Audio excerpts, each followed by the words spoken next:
Live from Mexico City.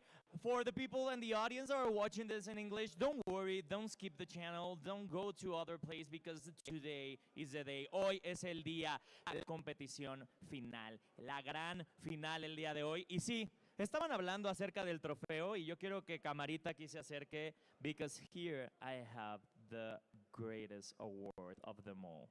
The title of the Final Kombat 25. It's here. Qué hermoso está el trofeo, amigos, y yo estoy muy emocionado. Don't worry, they're in your houses because this broadcast, as I am saying, is going to be in English.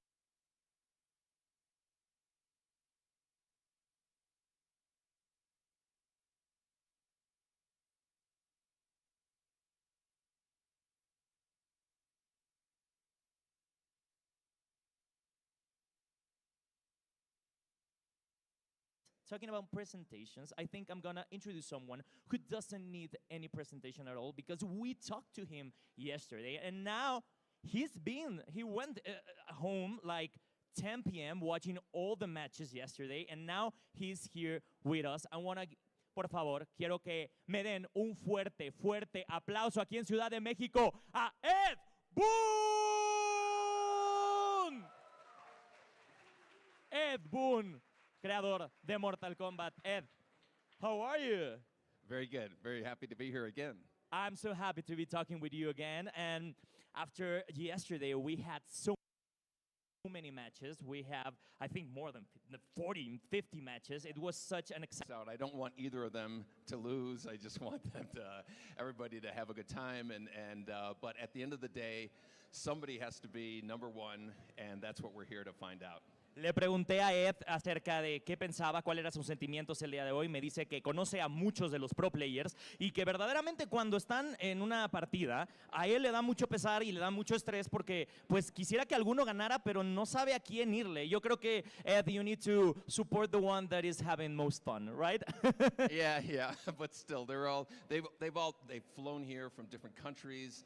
And they've put so much time into the game, so much dedication. So ideally, I wish everybody could get one of the trophies, but I guess at some point you have to get down to one person. Oye, y hablando del trofeo, Ed, what can you tell us about this trophy? I think it's just an amazing piece of art, but I want to know your opinion about it. It's great. One of the things that's so great about the Final Kombats is these original trophies that they make, and this one's maybe one of the best ones. I really love the Scorpion theme. I've always been a big Scorpion fan, and so it's. I know.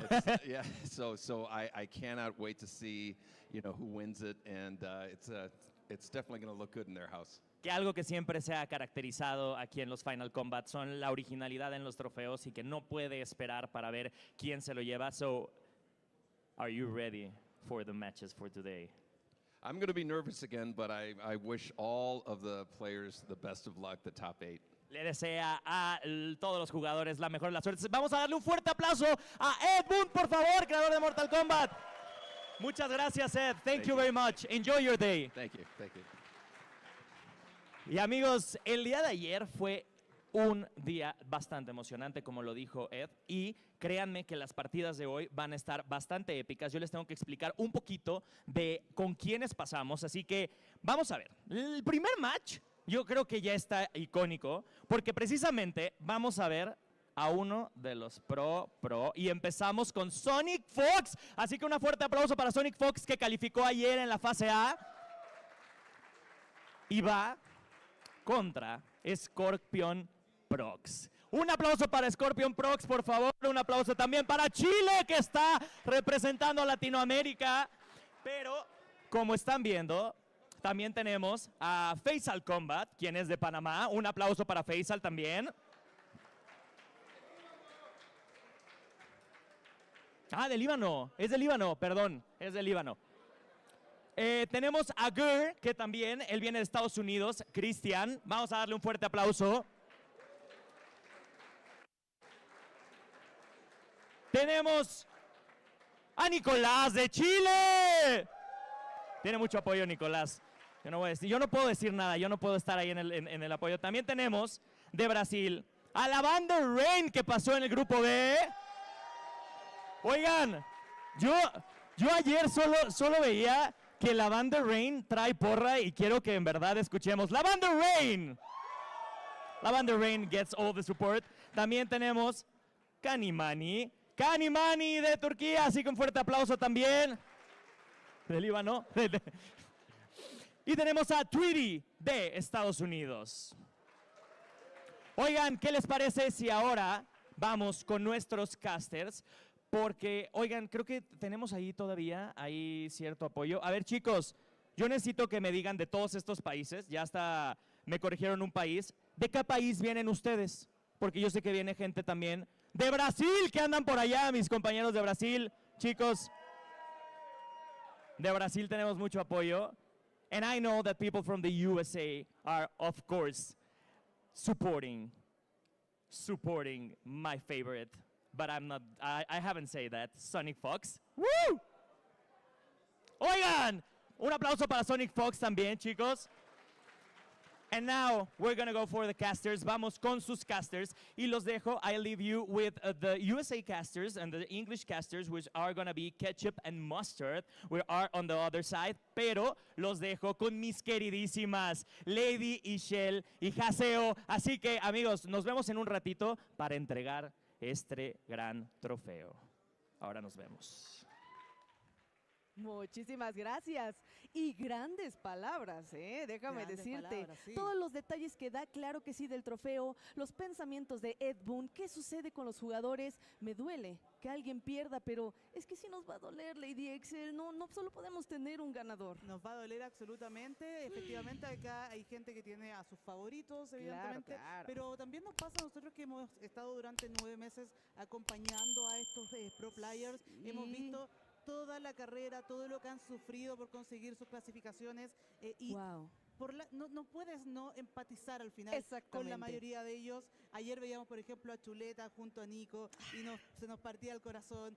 Ayer, por ejemplo, en Chile Chuletín. le tenemos un montón de cariño por todo el esfuerzo Claro. que puso para poder clasificar. Entonces, de verdad, en estos momentos nos gustaría que todos fueran ganadores, pero sabemos que esto es la competencia, señores. Esta es la diferencia entre competir y jugar, y acá se va a definir al mejor jugador de Mortal Kombat del mundo y solamente puede ser uno.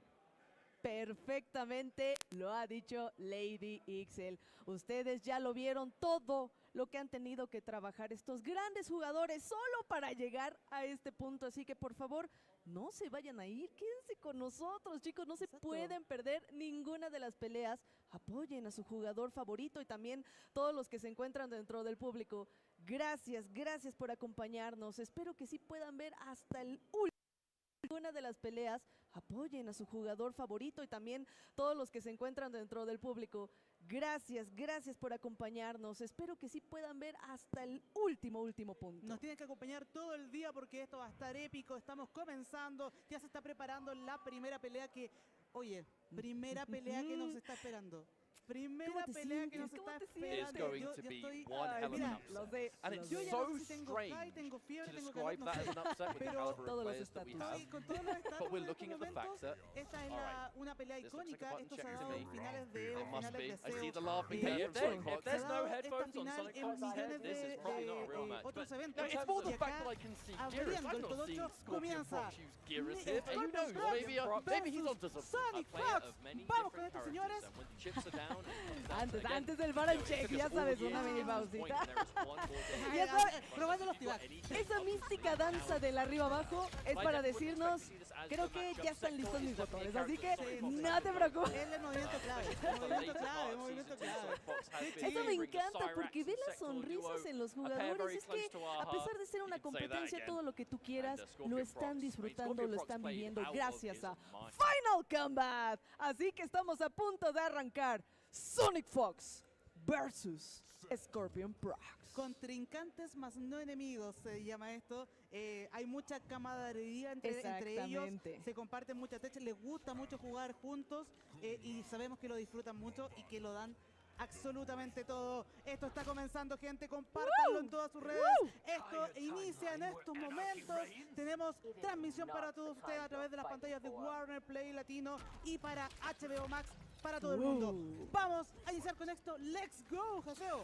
Primer round y tenemos ya el flawless. Ya sabes, tiene que venir un poquito de intercambio de proyectiles, pero le dice, venga para acá. Sector está lista, cuidado, el wake up delay. Comenzamos con un poquito de presión, hacemos la distancia correcta, intentando cazar con una patada baja, no es suficiente. Un poquito de soneo, vienen los misiles, espérate que estaba el sombrero activo. Mira, y precisamente SonicFox nos sorprende con una Sector, a diferencia de sus Cyrax, que fue lo que ocupó durante todo el día de ayer para clasificar.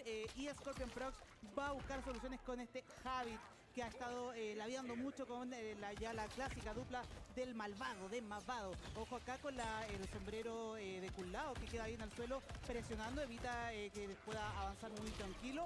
Uy, breakeo bastante temprano por parte de ScorpionProcs, no quiere coger daño, ya no le quedan barras para poder escapar. Cualquier entrada de SonicFox podría hacer daño asegurado y ahí la tenemos, Caseo. Esto va a doler. Teníamos que tomar una decisión y esta fue la correcta. Mira nada más el daño y una vez más nos estrellamos en el sombrero. Hay un punish, no podemos capitalizar. Vamos a intentar cazar a Sector, ya sabes, escapa perfectamente. 1, 2, 3, cambia de lado y con eso ya SonicFox se lleva el primer round. SonicFox poniendo el primer punto en su marcador, señores, con este primer round. Va nuevamente ScorpionProcs a tratar de buscar la pelea hacia adelante, pero lo interrumpe muy bien SonicFox. Buenísimo ese movimiento. Logra caer en la trampa de la bomba eléctrica de Mavado. Esto le da una entrada limpia y combo muy bien confirmado por parte de ScorpionProcs. 300 puntos de daño, bajó a esa barra de sector. Amenazante nuevamente. Android, ojo, cuidado ahí con el sombrero de Kulao que empieza a presionar los proyectiles. Vamos con los toqueos. 1, 2. Uy, Nice. el armor, pero es que esos reflejos, Caseo, esos reflejos, Dios mío. Claro que sí, y ni se diga ese trade. Ambos saliendo, volando, un flawless. Pero sí podemos intentar sacar una entrada, una patada baja. Comienzan los misilazos.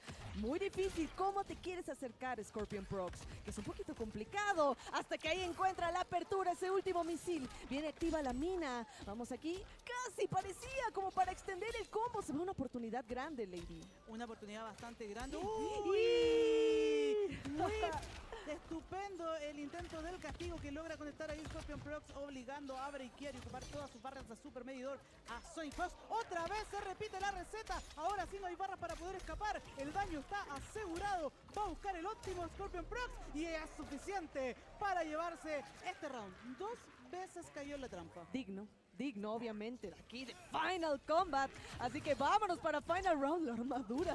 No podemos sacar de su posición a Havik, pero pues sí, podemos intentar confirmar aquí un poquito de daño trabajándolo. El round start muy importante. Algo de punish, sí señor, intentando hacer los checks. Quítate de encima, pero vamos con un agarre. Muy bien, gracias Mavado. Pero estamos contra pared, cuidado. A ver si podíamos sacar algo en el aire, cambiarnos de lado, esperar un error de Scorpion, pero un poquito de presión y venga el agarre.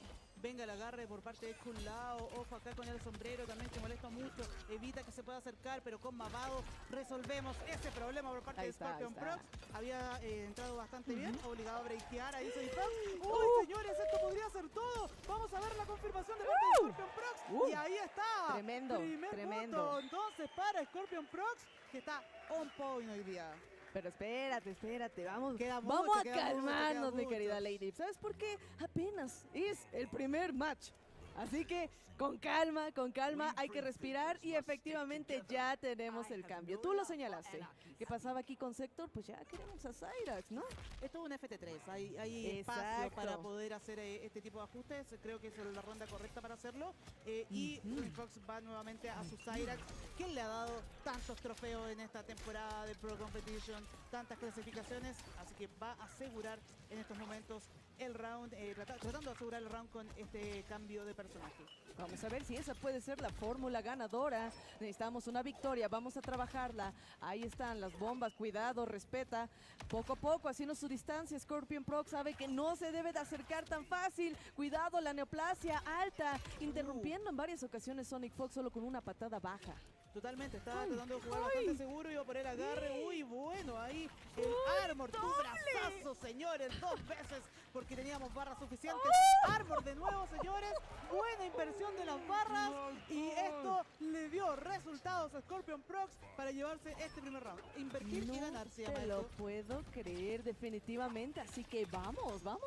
Excelente, leyendo ahí a dónde crees que va Cyrax. Así que eso nos va a permitir una confirmación del brazazo bajo, un cambio de lado y que viene muy bien. Buena paciencia por parte de SonicFox. Ahí está, viene la bomba. Quedamos atrapados. Un poco de juggle por aquí, por allá. Que sigue porque ahí está Madame Bo, la botella. Sí está ya, aquí va. Una vez más, el setup. El setup opresivo, clásico ya este Cyrax, te quita las barras, te quita la calma, pero cuidado acá con la inversión de barras nuevamente. Ay, Parte Dios, de ay, ScorpionProcs, logra conectar el brazazo, señores, pero habían barras para escapar por el lado de SonicFox. Breakeo de inmediato, entramos con el low, con muy poca vida ambos jugadores. La tensión se siente en el ambiente acá en Pro Competition Ciudad de México. Fatal Blow disponible, podría entrar con primera Fatal, señores, sí. Acá está, esto es death, esto es muerte, señores. Tremendo lo que está haciendo SonicFox. Aún así, yo creo que tenemos un buen resultado a haberle quitado el breaker. Créeme que al menos eso fue algo en dado caso de perder este round. Así que sí, se está preparando ScorpionProcs y vámonos. Final round y otra vez a intentar cargar los recursos, Ladies. A tratar de cargar los recursos, efectivamente tener ventaja de barras de supermedidor es muy importante contra Cyrax, especialmente con el uso que está dándole a los armors en estos momentos ScorpionProcs. Va por el agarre, le dice que no, se escapa muy bien, le pega a Madame Bu para que no se recargue tan rápido. Ojo, cuidado, tratando de entrar nuevamente en el juego de los two Tintins, pero tenemos a Mavado para poder acortar la distancia. Presión, juego neutral, tratando de buscar Jumping Kit. Muy atento ScorpionProcs, un upload increíble para castigar impecablemente. Ahí estaba el punish, una ventaja de vida buscando el trade. Recuerda, ¡oh, block! ¡Dios! Estaba más que listo ScorpionProcs y aguas porque todavía estaba ahí el breaker, pero no entramos realmente en el punto en que podríamos haberlo utilizado, lo pensamos y bueno, con eso ya ScorpionProcs lleva 2 victorias. 2 victorias para ScorpionProcs, el chileno Revere, Top 7 Games en la casa, dando de qué hablar en este mismo momento, pero todavía queda mucho por decir. Está SonicFox al frente, no es cualquier jugador. Ojo con los Tutintins, ocupando nuevamente la armadura. No alcanzó para el multi-hit, habían 2 bombas. Entonces finalmente entra otra vez en este juego del piso en lava que te propone Cyrax de manos de SonicFox. Llamamos a Madame Bu para poder resetear el combo. Veamos, o se va a dar su traguito. No, la bomba. La botella, el botellazo y que bueno, en este caso sí, ScorpionProcs recibe considerable daño. Le dice, venga para acá, un agarre. Breaker en una situación algo crítica. Dice, todavía estoy apostando por intentar rescatar el round. No lo sé, vamos a confiar en este momento. Excelente, ya estaba listo Mavado para extender. Vámonos para la orilla, nos acercamos con la neoplasia. Una más, ya estaba buscando una vez más interrumpirlo con esa patada baja. Buena defensa por parte de Scorpion. Muy buena defensa por parte de ScorpionProcs, entra muy bien y muy claramente ese low va a confirmar el Fatal Blow, pero habían barras para poder escapar por el lado de SonicFox. Las barras de vida están casi igualadas. SonicFox con posición de Fatal Blow también disponible, tratando de entrar nuevamente por los lows. Cuidado con los whiffs, podrían ser castigados. Y ahí está, efectivamente, un whiff por parte de ScorpionProcs. Castigo que no se hace esperar de las manos de SonicFox y que finalmente le colocan un puntito más ahí a su marcador de rounds. Mi querida Lady, la paciencia es una virtud, así que simplemente aprovecha el Whiff Punish. Así que tenemos un round arriba para SonicFox y vamos a comenzar con algo de presión. Cuidado, todavía nada arriesgado, no hagas esa gran entrada. Espera, ahí estaba el counter, una interrupción. Hay punish por parte de Scorpion. Vamos a aprovechar el daño, la oportunidad perfecta de Havik. Casi cargado la tercera barra, ahí está para Scorpion. Todavía en caso de emergencia le falta un poco más a SonicFox. Todavía no tiene forma de escapar SonicFox y el daño se sigue acumulando. 411 puntos de vida. ¡No! Llama Madame Bu en el momento exacto para poder interrumpir la arremetida de ScorpionProcs. Tenemos 3 barras disponibles. Vamos con los Tutintins. Fatal Blow también. Armor has been the issue. But did you see it? SonicFox went for the Madame Bo drink. You can't be drinking. There's that helping hand in front of you. Now is not the time for that. But that's a match point for ScorpionProcs. One more round and SonicFox goes to losers in round 1 of this finals day. Helping hand, that's plus frames for Havoc. The advancing low, two times SonicFox just eating this. Plus frames, the delayed grab over Half-Life gone. Is the world champ going to go to losers bracket? Round 1? I mean, SonicFox won through the group in dominating fashion, was easily the favorite to get out of the group, but this is a different day. We're on finals day. You got to make it count now. There's a big opening. Here's a confirmed SonicFox. The bombs are coming out. which means a mix-up is on the other end of it. That's Even the if- Cyrax, tried and true. Even if ScorpionProcs finds a way out, which struggling to do so, you're going to have to hit Fox twice. SonicFox has a combo breaker. If you land a hit that breaker, you bet it's coming out. Plus frames. There's the mine defensive again, mine. defensive. I love that. I love the adaptation. ScorpionProcs been going for so many of those up blocks. What beats up blocks? Throws. And there it is, the mid confirmed. That's going to be the game for SonicFox. There's no way ScorpionProcs builds a break. And there's also no way SonicFox is dropping that combo. And just like that, one game on the board, 2 more of those, and it will be a reverse sweep. You cannot count out both Cyrax and especially SonicFox. Hey, it's been the MVP del anterior match. Efectivamente, y ahí vimos un poquito de duda en el movimiento que iba a aplicar SonicFox, lo aprovecha rápidamente ScorpionProcs.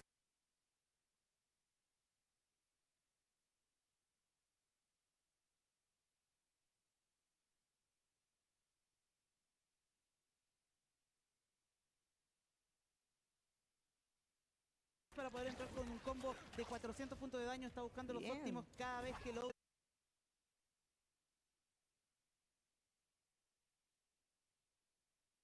Que darnos un check, Dios mío, qué uppercut. Adiós, que ScorpionProcs dice, yo no tengo miedo, te mando para el siguiente round. Abajo 2, salvaje. Vamos Salvaje. a intentar todo lo que sea necesario para seguir avanzando. Está match point, ScorpionProcs, el chileno, frente a SonicFox. Buen bloqueo del adelante 2. Iba por el agarre, le dijeron que no. Hay barras disponibles para breakear por el lado de SonicFox. No cuenta con esas barras ScorpionProcs, pero está con la ventaja, tratando de irse hacia atrás, jugando con la neoplasia. Se pone tenso el ambiente, buscando el low, chequeando los pies. Ambos jugadores muy atentos al neutral. Bloqueo. 1-1, 1-2. ¡No! ¡Uy! Entró esto, Caseo. Y ya estaba listo Mavado, ya saben, tenemos que extender, viene una neoplasia. Aquí SonicFox está intentando sí o sí cerrar la distancia, exactamente, porque queremos un poquito más de setups. Unas cuantas bombas, ahí están, cuidado, viene el rebote, el juggle. Hay 3 barras para ambos, un breaker, puede ser. Vamos a ver quién es el primero que decide gastarlo, así que otra vez cayendo en esta trampa maldita. Y rebotando, buscando un poquito el daño, ahí se va trabajando.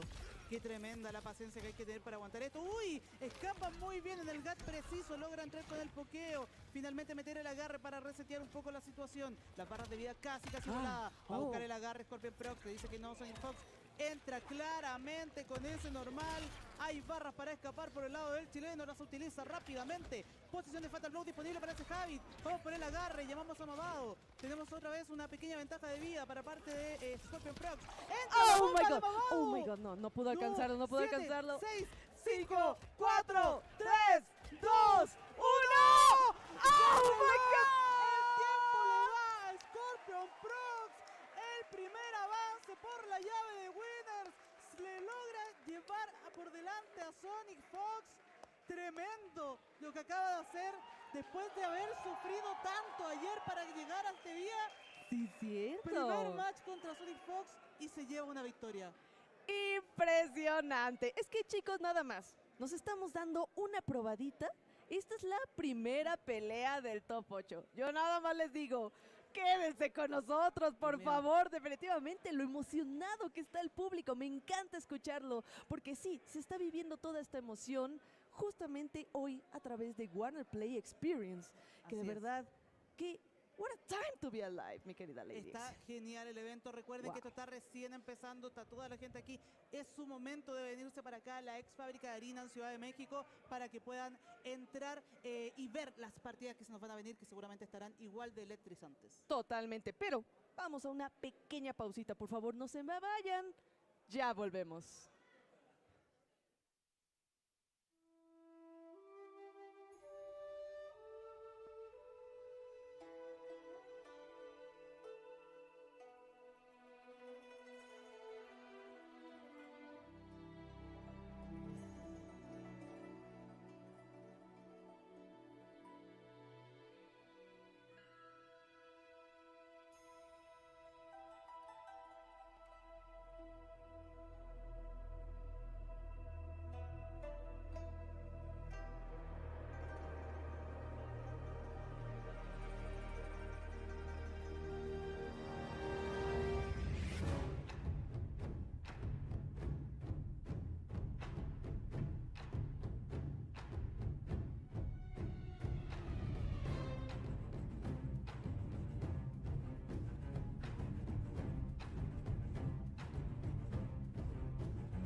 you whores doing today?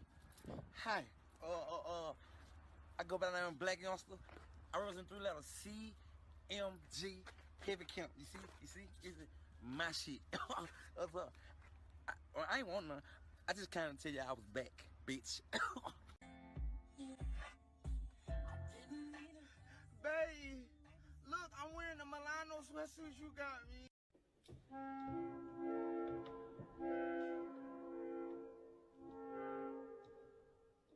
Red. Huh? Why you left me on red? You think you all that? Huh? You think you all that?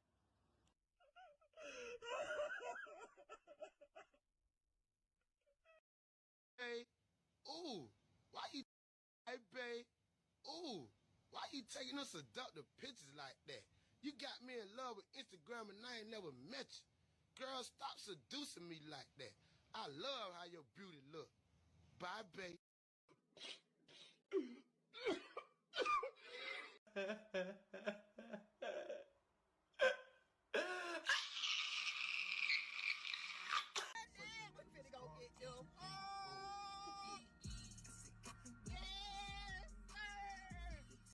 I wish some of y'all would put a blindfold on and walk out in the middle of the street. That's what I wish for some of y'all. Put a blindfold on and just walk out. You're no good to nobody. You're useless. You're useless. Nigga, you gotta be ashamed of yourself, nigga. Real talk. You gotta be ashamed of yourself. Old as you is.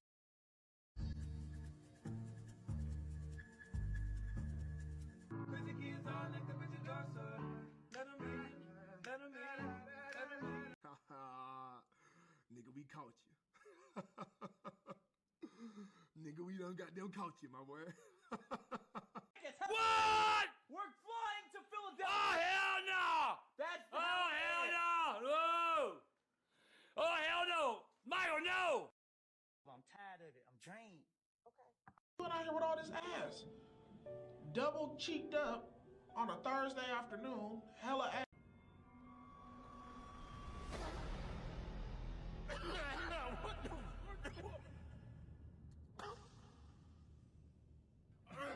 Oh, shit. How you whores doing today? Hi. I go by the name of Black Youngster. I represent 3 letters C, M, G, heavy camp. You see? It's my shit. I ain't want none. I just kind of tell you I was back, bitch. Babe, look, I'm wearing the Milano sweatsuit you got me.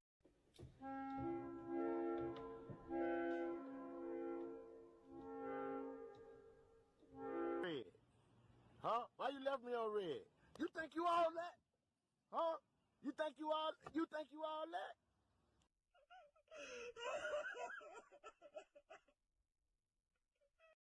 Hey, ooh, why you, hey, babe, ooh, why you taking us seductive pictures like that? You got me in love with Instagram and I ain't never met you. Girl, stop seducing me like that. I love how your beauty look. Bye, babe.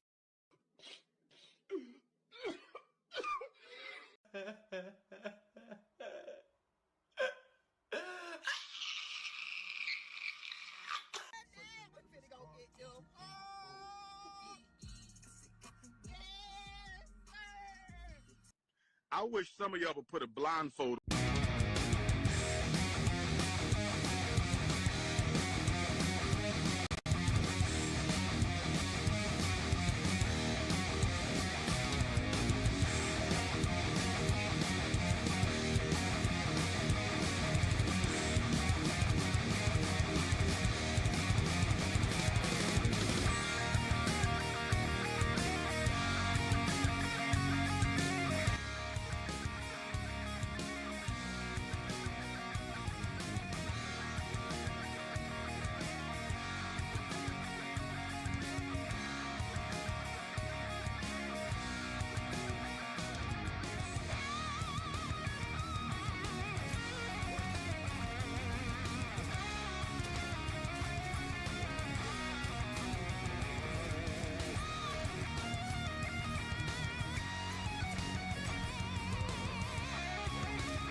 Let's go.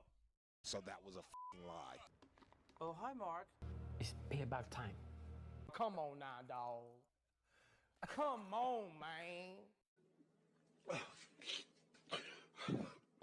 I'm gonna come. Oh.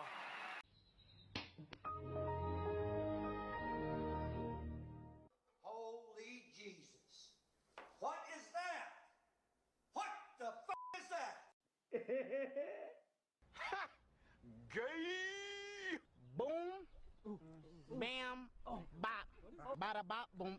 Pow.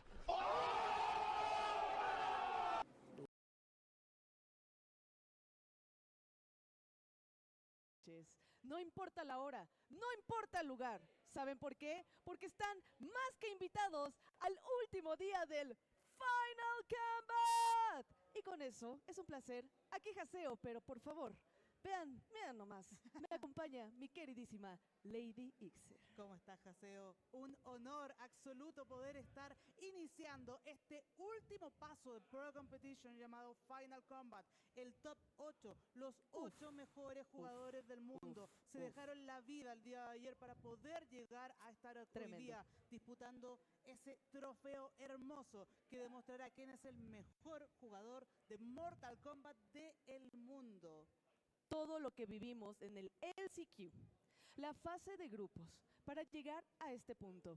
Tenemos ya formado ese gran top 8. Eso les va a encantar. Les va a encantar absolutamente, pero lo que yo también sé que les va a encantar es lo que tiene Bully para decirnos en el escenario principal. Bully, ¿estás ahí?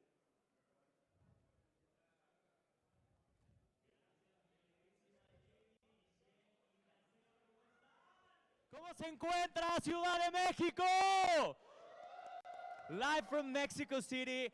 For the people and the audience that are watching this in English, don't worry, don't skip the channel, don't go to other place because today is the day. Hoy es el día de competición final, la gran final el día de hoy. Y sí, estaban hablando acerca del trofeo y yo quiero que Camarita aquí se acerque because here I have the greatest award of them all.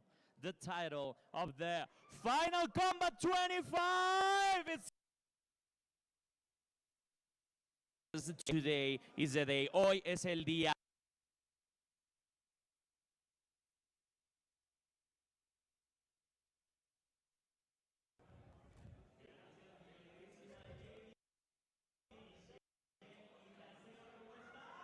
¿Cómo se encuentra?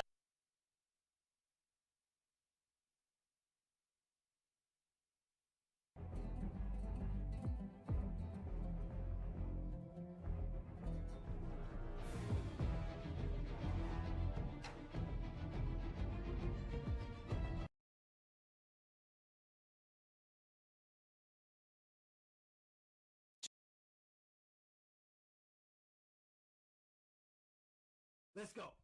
So that was a f***ing lie. Oh, hi, Mark. It's payback time. Come on now, dog. Come on, man. I'm gonna come. Oh.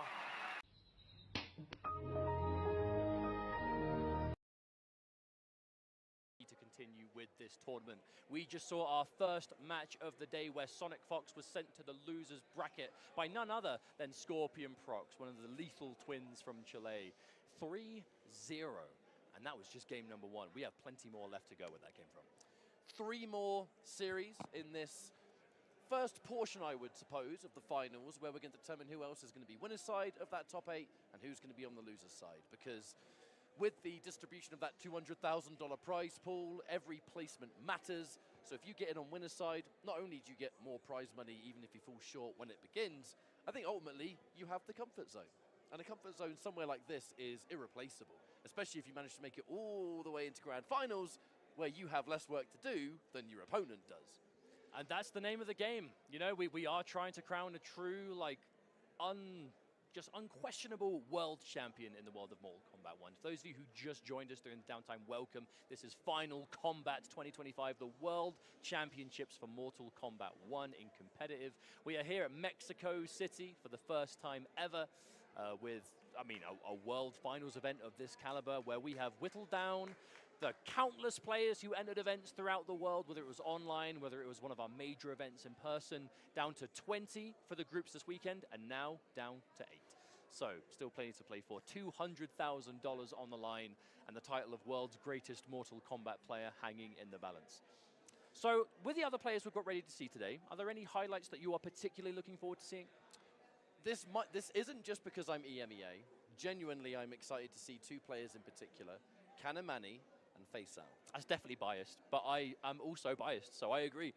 Ultimately, Faysal has had, and Canamani both, not as many constant opportunities in this kind of setting to prove just how dangerous they are competitively. Canamani in particular is the undisputed #1 European player right now. Canamani is yet to fight SonicFox, but SonicFox has been sent to the losers bracket of this top 8. If Canamani makes it through and winners, we might not even see that matchup still. But it's a nice blend of players, right? And then from the North American side of things, we have Man like Tweedy. Yeah, we have Gurr, we have Tweedy. On one end, you've got Gurr, who basically traveled to like every single offline event he could go the world over. You know, we're talking almost 10 international trips this man took across Europe, Latin America, obviously his North American tournaments as well, and managed to qualify in the end. And on the other side, Tweedy.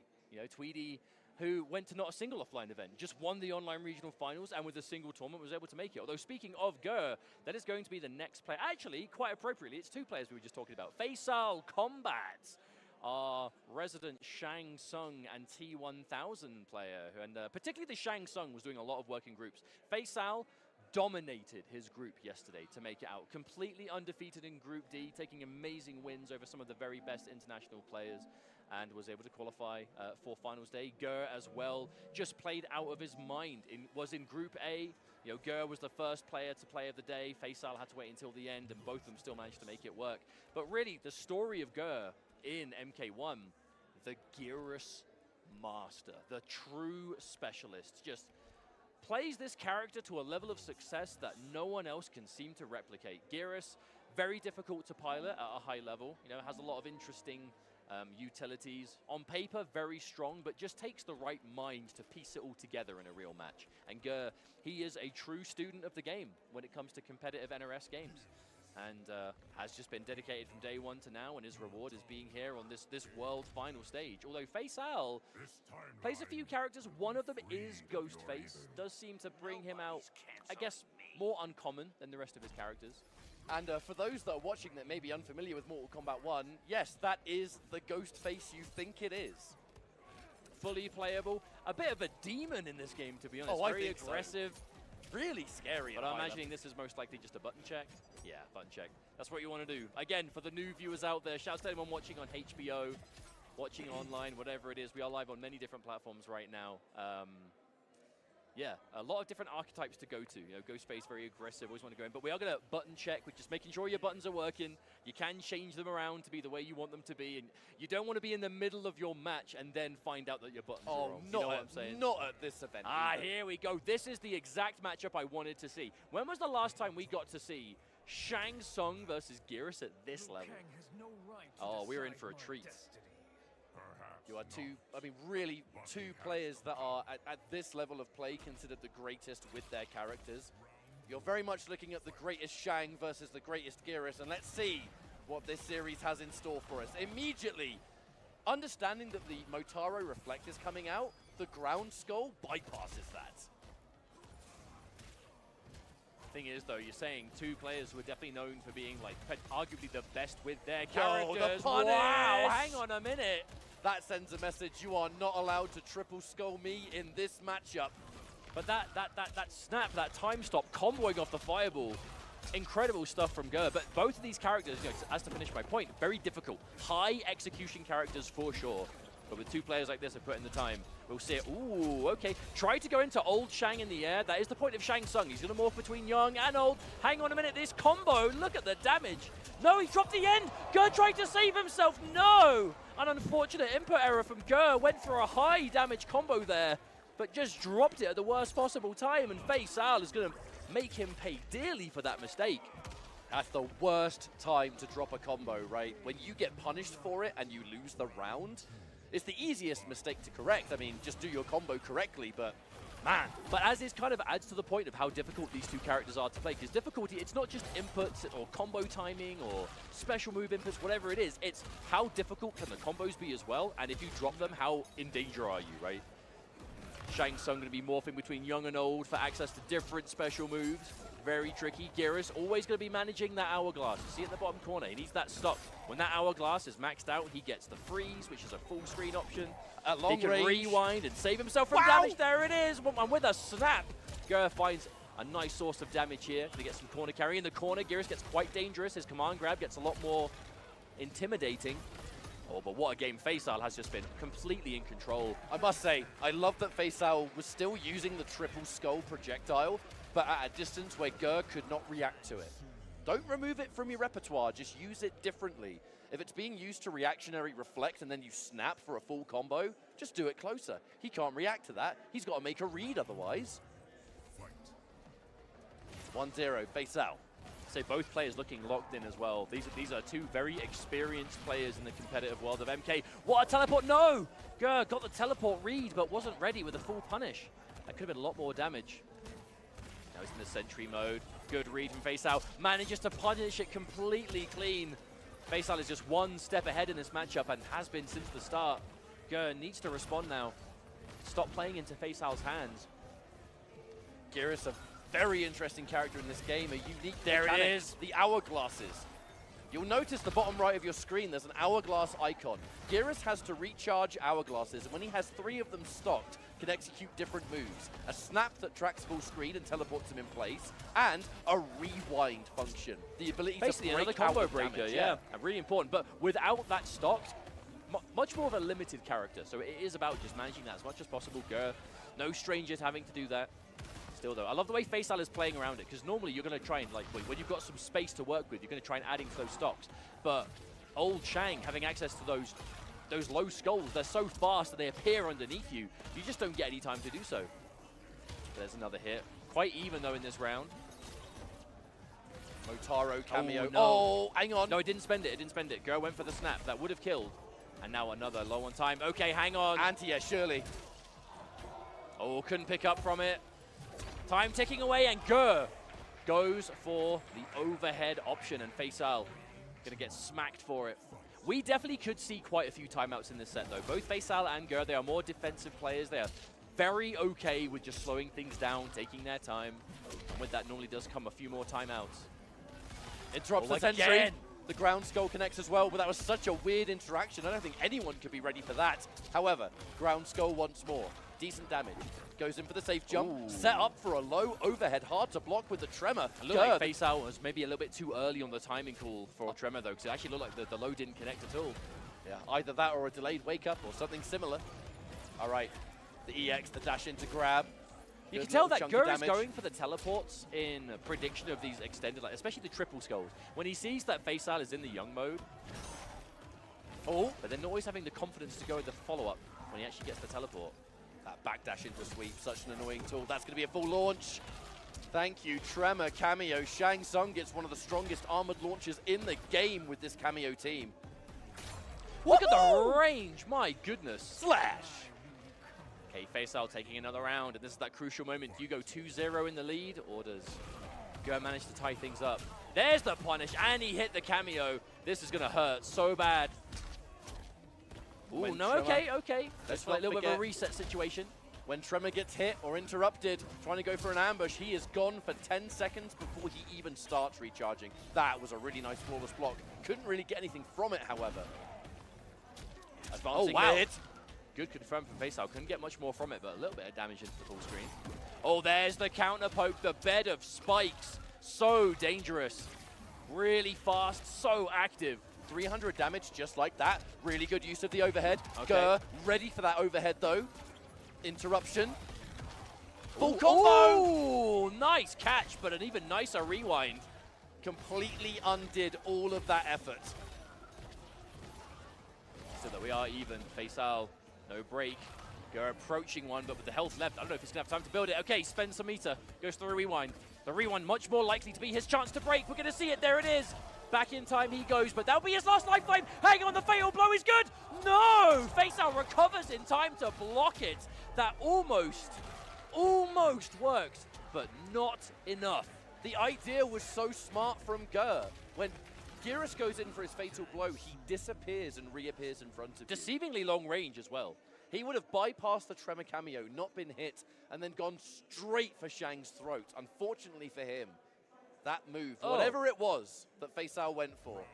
Yo, Faysal the flexible? What was that? That shoulder movement was uncomfortable, but it made him more comfortable. Loosened up for this game 3, my friend. Armored reversal. And there's the Tremor again. Shang Tremor has just become the go-to team in competitive right now. So much utility. Counterpoke bed of spikes, armored reversals, combo connections from all sorts of weird ranges. I mean, what doesn't it do? I'll tell you one thing we haven't seen from Faysal yet. We haven't seen him use the morph, which is uncharacteristic for him, because yesterday, when we saw in the group stages, always morphing into the opponent's character for a quick, dangerous mix-up, or the cameo, whatever it is. I think Geras and Motaro, these characters are so rare. Does Faysal even know how to play them? Why would you morph? Is this character you would be ready for to be a better Shang player, Geras, quite a question mark. Oh, huge jump in, though. There we go. Bypass can get a bit more. The cameo and the main character Okay, there. Advancing mid. Has to Faysal, break. yeah, that's the final lifeline. A huge opening potentially for Gur, if not. Ooh, a bit too slow on the reflect. Had the right idea. Tremor, the plus frames will be challenged. Rewinds just to get all that health back. Better than a combo breaker in that respect. Well, the health that would have been left, you're talking chip damage territory, and Shang Tsung knows a thing or two about doing chips from a distance. Always. Any one of these ground skulls that connects the wrong way could mean the end. No, he does morph, but he immediately dies for it. Maybe that's shades of why we don't see Faysal go for it, because you're going to morph into him, but with empty Hourglass, you're basically morphing into a worse version of Geras if Gur has the Hourglass ready. Going in for the Geras, you could have done like an advancing mid, maybe a command grab, anything that catches the opponent off guard, but that was a lovely reactionary reflect there from Gur, who's now pushing the corner advantage. Okay. Faysal whipping that button, using it as a trap. He knows you're going to try and whip punish, and he recovered in time. Good stuff. Plus frames. Ooh, quite a late counterpoke on that. Tremor still covering. I mean, look at the distance. Faysal going for like a mid-screen. Oh, he's stuck in the classic pose. Not only that, but Tremor is gone for a really long time, so Faysal's going to have to rely on his own wits. Oh, wow. This might, honestly, I think this might be the game for Gur. One more hit could do it. Faysal builds another breaker, but Gur, one mix-up into command grab. Oh, but Faysal comes off the meter with the armor. Can no longer break, and Gur, he smells blood. Okay, he's stuck. What do you do from full screen? This is not normally something. He's walking him down! Oh! That was just rude. My man just made a clone of himself and just walked from full screen. I have never seen that used in that fashion before. Normally right there, the time stop, Geras makes a clone of himself and you start attacking at the same time. It's really hard to defend against. Normally it's a point blank option. It's a setup tool. Gur just used it at full screen? That was absolutely disgusting. But the sign of a true master, because it worked. It worked immediately. Something tells me he's been in that situation before, but wait. Okay, wait a minute. Considering how the first two games went, I wouldn't assume that Faysal would change. But Faysal, a very intelligent player. If there is an element of this matchup that he believes will give him the edge for Ghostface instead, then that's what you have. He's up 2-1. He has the safety net. If this doesn't work out, he can always go back to Shang. If Geras doesn't have his rewind available, here's the thing. You get hit by Ghostface, and you get mixed, you don't have the opportunity to get the Hourglasses on deck. You are as vulnerable to his Vortex as everyone else in the game. Speaking of which, though, Gur has managed to stack it already, but there's a hit. Okay, Ghostface. A quick explanation. This character is just mix-ups, Vortex. And what that means, every time this character hits you, it's going to be damage. You're going to be stuck on the ground, a restand. You can't go for a wake-up. You can only block or just make a hard read. If you guess wrong, you get hit again, you are back in the same situation. Get hit, miss the backdash. I'm not even going to lie. I'm glad to see Ghostface at a major tournament, man. Oh! That's insane. Like the coolest Geras combo. Oh my Ooh, that's gonna hurt. The fatal blow. That was the sickest Geras gonna combo hurt. I've ever seen. That used the whole kit. You got the Hourglass, the snap, you got the extension, the fatal blow at the end. Oh, glorious. Now look at the situation that follows, right? We're going to go back to a neutral situation. Lots of meter for Faysal. Eats the overhead. Second Blocks this blocked. one, and that's a punish. Yep. That is the round for sure. That's the downside. That Geras overhead is very long range, but it is very unsafe. Okay. Match point for Faysal. This change to Ghostface doing good right now. Problem is, Gur. though, for that final combo, Gur, use the Hourglass stocks, use the Fatal Blow. The Fatal Blow, that's not coming back. If you hit your opponent with that, it's gone for the rest of the game. And now Faysal gets an opening. We're going to see a restand on the end of this. Continue the combo. Here it is. Legs on the ground. What's the mix? Oh, no, just the mid.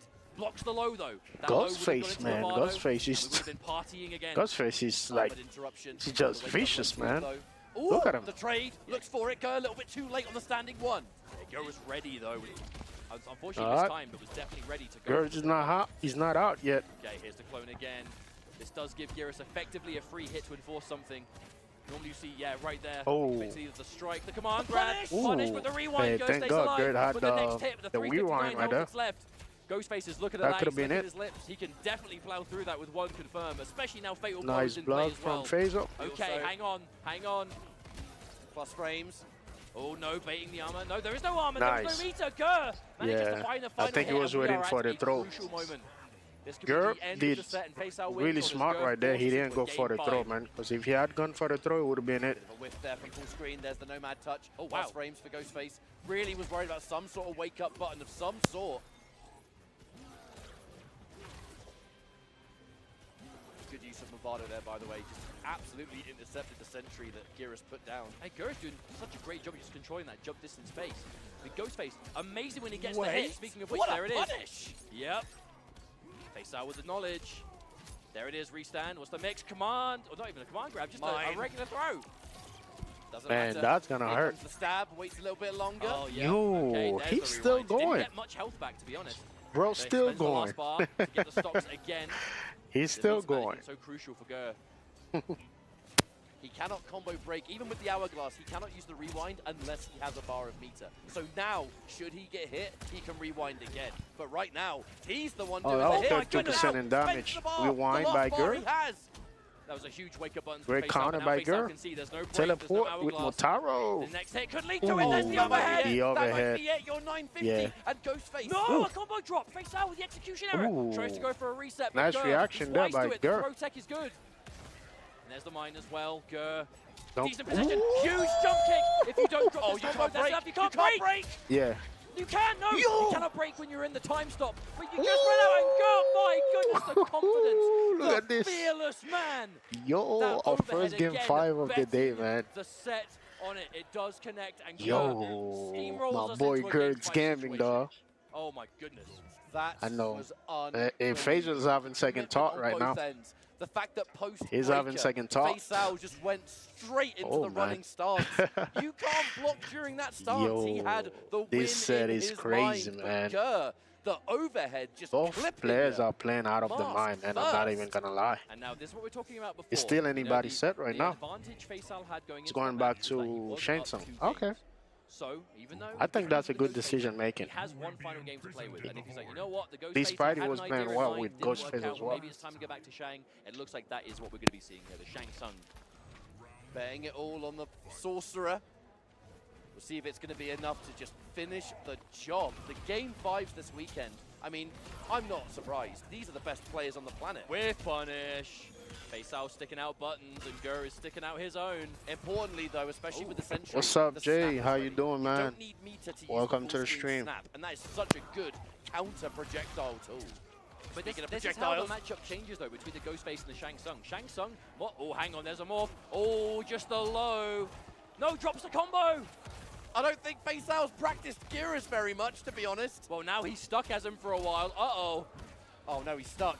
He's stuck. He's like, for God's sake, let me change back. No meter, no hourglass, and now he's stuck again. Mix up, good block. Oh, but you can't block it again, Gur. Doesn't follow that one, though. Goes for another reset, potentially. Okay. Too far away to whip punish. An important thing for Faysal, he's back at Shang Tsung He's dead. again. He's But dead. hang on a minute. Yep, the fatal blow confirmed. Yeah. That's got to be enough. This I does think so that was much that damage. was. Oh, there's no I would have done the same planet where thing that is in Gert's not enough position to right kill. there. That Not even is gonna bring lie. Gur into a match point. This Hey, has been sometimes a you gotta comeback. spend it to get the bag, bro. Brought forward, kicking and screaming. Well, I feel like the real You gotta benefit go that Faysal has in the all matchup the is way because of in. neutral control. Obviously, Ghostface had like the mix-ups, the vortex, whatever. But if you can stop Geras from doing his neutral, that makes him so powerful, right? He wants Nice to get those throw. stocks, he wants to establish Okay, that Gert space. is on set point right now. And then when he's Will got it be able to his close it utility out? ready, he can go kind of crazy. Shang Tsung is good at stopping that, but there, Faysal going for that morph, I think the morph is what lost him the round. Because he was completely just playing not Shang, right? And he was playing a worse version of Geras. He didn't have the stocks. What? There it is. Combo again. Gurr. So ready. What the hell was that? Big knockdown. Holy Jesus, man. Holy Jesus. Now Motaro did get caught there. Oh, he's out for a while Like now. the white man said. Holy Jesus. Watch out for What the hell was that? That's a full combo. Yeah, and now side switch. Faysal did the ground skull at such a close range that you're almost you're teasing them to whiff punish you, but that's where the tremor call was for. And there's a rewind. Confident. Oh, hang on. No. Tremor's back. Oh, it's looking rough for Gurr now. At least he was able to get the hourglass. So even if he loses this round, hang on. Hang on a minute. Hold that thought. The turret mode. Oh my god.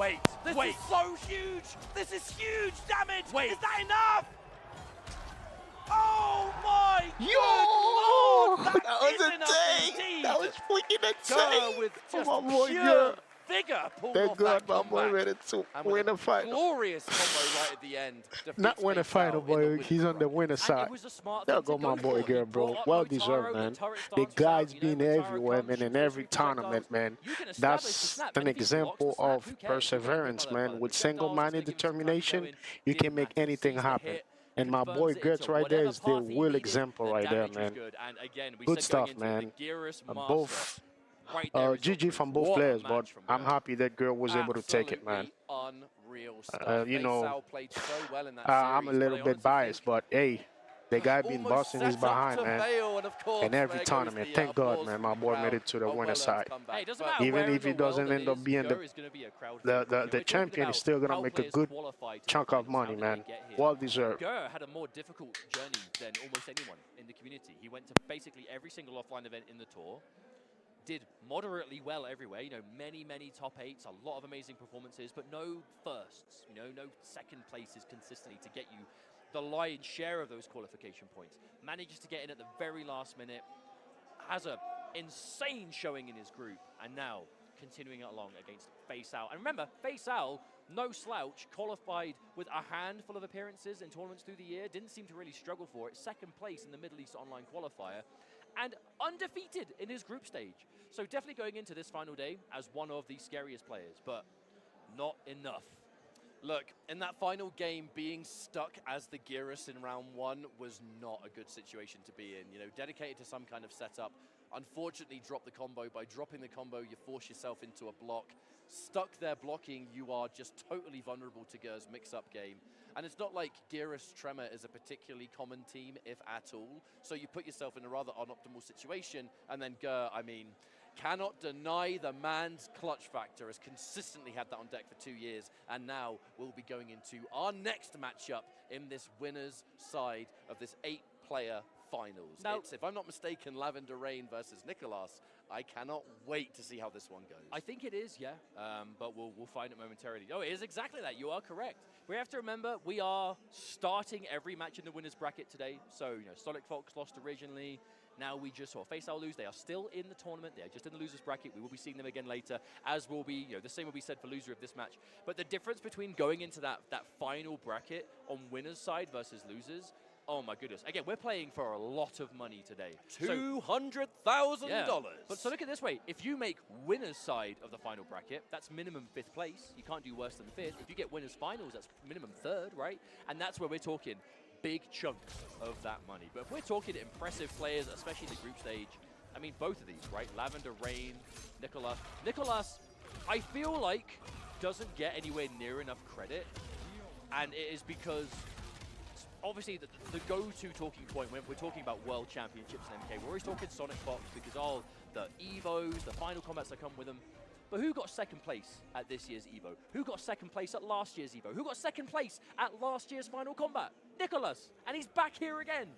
Will he be able to break the second place curse in these big world championships? The only reason Nicolas has the second place curse is because of SonicFox, and SonicFox is in loser's side top 8. If Nicolas can win this, winner's side, pull it all the way, maybe someone else can pull off an incredible result and eliminate Fox before grand finals. Who can stop this man? But at the same time, looked unstoppable. Absolutely yesterday was Nicolas in the group stages. Had what many were considering to be the most difficult group as well, Group C. Obviously, there was no such thing as an easy group, but Group C, like, everyone in that group has an EVO medal in their own game. You know, it was very stacked, and Nicolas just rose to the top of it, as he always does. Definitively the #2 player in the entire world. Definitively. You cannot argue with this man's results. However, Lavender Rain.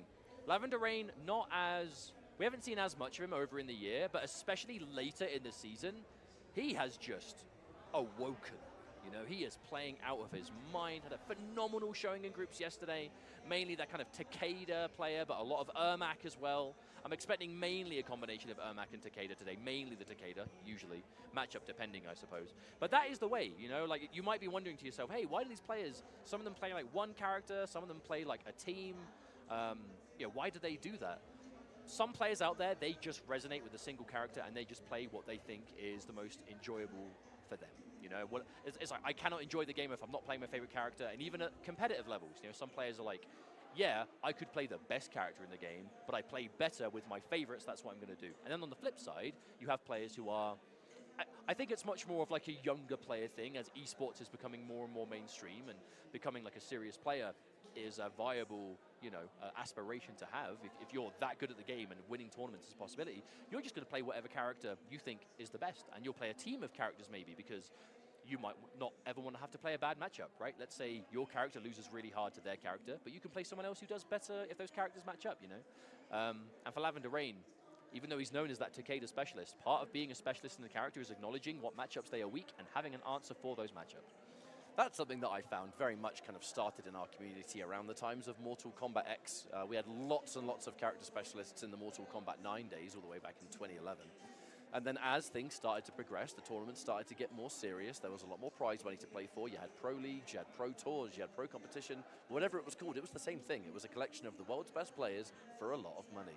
From that point, players were starting to think, I have a favorite character that I do very good with, but there are some matchups that I just don't like. And for that, I'm going to pick up a secondary, maybe another character. And you find yourself coming up with a team of characters instead. Okay, could this be the one? Okay, it looks like we're good to go. Are we going to have Ermac versus Homelander? Lavender Rain's Ermac yesterday was disgustingly good, but so hard to play at high level. But on the flip side, the Homelander, you know, our second guest character we're seeing today from Ghostface before. Oh, this is a real match for sure. But the difference is, though, I think Homelander overall, if we're counting every match yesterday, could very well be the most popular character we saw on stream. You know, quite a few players in the competitive space, they do have a Homelander. He's a very strong character. Ermac on the flip side, not as popular, competitively speaking, very dangerous though. And particularly the Ermac Janet Cage team, this team just does damage in spades. And you can't just block, right? Because if he throws you, he gets damage off that too, because he can extend and turn it into a combo. If he opens you up with a button, oh boy, I really hope we get to see it in this match. But you're going to have to get through the breaker first. That's always going to be the difficult thing. Now Lavender Rain chooses not to spend the Janet cameo here, saves it. The immediate chase down on that backdash though is going to allow Nicolas from Chile to take that first round in game 1. Right, nice advances here. Goes in for the Ferret again. We're establishing those layers, but a lovely punish there from Lavender Rain, forcing the breaker. Now you've got 3 bars, you've got a full Janet. Ooh, all right, here we go. Okay, here we are. I hope you're ready for some damage, folks. Right, provided Lavender Rain doesn't drop this combo, we're about to see a lot of red on that player one side. There's 1 loop. The recharge. There's 2. There's the recharge. We've hit that 500 threshold. Do we set up off this? Yes, we do. Ooh, okay, hang on. Normally we see Lavender Rain go for a Janet option there. It's like a low overhead kind of tricky thing, but held onto her there for a fireball follow-up. And it worked completely. Led into a full life bar sequence, practically a 2-touch life bar. And that, ooh, hang on, never mind, no, 3-touch. But that last touch was like a pixel of life. That is the strength of this Ermac character though. You can win if you have the execution. Ooh. Oh, the launching immediate sweep. Lavender Rain, yo, I'm not gonna lie. This whole weekend, this is the greatest Ermac gameplay I've ever seen in this game, for sure. I've never seen Ermac used like this, the entire tool set. The Janet, the shutting down of the airspace, the weird mix-ups, the execution on this man. However, Nicolas says no to that. I'm going to put you in the corner. I'm Homelander, and I really can do what I want. I'm going to go for a side-switching throw now, the less reliable direction for some players. Hey, with the mobility they've given him, he truly can do what he wants. That's what makes Homelander so scary. Yes, he has a lot of aggressive options, but the mobility is what ties it all together. Nice throw tech. Okay. Plus frames for down 4. Ooh, Interruption. challenge, yeah. Nice. Now losing that meter means we lose access to the EX choke, and that's where the big damage comes from. However, we're going to set up. What's it going to be? Float, good delayed wake up, expecting a button press maybe. Lets the whole string rock. Nicolas not ready for you to commit. Okay. Oh, but there's the duck under. That's going to be it. That's it for sure. Yeah, there's a very simple path from here Nicolas can go for. Doesn't need to overcomplicate it. Yep, keeps it nice and simple. And on the back of that miraculous duck, fantastic read from Nicolas. It's going to put a game on the board. Now, these are players they would have played before, surely. Like many times. I would assume so. They're from the same region. They would have encountered each other in online tournaments. They would have played offline as well. Just general online matchmaking, I'm sure they bumped into each other. Oh, a long laser of Homelander. Lavender Rain not able to do much about it so far. Oh, that was such a, you've seen this before. Let me go for this delay, and then I'm going to throw that low out. Loads of knockdown frames on that air finisher, the eye laser. So much time for Homelander to move in before the opponent stands. Good wow. On the overhead. Yeah, I think Nicolas has been able to react to every single one of these so far. There we go. Managed to hit Farah at the time as well, so can't break out the start of this. Question is, okay, actually looks like Nicolas is not going to go for the break here. Just going to eat all this damage. We're going to get over that 500 threshold. Now, oh wow, and then some. Wow, this is Lord. Oh my God, close to 600. And there's the mix-up. Janet with the low, Ermac with the overhead. Hard to block, my friend. That is so hard to get out of. Ermac has so many ways to follow up from that as well. But that's what Nicolas saved the breaker for. It's like, okay, you've opened me up. Lavender Rain, waiting for the fatal blow. Okay, here do you break? Okay, you do. All right, Janet is still ready.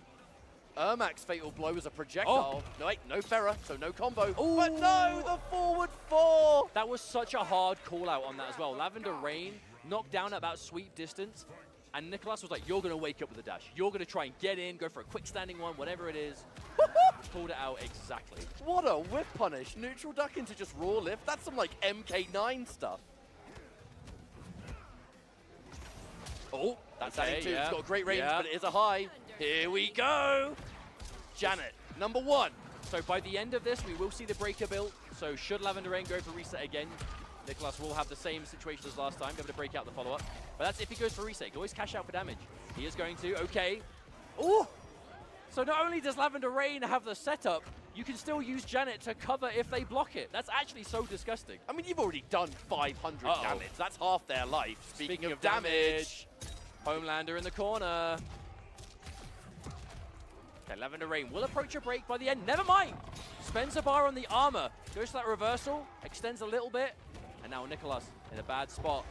Okay, good blocks. Okay, reversal grab. This combo's not going to kill, but the situation afterwards is going to be dire for Lavender Rain. You may not even have time to build a breaker. Lovely tech.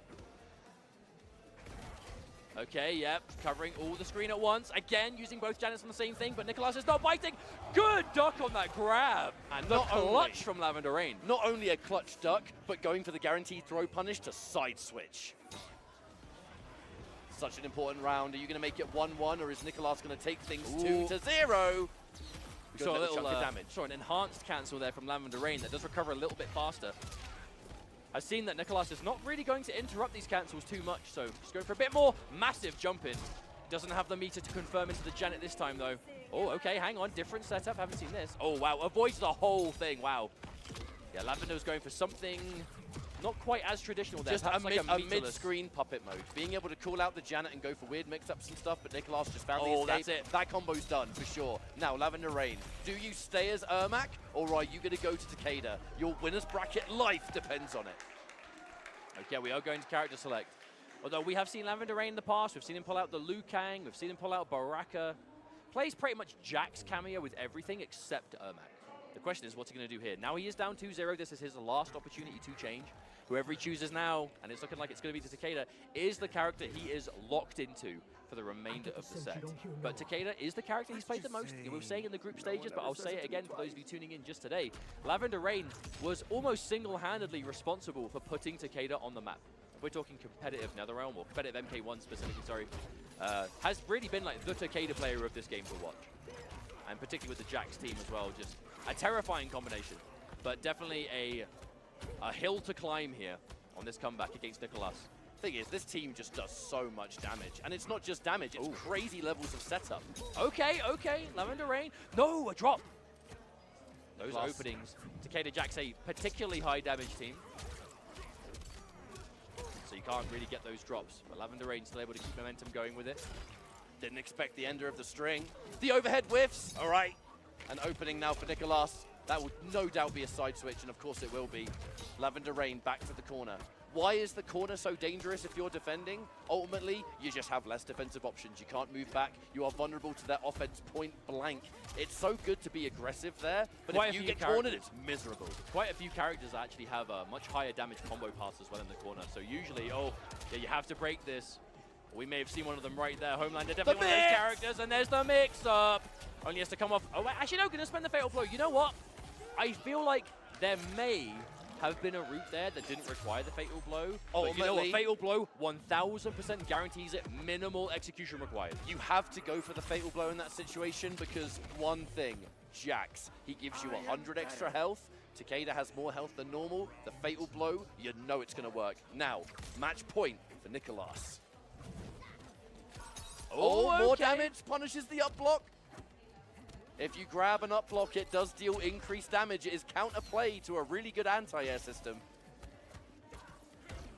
Energy wave of Jax trying to stay safe. Nice throw. Less predictable throw direction, keeping us mid-screen rather than throwing you towards the corner. Much harder to tech that way. Speaking of throws, here comes another, and here comes Jax. Gotcha!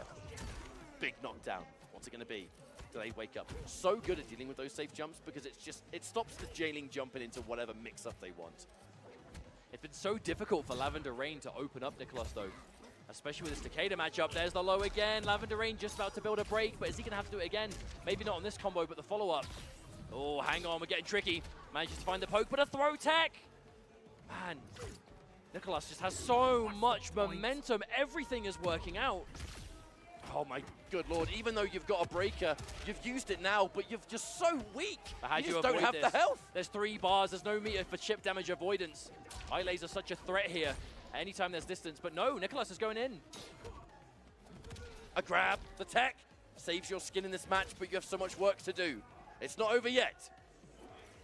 10 seconds ticking down though, with the defense that Lavender That's not been able to break through. Again, the reaction on the overhead. You don't have time. There's no time. To make it happen.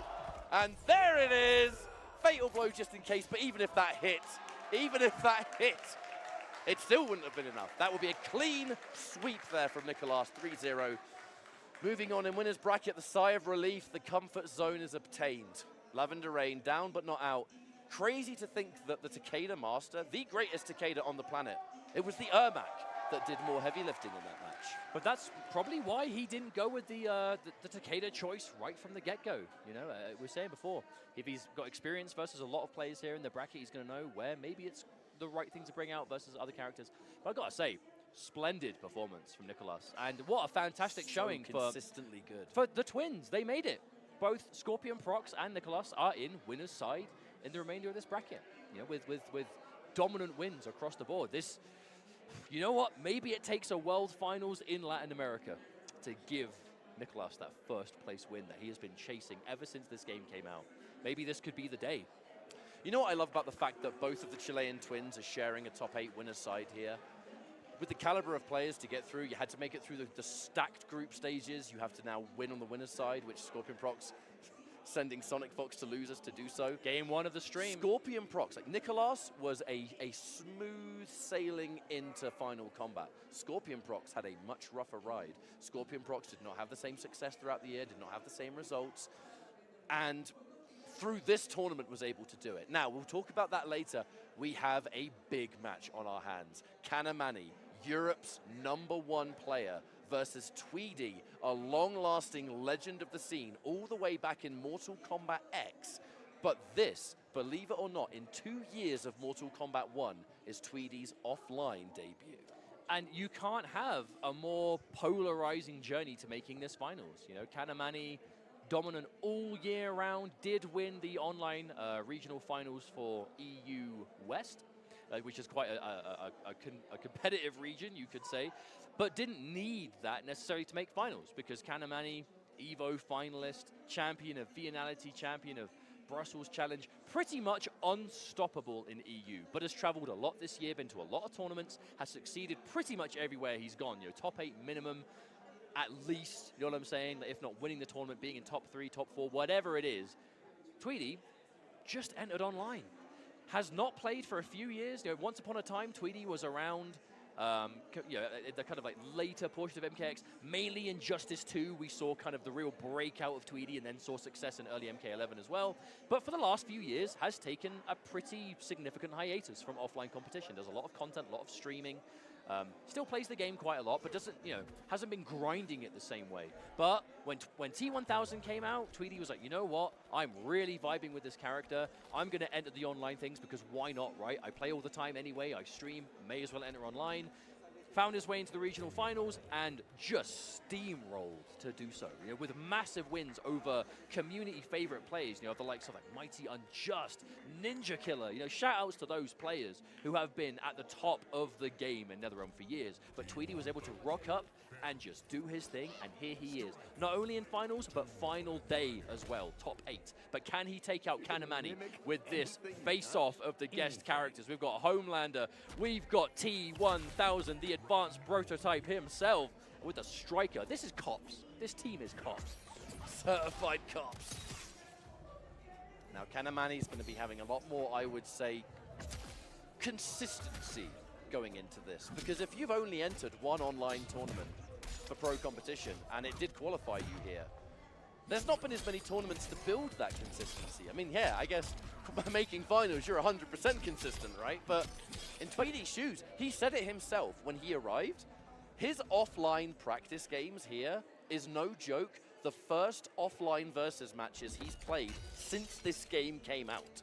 But looking at the way he was playing yesterday, Tweedy, let's go, Canamani. Never assume he hadn't missed a beat. Man, Canamani, this guy's a problem. At the moment. He's just one of those I don't know how Tweedy is going to survive this, but anyway, it's not impossible. It is not impossible. He is so good with this exact kind of archetype. You know, the kind of the built-in mix-ups, the real decent normal options, but really aggression, right? You can play from the gut, you can go for those mix-ups, and he's so good at it. Immediately, the wake-up up block, I think that might have been either that or it was just T1000's blocking animation.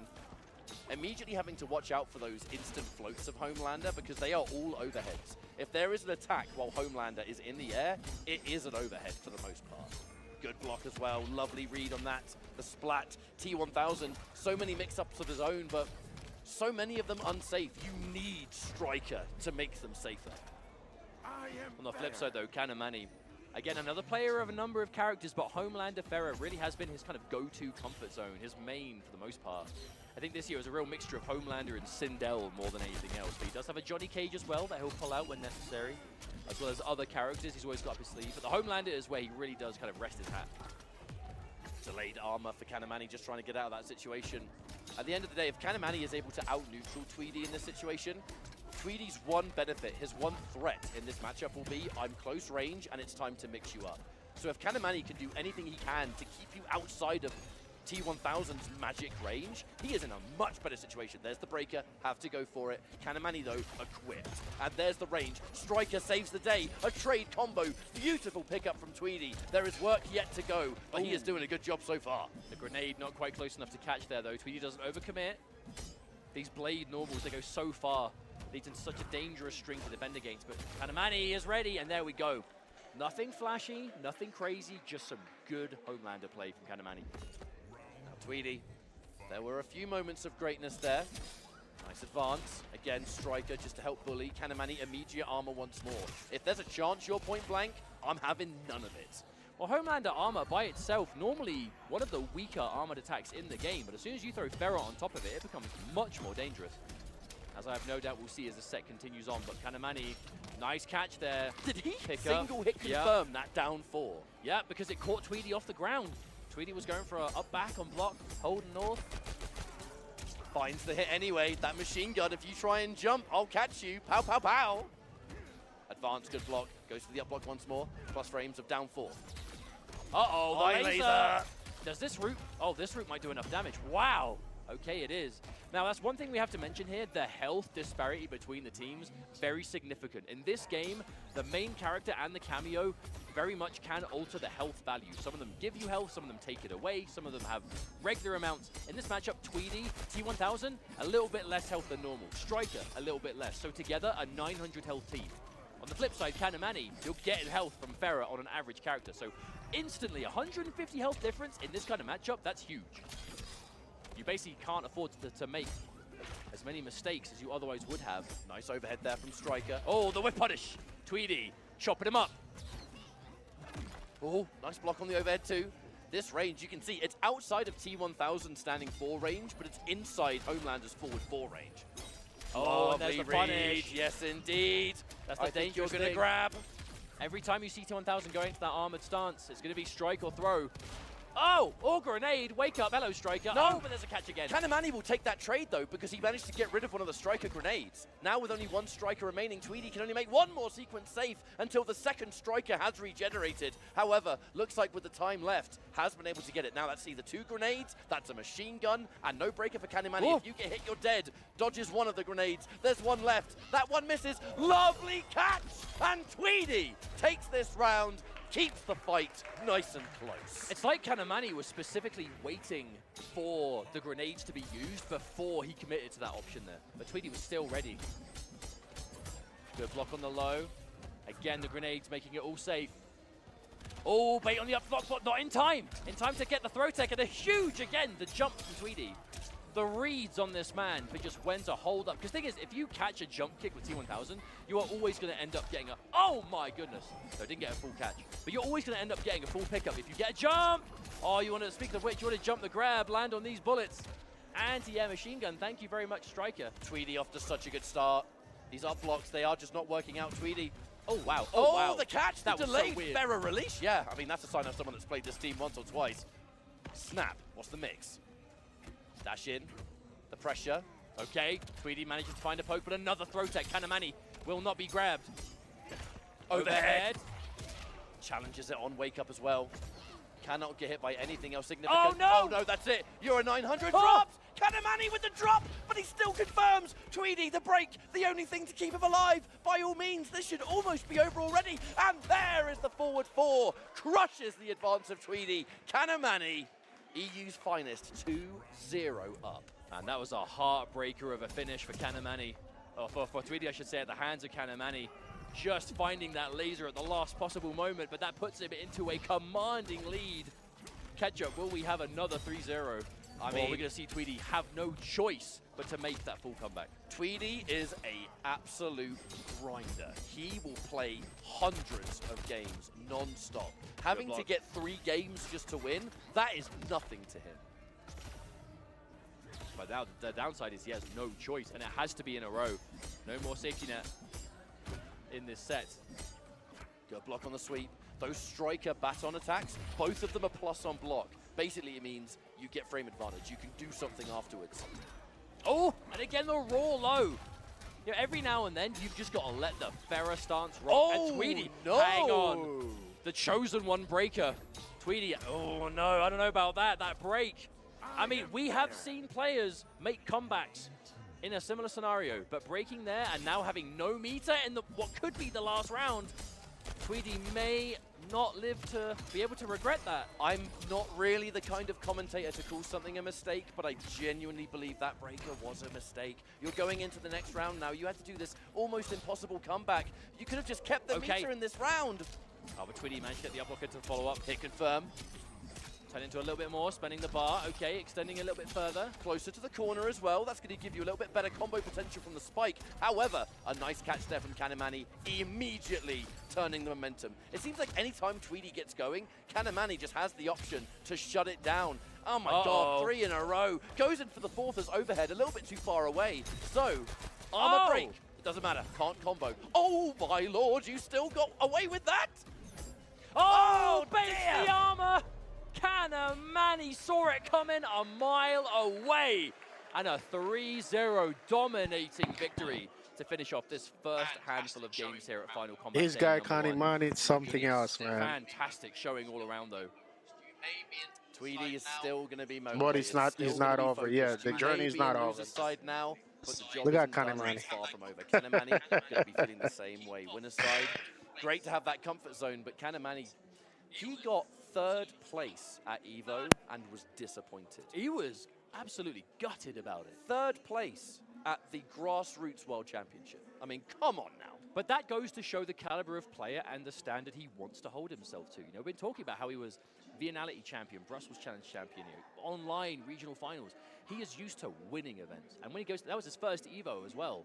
Not winning is a disappointment, because winning is specifically what he was looking for. But winning, he could very much do today. You know, I know he's got a lot of supporters across EU right now watching from home. It's getting late, I think, over there, but there's plenty of hours left to go. It'll be later still. You'll be doing the long shift. We used to do that, right? Until 2, 3 in the morning, watching tournaments on the EU time zone, but it's worth it. Don't go to sleep. Just make sure you got plenty of water or something. Shouts to hydration. But that does now lead us to our fully fledged top 8 here at the Final Combat 2025. We're in a situation now where everything is just going to be working out, but you've got to get through the winner side, loser side. While we set up for our next break, as we kick things off, I'd like to let the lovely people at home know that you can get a hands on some official Mortal Kombat 2 movie WB merch. Shop. Hang on. WB Shop, my Check it friends. out. One shirt of many. There are other things that you can check out on WB Shop. There's hats, there's cool jackets, there's accessories, jewelry, all that good stuff. And as we said, just make sure you go to WB Shop for all your needs. We're going to go for a break. When we come back, we're going to swap out with one and only Aqua and Tento, and we're going to finish off Final Combat 2025.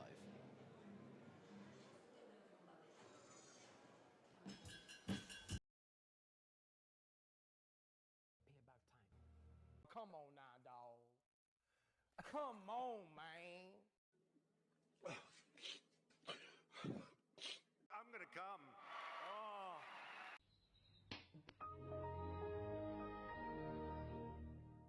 Holy Jesus. What is that? What the fuck is that? Gay. Boom. Bam. Bop. Bada bop. Boom. Pow. What? Bro, what are you talking about, man? You serious? Stop the cap. Stop the cap right now. Stop the cap. Oh, shit. Here we go again. Boring. Hi. Okay. Oh! Ew! Dude! What the fuck? Do me a favor, please. Get out of here. Get out of here, man. Shit, I'm saying. Good job. New face filters on Instagram today. This is my favorite one so far. Nice job, team.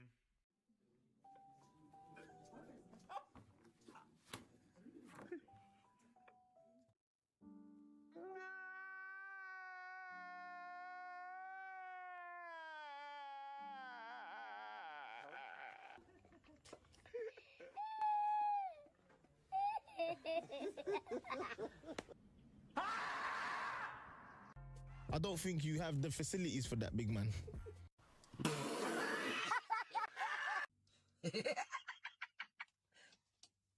Talo. Sorry.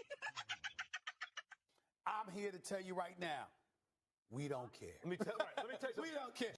How? How did they think that was okay to even put it in the game? I'm so sick of this company. The trash! Fix the game! It sucks playing the shit! And I'm addicted! So I can't quit! My disappointment is immeasurable. And my day is ruined. Perfect. And I've decided that I want to die. هكر يا جماعة لو انتبهتوا لحركاته هكر. Stupid, I'm not gonna let you get the chance. Now, I'm really mad.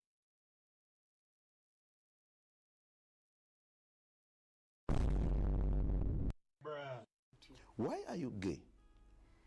Who says I'm gay? You are gay. Oh, Lord. Again. Again. Nothing new, nothing changed, same old shit. Daddy, chill. We don't do that here. Till it's cool, just cool, into the mouth. Nice. That was easy. That one there was a violation. Personally, I wouldn't have it. Oh, hey. I'm just about to go to bed. I know we couldn't Skype tonight, but that's all right. Good night, girl. I'll see you tomorrow. Bruh, chill. My time has come. Psych! Hey, yo, what the fuck? Hello, guys. It's Jovan. And you know what time it is? Disco time. Do you see me fucking laughing, my nigga? What is he doing?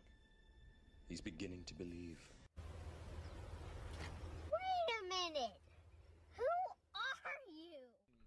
Peter, why you... what he's doing? Why you bully me? You fucking bitch. Why you bully me? Everyone asks. Liquid asking you why you bullying me, you fucking noob. Who's laughing now? Emotional, damn it. Oh my. Wow. FBI, open up!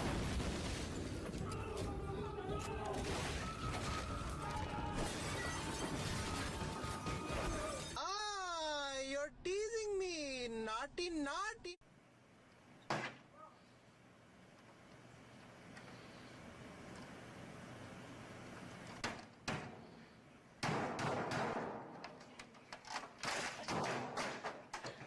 Wow! Incredible! What? Hacker Man.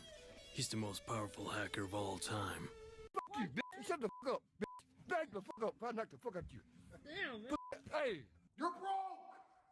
You're fucking poor! I don't like where this is going. We tired of playing with your ass, nigga. Today your ass is gonna die, bitch. Say goodnight, motherfucker.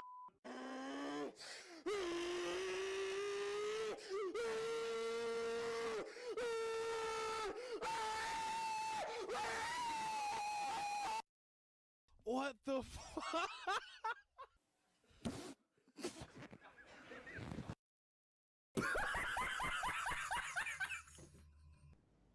What? How? Hold on, bro.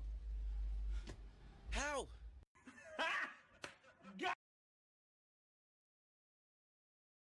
Final Combat here in Mexico City, the World Finals for Mortal Kombat 1. 20 players from across the world here, the best that have played this game for the past year across multiple events, all coming down to today. We've already seen 4 matches of this top 8 finale. We're going to head to the losers side of things to see who is going to win the World Championships. $200,000 on the line. Thanks for being here, everyone. I'm Mr. Aquaman. And my name is Sento, and the top 8 is going to be underway real soon. If you guys do not know, he said there was 20 players in here, but we dwindled down just to 8, and we will find out who our champion will be at the end of the night. We already have our defending champion, SonicFox, in loser's side after losing to a decisive 3-1 against ScorpionProcs. And then we also have Faysal falling to Gur. Gur's also going to be that winner side top 8. And man, it's been really intense. 3-0 victory for Canamani over Tweedy, and then the victory of Nicolas over Lavender Rain. I believe that was also 3-0. Yes. It has been absolutely insane thus far, but we're here for the long run. We're going to find out who the champion is going to be for Final Combat 2025. That's right. I mean, dude, already a tectonic shift in what hasn't happened in a world finale yet, which is Sonic in losers relatively early for, you know, what we know SonicFox for. Is it going to be a storyline this year of SonicFox, who has never, I'm going to say this again, has never lost a world finale for Mortal Kombat or Injustice, which are both made by the same developer in NetherRealm Studios. Big shouts to them for making these games that we get to enjoy. And now coming up is going to be Sonic versus Faysal. Round 1 losers of this top 8. Loser eliminated from this competition. Winner will stay alive, because how it works in double elimination is that everyone has 2 lives to their name. Even if you make it to the very end and you're the last one standing in winners, someone's going to come from losers, and that person on winners will still have a second life, and we'll get to that in the later stages because these boys are warming up right now. The buttons, what's the matchup going to be as SonicFox and Faysal have not really fought this year. This could be their first time battling each other and with everything at stake. T1000 versus the Striker. This is T1000 Striker versus the Madam Bow with the Cyrax. It's so sad to see. Both of these guys are both like really good friends of mine, and seeing that one of them has to fall so early, but this is how the cookie crumbles in competition. You have to fight your friends, and they become your enemy. And here it is. 7th place, if we eliminated right now, will score you $5,000. But you definitely want a bigger chunk of that prize pool, being at $200,000. First place is $70,000. Imagine getting that close, and you're coming so far. Here we go. SonicFox on the Cyrax Madam Bow. Panthers' very own Faysal. Pause in the game. What happened? Ooh. I got scared. I was Maybe over not. I was over trying to get my log. Back in. They threw me off. Must be a real match right here. All right, here we go. And here we go. The bottle. Starting off with the savior of Madam Bow in the back right there. An excellent pairing. This is Madam Bow, always going to be chucking bottles, assisting the bombs, assisting the setups. That Cyrax is going to naturally set up, and here we go. Bombs ahoy, bottles ahoy, and avoiding it with the jump back as Faysal gets started. Played the T1000, liquid metal on full display, becoming a puddle. Going to be playing really hard to get in this matchup. Probably going to be key to success to stay away. And when he's got Striker, the offensive firepower of this team that's put on display all weekend, from the likes of Faysal and Tweedy that we'll still be seeing in later on, has been sensational. Beautiful stuff all around. Goes for the low. Going to get the punish on that man. They made that really minus in this last patch. You guys do not know in this game, you have cameos and you have your regular characters. The two characters you see right now are the ones that control them, but in the background, with that circle that's next to them on the side of their health bars, that is the cameo that they can choose to come in to assist at any given time, as long as their picture is lighting up. Oh my god, Faysal, oh my god, the launch there with the Shao Hammer. Backed up by the grenades, definitely has a chance here with Fatal Blow in hand. Has to get a breaker off of Sonic, squeeze a throw, gonna put him near chip territory here. Is anything gonna save him from, it's gonna be a quick up. Oh my goodness. Oh, try to go for a double jump right there, but unfortunately there's a down one, and you check the down jab. Checking that man as he tries to rise up. One thing that Faysal will take away from us is got position right now. SonicFox back to the corner, but what a micro duck into the stand one to get the Cyrax started here. What's it gonna be on the bombs? He's gonna choose. Tosses the bump. You know, just using that to get more bombs on the screen right there, applying more pressure. But like I said, that T1000 can be pretty hard to get, and it can have some great mobility built into the toolkit himself. Okay, one man grab. That's what the up block gonna come in handy, but unfortunately, there's gonna be a bomb right there to cover him. Those grenades coming in handy from Striker. Big jump, gonna hit Madam Bow. No, she luckily dodged the fray, the bottle girl. Staying alive, okay? She's right there looking cutie. Looking pretty. Grenades missing. Backup didn't come in handy right there on Team 2 Cops. Oh, here comes Striker, getting the Tazen. Trying to shut down some of the mechanics that exist in Cyrax. Overhead. Right beats the overhead into the immediate meter drain right there. So smart from SonicFox. Drains the meter, denies the breaker. Max cash out here, and the Chocla from Madam Bow. Oh, you're dead Putting because ripples in that man's liquid metal. Man, that's a cherry chocolate right there. You never want to ask for the mama with her chocolate. But guess what? I felt that from here. Man, 900 health, and he's gonna die immediately for my goodness. Cash now with the fatal blow. Great awareness from SonicFox taking that first game. Faysal, taking a second to think about this. I was really questioning what his character choice was going to be going to this, but T1000 trying to mix Sonic, but you have so little health, and they want to just get that one straight hit on you, and you're just going to be done. These bomb setups is going to be too much for you. You don't have that team times to guess. I would assume you would go to a different character, but not the Shang. Double Striker uses right there, means he's got nothing. Great tech of the throw as well. So on hand, he goes underneath that one as well. Into a grab of his own. That's the command grab of T1000. Going full metal. There's his backup. Ooh, the conversion uses down 3. Beautiful stuff right there from Faysal. Getting as little damage as he can, but hey, it's enough. And beautiful read on the wake up right there. Denying that so powerful wake up in Madam Bow's slide. Striker catching a stray in the back. He's going to go on a big cooldown now, so not going to be able to activate his assist for quite some time. This Faysal here. And the Sonic health starting to dwindle now. Half of that erased by the command grab. An anti-air attempt. No, just met him on the ground perfectly. And on the final hit, went to a special move, which is normally to build a little bit more meter, but this man's already fully loaded down there. We got six sticks of butter right now. These chefs about to cook up something nasty. You just want to shoot off the block, bro. You just want to really show off the block right there. The mid's going to miss right there, but sets up a bomb as he teleports away. Gets the goop juke on the other side. Shout out to Burrito Voorhees. Big launch right now. The restand. A safe jump out to this one. Another one. The grenade's going to catch. That's going to be another launch. Yo, Faysal going corner to corner, coast to coast. And relentless pressure sequence right now from Faysal. Pressure on still from the grenades. Really from Sonic to get forward and underneath that grenade. One of the ways to get around it in pressure, and a huge pickup into the goop. And what's it going to be? Bombs, Madame Bo. And this time the side switch to kind of threaten the corner, but because of that side switch, Madame Bo, the bottle, not going to be able to full confirm. Faysal still alive in this one. And the bottle acting as covers right there was so insane. Sonic sticking 3 steps ahead right there, but unfortunately, whipping the command grab. Big punch coming out of the face out now with recovery on that. And guess what? Has a chance. Big jump. Going to be met in the air by Sonic. Sonic, are you going to cash out? Goes for bombs instead. Big Faysal making a command grab right there. Beautiful air-to-air from Sonic back into the mix, and it's going to be the relaunch with the bomb, taking a shot as well. And is that going to... Okay. With that damn meter drain, I was going to lose my mind too, but didn't have 2 bars. Yeah, I was looking at the meter Sonic, so I was like, oh, never mind. That would have been a statement sent right here. Final round, though. Oh, Lord, game number 2, that's going to launch. Thank you for the bottle. And 1 drink already locked and loaded for Sonic. You guys do not know, when Sonic takes a drink in Madame Bo, that gives the special properties for certain moves. Could get a dash cancel, and that's why I mean by the coverage. Didn't lock the last hit, though. It's not actually blocking. That's MO2-1000 taking the shot. Gonna get sent on a roller coaster ride of bombs, but tries to goof out. Armors through his Sonic. The DP coming through. Blaze with a mid again. There's the dash cancel into the slide. Is that all she wrote? Keep it all unbreakable.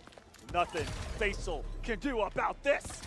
And that command dash of not even Cyrax, that is what is given to any character that takes a shot from Madame Bo. You guys don't know what's in that bottle, but it is a power-up. Man, you get drunk, you get more powerful? That's right. Who would have thought? I thought I was supposed to, Bull Rachel incarnate out here in Mortal Kombat 1. I thought I was supposed to slow the senses. For your Mortal Kombat lore guys out there. Oh my goodness, closing the gap so quickly. Unleashing the entire arsenal of the Earthrealm PD. That was every single bullet in the clip. To close the gap, pressure is on. Oh, the invincible wake-up coming out again. Faysal wasn't ready for it this time around. Guess what? Another full combo and more bombs. Ting shout out to the John on Spanish commentary coming out. And guess what? You try to poke, it's never your turn. Faysal a tough spot here. This is corner time. Oh, Lord have mercy. And now is there going to be a grab? Sonic, no, just putting out a roundhouse of the Cyrax, watching him menacingly just get exploded by the bomb right there onto a match point here for Sonic. Trying to go with it again. Command grab going to come in. No, got hit by the last 2 shots. Who would have thought? Man, Striker really emptying out that clip.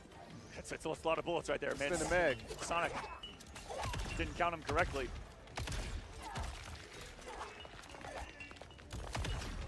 Time for bombs, baby. Madame Bo. Ready for the anti-air. Faysal's been trying neutral jump to avoid some of these scenarios so many times, and Sonic reading them. After that first game, time and time again, the interruption even caught the Striker, and this is looking lights out right now. Faysal gonna need a miracle. Can he perform it? I don't know, Aqua, I don't know. And because he is Striker that's still on cooldown, gets hit by the mid, and that should be all she wrote. Faysal is unfortunately going to be eliminated at 7th place. Sonic is still going to prevail and try to get a 2nd title for the 2nd year in a row. Dominating display from the Fox here to begin their losers' possible ascent through the bracket, trying to make it back into the winner's circle here at Final Kombat. Has won the last 2 Final Kombats in a row back in 2020 and then last year in 2024. There were a couple of years where, of course, there was no Final Kombats. That was, you know, during COVID, not a lot of offlines happening, but great to see it still come back strong last year and here for these players that have continuously played these games since its launch. Looking very strong as Sonic on the run, and now we're going to get into the other side of the losers bracket. It's going to be Lavender Rain versus Tweedy. And Tweedy has been really the Cinderella story of Final Kombat. Both him and Gur. Gur getting in here the way he did. Now on the winner's side of this bracket, Tento. This is absolutely monumentalness in the making. Definitely so. Tweedy, on the one hand, has some health issues actually early in the year, but still prevailed, able to come through and still making Final Kombat. Like I said, this is the first time coming offline in 5 years. He wasn't here since the last Final Kombat of MK11 in 2020. Now making a statement, getting to the top 8, and now we have Lavender Rain, one of the Brazilian players that we've been looking at for quite some time, even on the Coliseum as well. But He's making his chance, making his strays. Wait, is he the only Brazilian here? I just thought about that. Yes, in this top 8. Oh my God, he's the only Brazilian in this top 8. So he's had a lot riding on his shoulders, and of course the crowd is going to be on his side. But Tweedy, the Birdman, definitely going to try to be the presence here. If you guys do not know, Tweedy also plays T1000 with the striker, Team Double Cop, and Lavender Ring has a mixture of characters. Known for that Takeda with the Jacks, but he's been breaking out some other teams. He got that Ermac. That Ermac Janet is really nice. And I haven't seen someone do that much damage with that team, if I can be honest with you. He had some kind of secret Brazilian sauce that added a couple of more hits in there. 550 damage to a mix-up at the end? No, it was 600. Are you kidding me? It was 600 into a mix-up. Yeah, hey, get him out of here. All right, and it's the pressure. He's trying to make it rain Golpes out here, which is Spanish for damage, if you guys aren't sure. If you've seen the game in that version. Oh, we're actually in the English version of the game here on the stage. So never mind. But he's going to go with his classic pairing here. Takeda, Jax. Jax giving him extensions off of everything for Takeda. He's going to extend his throw. He's going to extend his combos into big damage to set up what Takeda wants to. He gets to throw his little kunais on the ground, and then he can manipulate them and play around them against his opponent. And for the T1000, for Team Lock 'em Up, Double Cop, it's all about, it's all about the guns, baby. Guns, grenades. But yeah, big thing right here, if you guys do not know, they do button checks to make sure their controller's working. People's like, wait, why are you checking your buttons if you know your buttons? Hey, would you want to double check your buttons for $70,000? Yeah, I didn't think so. All right, calm down. Hey, just in case out there. And a lot of these players have different settings on their controls as well. You know, there's little things that change how your directional inputs affect your special moves, you know, shortcut inputs as well. A lot of little things you can do in the controller settings to change up the gameplay. If you're struggling with something here or there, definitely look into that. But we're going to begin Mortal Kombat here in this next match. Oh, I thought he was going to go back though, but he went for the low instead, got under the high move. Guess what? Because striking grenades, baby, we love the police, huh? That's here. Right. Saw that sequence before. Such a safety net in a lot of these setups. There's those striker grenades. There's a kunai and a beautiful spacing, but there it is, his homie. Big damage here.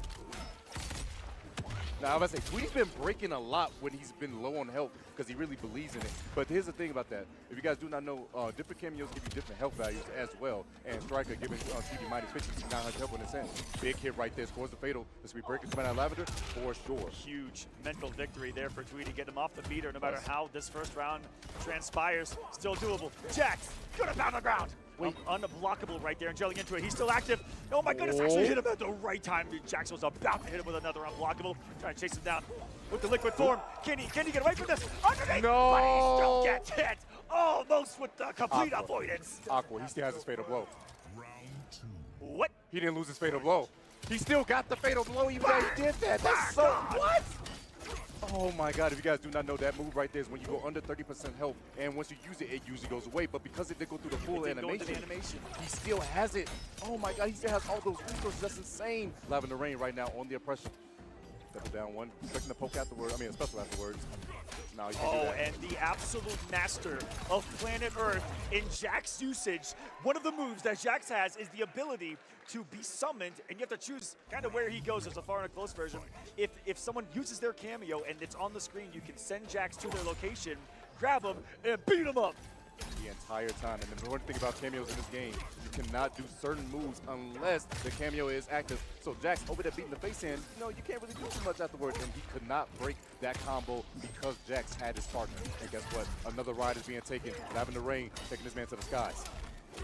Let's see if Tweedy has the audacity to break late again. This time saying, nah, I don't know about all that. I'm gonna take the meter into the next round, so I got some firepower in this one. Step one, can he escape this corner? Firepower is definitely needed right here. So note, because Tweedy has lower health, each time he gets hit, he actually gets meter a tad bit faster than Lavender Rain, who has more health, which is why he elects to break so early. But still, that meter disadvantage can be a problem in this matchup. Yeah, meter is money in Mortal Kombat. Gives you access to your enhanced moves, gives you access to your breaker, and there's the overhead. Got him with the blade of the T1000. Gets some damage on the board, Tweedy. Having a little run right here, and the spacing to stay out of the normal range, and then come in with the advancement. Hit Lavender, press and buttons, and scoop back to the loop, and you're still in the corner here. Tweedy's on the board. Beautiful optimization about Tweedy and Lavender. Electing not to break. He says, you know what, you got this round, but guess what I'm going to do, see if I get hit. Wait a second, another launch. Not breaking his Lavender range. He has the help to give, but my goodness, his damage is stacking up. No wake up from Lavender Rain either. Holding on to resources right now, but because he got hit, still in hit advantage, unable to be thrown in that state. That's causing the drop. Speaking of drops, Butterfingers from Lavender Rain giving Tweedy an inch, and you cannot give a competitor like Tweedy an inch. He will take a mile. This is someone who is no stranger to World Finals, unlike Lavender Rain, making his first year in 2025. Man, Tweedy does play with his heart, and you're seeing that right now. Try to go for grab right there. Thought Striker was coming out, but no. Here, overhead. The baton mix. Striker has access to overhead and a low, which he tried there, and it's just going to bully him on block. No meter to save him from the chip damage that you take while blocking normals and specials in this game. Beautiful stuff right there from Tweedy. Staggering it up and make sure he gets a kill right there. The score is now tied up 1-1. Like I said, one of these boys is going home with $5,000, but you don't want to lose right now where you can get more. Beautiful conversion right there from Lavender. Able to take the hit of the grenades right there. Still get the full combo. Sensational. Great positional grab there from Tweedy. You can forward throw or back throw your opponent. As we come to mix up, you have to break it different ways. Lavender gets some breathing room. Got head to plus frames right there, but the jump out of there from Tweedy, but overcommitted to the spikes out of the puddle. He's going to pay the price for it. Oh, sets up a kunai as well. Oh my god, never mind. He just wants the damage.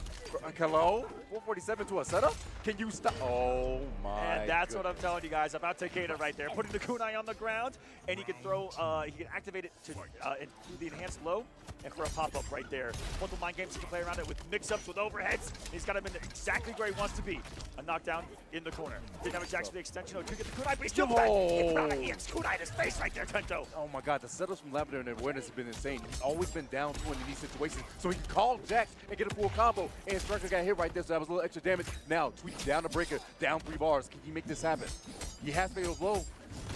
And how was he so ready for when Striker was going to come? The Jax usage, like I told you guys, I have never seen someone this optimal with him, even on those down 2 trades like you were talking about earlier, to get the extensions, get the combos, to continue the pressure on the health bar of his opponents. Right now, it is Tweedy on a life deficit right now. Oh no, this is going to go into the ground pound, into a pretty much guaranteed situation on block right there. Jax is going to take his pound of flesh. It's not much damage, but in a situation like that, it's everything. Everything and all is needed. I get a crowd going a little crazy because guess what? Brazil is going to be looking like they're going to be moving forward unless Tweedy shows us something and shows us something amazing. Tries to get through, but unfortunately, it's not a trade in your favor. Double dash, get off me. The tech. Slow conversion. Oh, yes, sir. Like that Tweedy was unafraid to take the risk right there. As that low spike is punishable on block, but becomes a launcher in the corner. Striker getting beat up. Still getting punched. That poor cop. Who would have thought? And every punch that Jax has on the opponent's cameo takes a little bit of health from the opponent. You want to know if their cameo got hit. If you see the character that's playing just turn red slightly, that means that they actually got hit by the cameo. You know, because no, Jax was close enough. That led to something nasty right there. Tweedy surviving one. Some good frames up even over to that. Oh, baton immediately grabs. We're in double fatal blow territory. This is scary. So many resources on the screen. To be a grab, no. So Faysal goes under, and guess what? Uses the down to cancel the conversion. Doesn't complete the combo though, but Spider-Man swing gets the job done. If you guys do not know, if someone goes for a high or any move and you punish it with that uppercut, it means that you can spend the 2 bars if necessary to make sure that they cannot break and hold lots of damage. Winner is by Lavender Rain, puts himself now on set point. Frightening reaction to start this round 2. He jumped back and saw the startup of the low bundle and then checked it with the advancing low. Got a trade, but still the recognition was sensational. Ooh, eating some of the pulls of T1000 there. Here comes the swipes into overhead. Was threatening with grab. Jax catching the stray. Got over the whip. No way. I didn't know you had the high ground like Anakin. He wish he was Anakin. Don't do it. He did it. Oh. It's okay. He has plenty to back him up. Gonna throw this one raw though and put him in quite a scary situation right here. If there is a grab at the end of that string that you have to be worried about. Most grabs in this game, all regular grabs, and most command grabs, highs that are crouchable. And that was a dominating round from Tweedy. Hold on a second. That liquid metal coming in handy, Aqua. Gets over it again. The conversion with grenades. Beautiful stuff right here. Lavender and election not to break. Gonna hold this damage. Not too much. Remember, he is a big boy. 1100 health. Oh no. It's crazy to think that it's a 200 HP difference in the teams. Neutral jumps have been super effective on Lavender Rain. What a conversion too. Actually, T1000 putting out some damage over 400. Oh, raw command grab, and it was kind of here. He pressed a little bit too late right there. Wait a second. Tweedy could try to tie this up. Goes for overhead, that's plus. Tries to go for neutral jump, back throw. Huge. So smart. Tweedy's worked around that breaker masterfully so far, but Rain taking a little risk himself here into the wreck up. Gonna get his kunai setup. What's it gonna be? Every jump here goes overneath the poke. Goes into some madness. Super plus on block right there. Still just gain a turn, and it forces the break from Tweedy. Goes for the grenades. Tweedy just needs one straight hit, but the same thing could be said to Lavender. Takes a second, goes to the back two. Plus frames. No, Jack's gonna whiff. Those out the kunai. Grenades are there.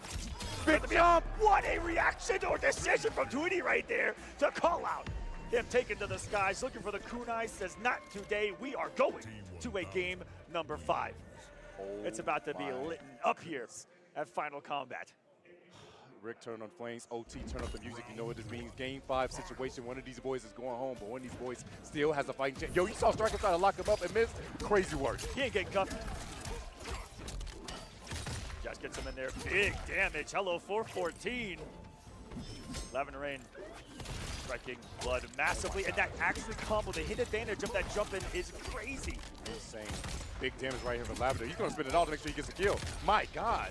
Putting on the show, and that's unblockable, but guess what? Spider-Man swing goes through once again. Brazil in the crowd, making some noise. Lavender Rain once again on set point. Oh, that's ready. Best breakthrough to the spaces right there to get this one started. Close and personal. I like to see it out here in the Mortal Kombat competitive streets. Back to the corner you go. It's gonna be here on the knockdown. Jumps. Oh, behind and had the time to block. And here comes the punish. God, so much damage going on back. Yo, the characters in the background are terrified of what's going on. Why is this robot beating up this poor boy? Get off me. It's under. Striker's dead. That's gonna be a full combo coming out for Tweedy again. And Lavender Rain elects not to break. He says, you know what? Let's just go to a final round. It's cool. I can deal with it. Trading near flawless victories to send us to a final round, and that's exactly what it's going to be. Truly, the definition of back and forth. Happening before our eyes, but this is it. Final round. Oh, and Jack's taking a hit. Otherwise, we're going to see the launch. Big one goes for command grab once again. Jack's still on cooldown, but now he's going to be available. Grenades coming through once more. Good block by Lavender, but it's going to be a breaker immediately from Tweedy. That might be his last breaker of the set. Oh, Striker, a little bit drunk, throwing the nades a little too far right there. Unhand me, Lavender says. Guessing right on the throw. Still in a scary spot, no matter the situation. Have your back to the corner here. Oh, he got baton. That police brutality right there. That baton him in the cabeza. He might have a concussion. Oh, for sure. Little man's in trouble. Taking that second, trying to poke away, but guess what? The big space, and that's going to be huge damage. He has corner, he has Jack. Oh, my Lord. He doesn't decide to go for it, but he's going for a setup. The next kick. The jump. The Dazzling Creed to actually hold up right there, and this actually couldn't be it. No breaker to his name. Jack still in play. Not going to need it. Lavender Rain taking it 3-2 in a battle here in Losers number 1. Tweedy still making the top 8. Congratulations. Almost getting it done. A battle indeed. Will advance to the next round here of the Losers bracket. Big shout outs to the Birdman making all this weight, making top 8. First time in 5 years coming offline, but the crowd makes good stuff from Tweedy, though. Tweedy's out, man. My boy's out. Lavender Rain taking it. Yep. Every single time Lavender went for that kunai setup in the corner. Oh, man. Tweedy disrespected. As you said, it's mad well, but still, he wanted to try to challenge. Good stuff, man. Good stuff, man. Big shout out to I understand Tweedy, everybody pays $70 for the controller, $70 for the game. You can do what you want, but there's a time to block, and that was the time to do so. That's right. Everyone wants to press those buttons that they paid for, Tento. Yes. Absolutely. Now, we're going to get to the winner's side of the bracket where Lavender Rain, man, this guy has a lot of potential, man. The guy is good, man. Well, we're going to talk about it, baby. You got to give it to the guy. The guy is good, man. The guy is pretty good. Massive runbacks that have already occurred on the tour. I mean, there's nothing that I can say that Tweedy didn't do right. He just didn't. He just wasn't his, man. The one just wasn't his. Happening at Evo with so much at stake. And 4, Canamani looking to get vengeance on Nicolas. 4, ScorpionProcs looking to get vengeance on Gur. The twins both looking to get some vengeance here on the winner's side. It's about to go down, and we're getting right into ScorpionProcs versus Gur. If you guys do not know, Yo, that's gonna be a crazy one. ScorpionProcs versus Gur. One And of they're still them. in winners. They're still alive. Both Yeah. in winner's So side. ScorpionProcs and Nicolas, who we just mentioned, twins, very young, 18 years old, and have been Yeah, that is true. just Mortal Kombat prodigies. since 15. Actually, I would say dare Winner say 15. semi. Yeah, 13, We just didn't hear about them today. That's a winner semi. And dominated in 2021. I know at the SEMA. last time they used to played, be like you guys heard it from Aquaman. And dominated. You know, how rare is it to see ScorpionProcs something lost like that, especially to at that Gur. young of an age, But it and was a now very they're already close getting put set, man. It in was a history very close set. of competitive. And speaking of history MK. between these matches too, Aqua, at first, when they first met in Mexico, it was actually 3-2 in favor of ScorpionProcs. But That was then a close Gur one. immediately got it back in blood, 3-2 in Brazil, and took him out. That was the very first time Gur has ever beaten ScorpionProcs in bracket. I think I said Evo earlier. I think I meant Brazil. That But, was, no, that but, was then, but then you're right. At Evo was it also, Evo too? he That's needed what I run back because Gur beat ScorpionProcs to to make get top 8. Top 8 yes. at Evo. Which was Gur's first top 8 at Evo. Yes. It was a massive pop-off, a lot of emotion. So plenty of history between these two, and just the course of this 9 months of the season, which has been absolutely ridiculous. And now it comes down to the final showing. Is that our first sighting of the Cyrax cameo? That's his way. Cyrax. It's Cyrax Reiko. He must be woke on something like this. I'm still asleep. I'm snoring. No, wait, what? I'm knocked This out. is a button check. I'm knocked out if I can be honest with you. Yeah, no, yeah, that's Never right, seen this before, but could be some secret sauce that he's cooked up. We'll see what. I don't believe. You don't believe? Look at that. He's showing it off.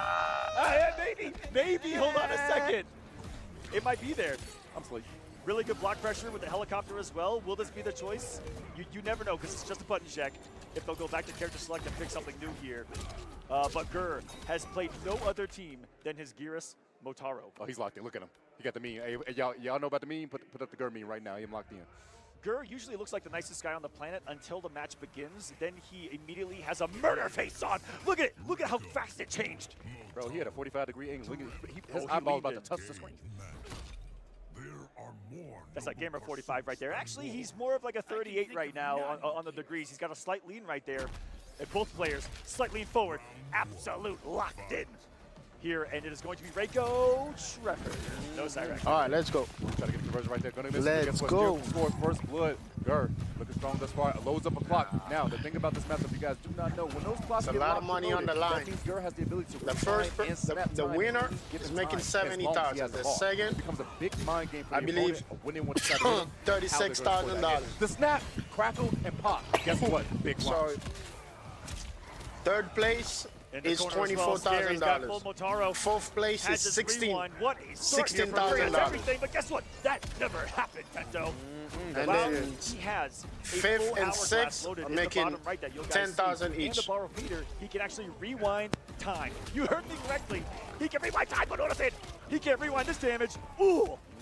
Needs a clock to be able to do that. The beautiful duck once again coming out of ScorpionProcs. The young man reacts, as we like to say, put him on his neck and spend 2 bars just to make sure that man stays down. Beautiful stuff by ScorpionProcs taking that first round. And you weren't lying. That was expensive, but he did not want to let that So man it's a live. lot of money on the line, man. It's a lot of please money. spend it. You do not want to give your opponent a chance because you cost yourself, like I said, $70,000 on the line. There's definitely going to be a couple nerves.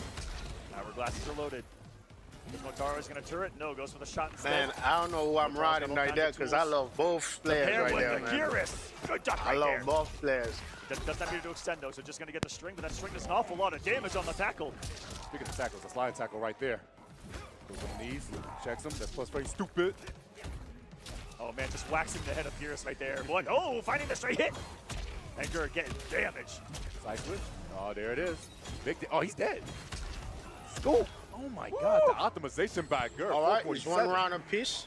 Now, granted, the last time they've been playing, it was It's still actually anybody's game on right now. the Havoc. So this is the first time I've seen him actually with the Reiko against this matchup. Gur putting out the clone right there. So in a couple of seconds, never mind. Snap games. But it's he's too Oh, so low. That's so unfortunate. Oh Mid my actually goodness. whipping. In that frozen state, you are susceptible to just getting hit right there, but the hit of Geras actually whiffed. Oh, is he going to punish? No, he couldn't get there in time. The extended normal not coming in handy right there. Tries to go for another down four, not going to work out. Yo, Trimmer, get drunk. You missed the man. You was off the mark. He got clipped by the down four right there of Geras 2. He's going to be on a big cooldown. Send in the sand. Mr. Sandman, give me a dream. Sandman, stay away. Put him on his neck. What a Yo, trade. the trade. And that's 2 bars gone for ScorpionProcs too. In a millisecond. Still has rewind time too. Ooh, Scary down 4 right there. Definitely could have got whip punish. Reiko's got the button to do it on the back 3. Oh, time's going down. That advancing kick. Those kicks that have the red animations to them from Reiko are massive here in Mortal Kombat. Throwing his stars though. Like, and just hold him. He tried to breathe and got Thanos snapped. That's gonna hurt. Now you're gonna be holding this beat side. Wait a second. He still got it loaded too. Even under. Woke up with a down 4, and off of this will force the rewind time.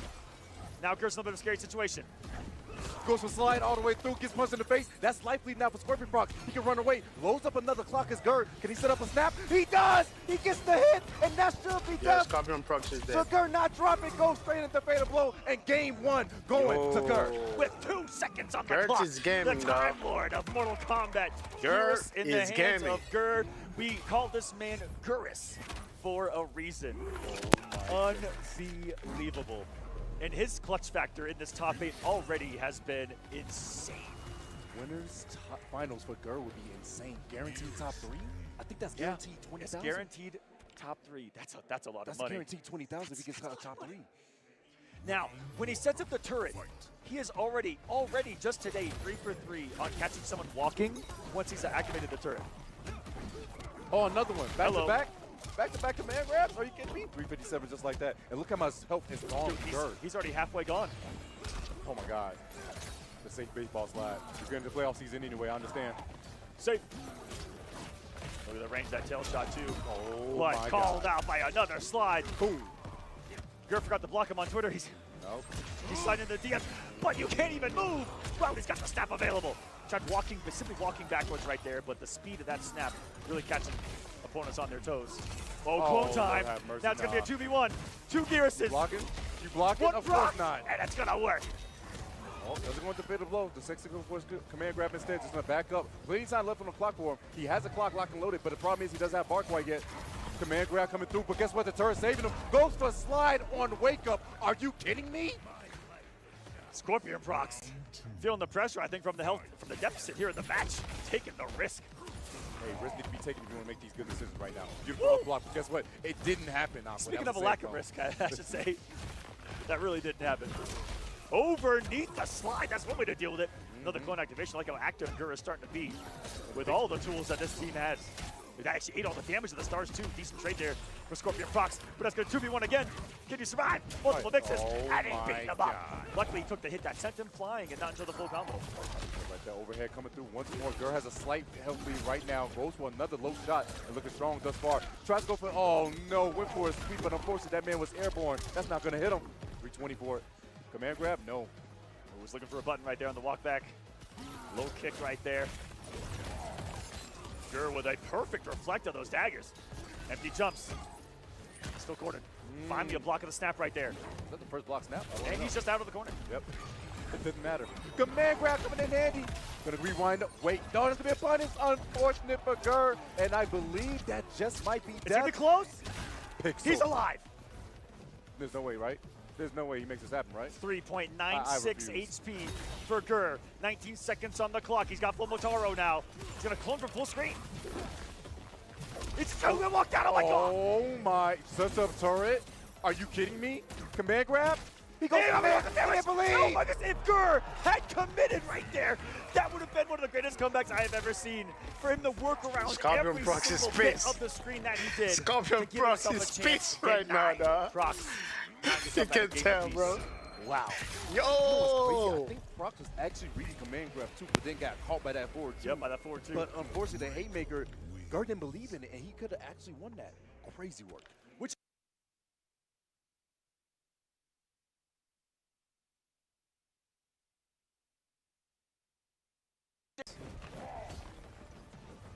this titanic battle of MK interrupting the Motaro too. Easy, big boy. The sun's getting real low. Go to sleep. Gonna be kind of low right there. Just goes for command grab. Opposite outboard. Seal 272. And that's a lot of damage when you only have 950. Runs that on. Got more sand. He's got no meter though. Procs knows it. Trying to close the gap as quickly as he can. All right, gonna keep himself safe with the tournament. Beautiful stuff right there. Trying to outspace. Flawless box is beautiful, but unfortunately, Star still made it through past the wall. Oh no, that's a punish.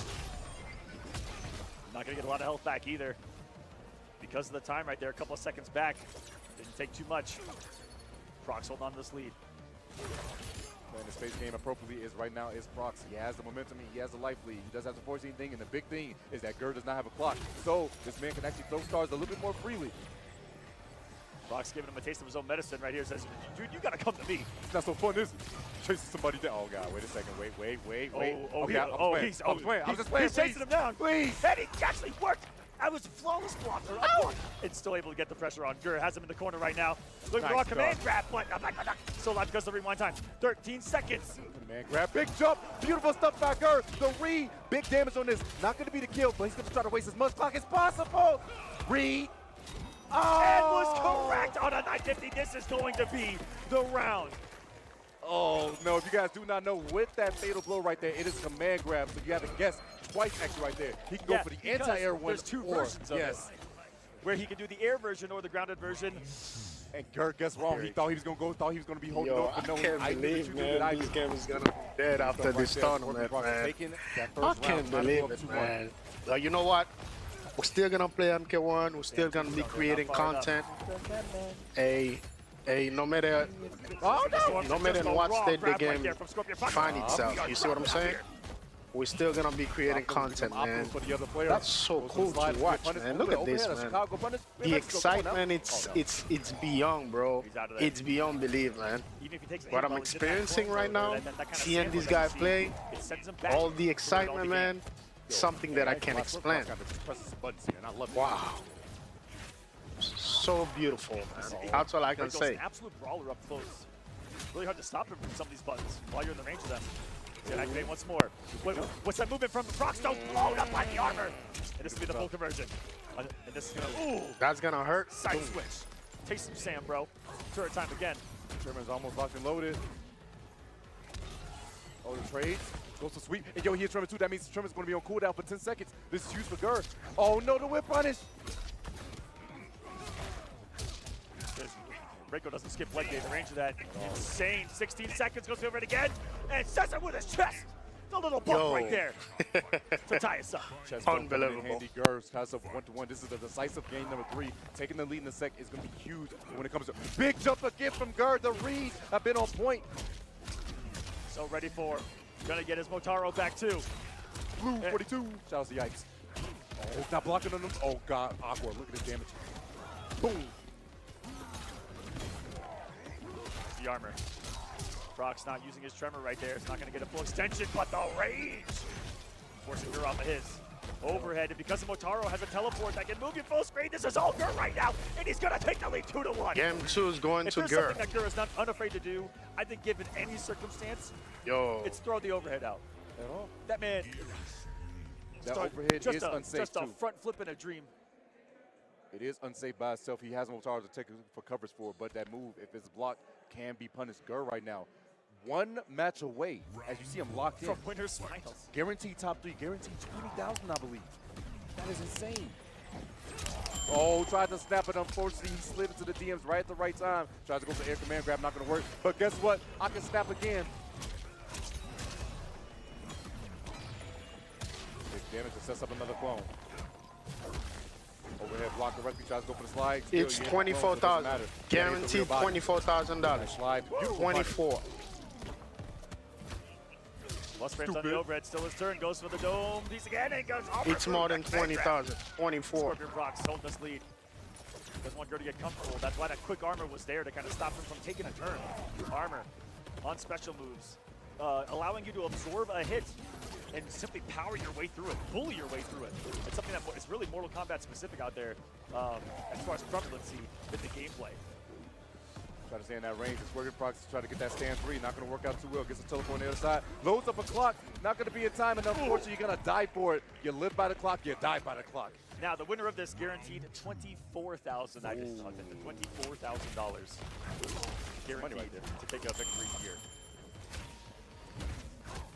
Loser guaranteed $10,000.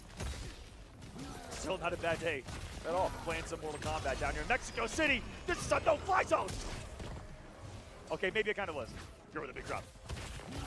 Oh, goes for stand 3. Unfortunately, didn't believe in it. Command grab was rather late. Hey, yo, Tremor actually missed. Who would have thought? Gur really picking up on reacting to those runs from Reiko. Neutral jump is going to get him away from both the tackle and the slide and the command grab that exists off it. ScorpionProcs, the only thing he can really do to change things up is to start running into the rising knee to maybe catch him on the way up, but that's a massive, massive risk that these players may not want to take in a situation like this. Again, no, he actually just had a little bit of time. Oh, trying to go for ES command grab, not going to work out. The big jump, the up block. That's what we're doing right there too. Bait it out. Punish. God, look at the rage. All over it. No fatal blow. He's gonna save it. They just put it down to a mix-up here with the fatal blow. Scary rage, and once more, another beautiful reaction to the run from Gur. Match point.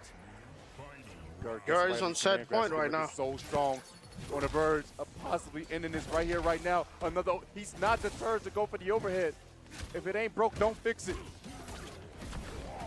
This man Gur, who has had the longest, most grueling grind of a season of Mortal Kombat that anyone has had. Traveled to all 10 offline events in 10 different places in the world, and is now here, one game away from a top 3. ScorpionProcs need to come back. Can he close this gap? It's been great keep away from Gur. His best way in the run, but Gur's shown the options for it. So trying to stuck this tracks right now. ScorpionProcs dealing with these walls, dealing with this pressure, goes for the slide. Tremor luckily misses, and Tremor got hit too. That means 10-second cooldown. Gur's awareness and reaction to the situation to get the hit on Tremor every time in the cooldown, sensational. To give him less resources here while they're dancing right now. Hold on a second. Another wall, he's looking for that clean hit. He knows he has snaps. That's going to be a punish. But guess what? The rewind, it never happened. 30 seconds left on the clock, and Gur doesn't have a clock. Doesn't have any meter to build it either. We'll have to get the old-fashioned way. Old school loads, and how many grabs has Gur avoided in the last mere couple of minutes here? Eats a kick with no commitment from ScorpionProcs. Oh, the sweet to punish this. No, this is left on the clock, Aqua. Yo, he hit him in time. Wait. He's going to have a couple of seconds here on wake up. Not enough. That took a lot of time off the clock. Gur needing a miracle. Nice. Goes for the grab, and Procs denies it as time expires. We're going to another game 5. To a game number 5 says, how does it feel, Gur? Oh, man. Man, how does it feel to lose by a command grab? Going for the neutral jump, knowing that command grab was coming right there. It's crazy, dog. I was really surprised. I thought Gur might have going to go for a wake-up fatal blow right there because he did go for the slower mid with that. Come on, boy, Reiko, though. He stayed composed. One of the few things that Motaro gives you, only a couple of cameos do it in the game, but it gives you a different fatal blow startup, and the fastest one in the game happens to be with Motaro. So really good at checking little situations like that as it comes to play. Procs draws first blood, draws second blood too. Is he gonna get a third? He just might, and I see the delay right now coming out of Procs, going for the run into the delayed knee instead of command grab, just to throw off Gur's timing.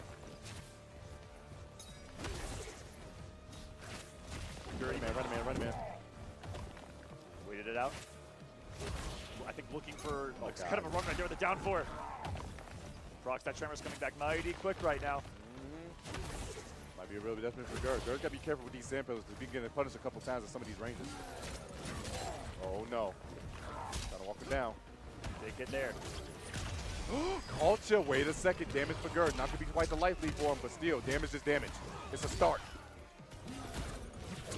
Gur is so consistent at kind of checking him on the wake up there with the Motaro shot. Wants those plus frames, but finally a tackle works out for Procs here. Massive risk to get out.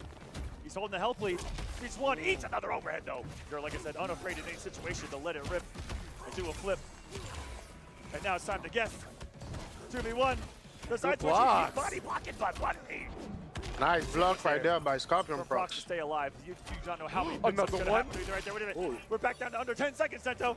Goes to wake up down 1. The life lead is in favor of ScorpionProcs right now. Has the flawless block. Teleports out. Still in favor. The snap! Are you kidding me? Gur, once again, still in for ScorpionProcs. It puts himself on set point. 3 seconds on the clock. A snap of those fingers, and it was over. Another one. Goes for the low. Got space.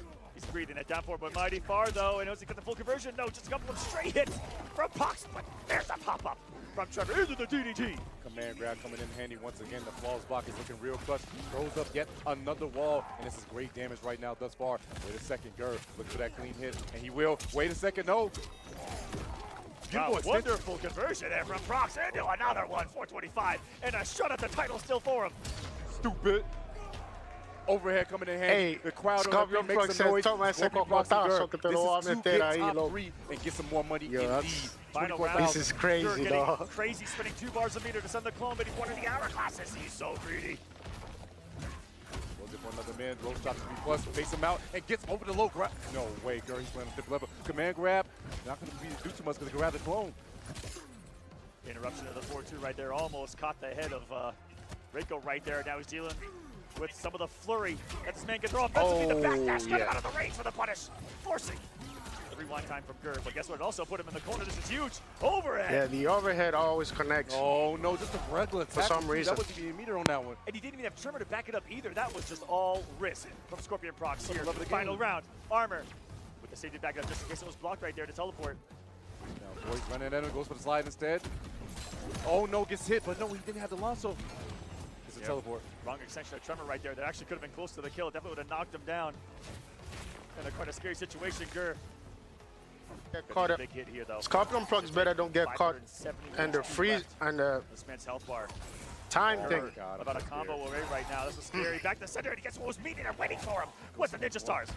Yo, he hit Tremor. That's still huge right there. Goes for a big haymaker. Not going to work out. Plus frames. Command grab. Wait a second. 15 seconds on the clock. Would you go for overhead? He goes for another one. You bet not go for the back one. He can go for the kill. Down force, down force. Chip damage is adding up. Wait, waste the bar. Goes for the 6. Wait, no, wait. Command grab can be there. It's still there. Go. Yeah. What can you do? Another one. Command grab. Overhead. Get flush. God damn it. ScorpionProcs. Yo! Surviving battle of the top 8 so far. My with God! What the hell's going on? HP difference. Post blocking that in a situation that was going to be grab again, overhead, or low. Yo. That's a 33-33-33 way mix-up guess situation for ScorpionProcs, and the young Chilean says overhead's coming. My heart blocks is it about correctly, to pop and out my secures the chest, victory. man. That was literally What down the to hell? a single hit, Tento. What the that hell's was going a on, classic man? battle Yo. here in Mortal Kombat. My heart is pounding. That was right crazy. now. That was intense, My man. God. That was Guarantee himself extremely intense, $24,000. God damn it. ScorpionProcs, the young prodigy, looking GG real from strong both right players, now. Gerd, man. not Gerd out of it at quite least yet. is Gerd going down guaranteed to that loose side of the $10,000. bracket That's a and lot of still money. has that fighting chance. Still a That lot last of money. decision for that And delayed wake-up. When ScorpionProcs you're is working against guaranteed time, you $24,000. gotta use all your That means options even though use as much Nicolas of that end time up being the as second, possible. Smart stuff these from guys are ScorpionProcs. going Let's around go with that more than dub into top $50,000, man. Very, That's very the comfortable advantage place of to be being here. twins Top and 3 good winner in this side. game, Gerd dog. going down In to those the type of losers now. tournaments, man. Has So lost this his guy safety net packing in his second life. half Now he's going down there fighting $100,000, with the man. demons of the losers bracket, and there's nothing That's but demons crazy. down there. And Good stuff, good I want to give stuff. a quick shout out to these wonderful Funko Pops. Funko, big shout out to you. Got a ton of your stuff, but they put out some new ones for the Mortal Kombat movie coming out. Mortal Kombat 2, you've seen their trailer for it. It looks incredible. They've got Katana and Johnny Cage for it so far. If you guys collect Funkos, check them out. Add them to your collection. I know there's a billion of you Mortal Kombat collectors out there. But you know what? I feel so sad, man. Add it to your collection. You got the Just movie because Katana, you of got the movie Johnny way Cage. they Check it out here today. they killed the game. NOS killed the game for no there we reason, go, man. on screen. Beautiful. Johnny Cage They going should for the- never going for kill the the game punch like right that, man.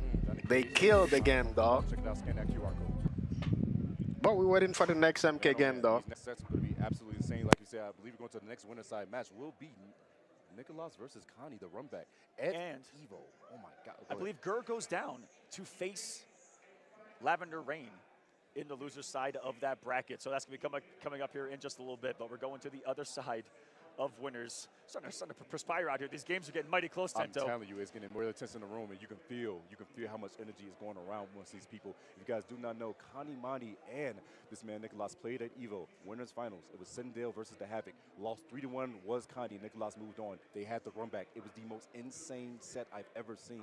Johnny Cage versus the Havoc, but once again, Nicolas prevailed 3-2 over Connie, eliminating him, and Connie got third place at his first ever Evo, all the way from Europe. Germany was where he hails from.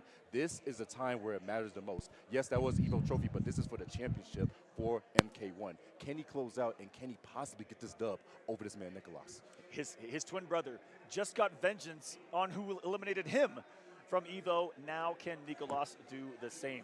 That is what is at stake right here. Canamani, who has been the most dominating player of Europe for the past couple of years, has won every single...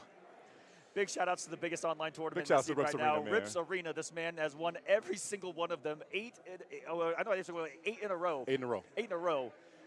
right now for him. Unbelievable stats, and for his first appearance on American soil, on North American soil. Sorry, no, second for North America, first in America. Last year's final was in Canada. But that's third place at Evo. Huge place to be. One hit away from grand finals against both of the players that eliminated him. Canamani is looking to be one of the best players on planet Earth and is going to try to prove it here today at the last Final Kombat. He made Final Kombat last year.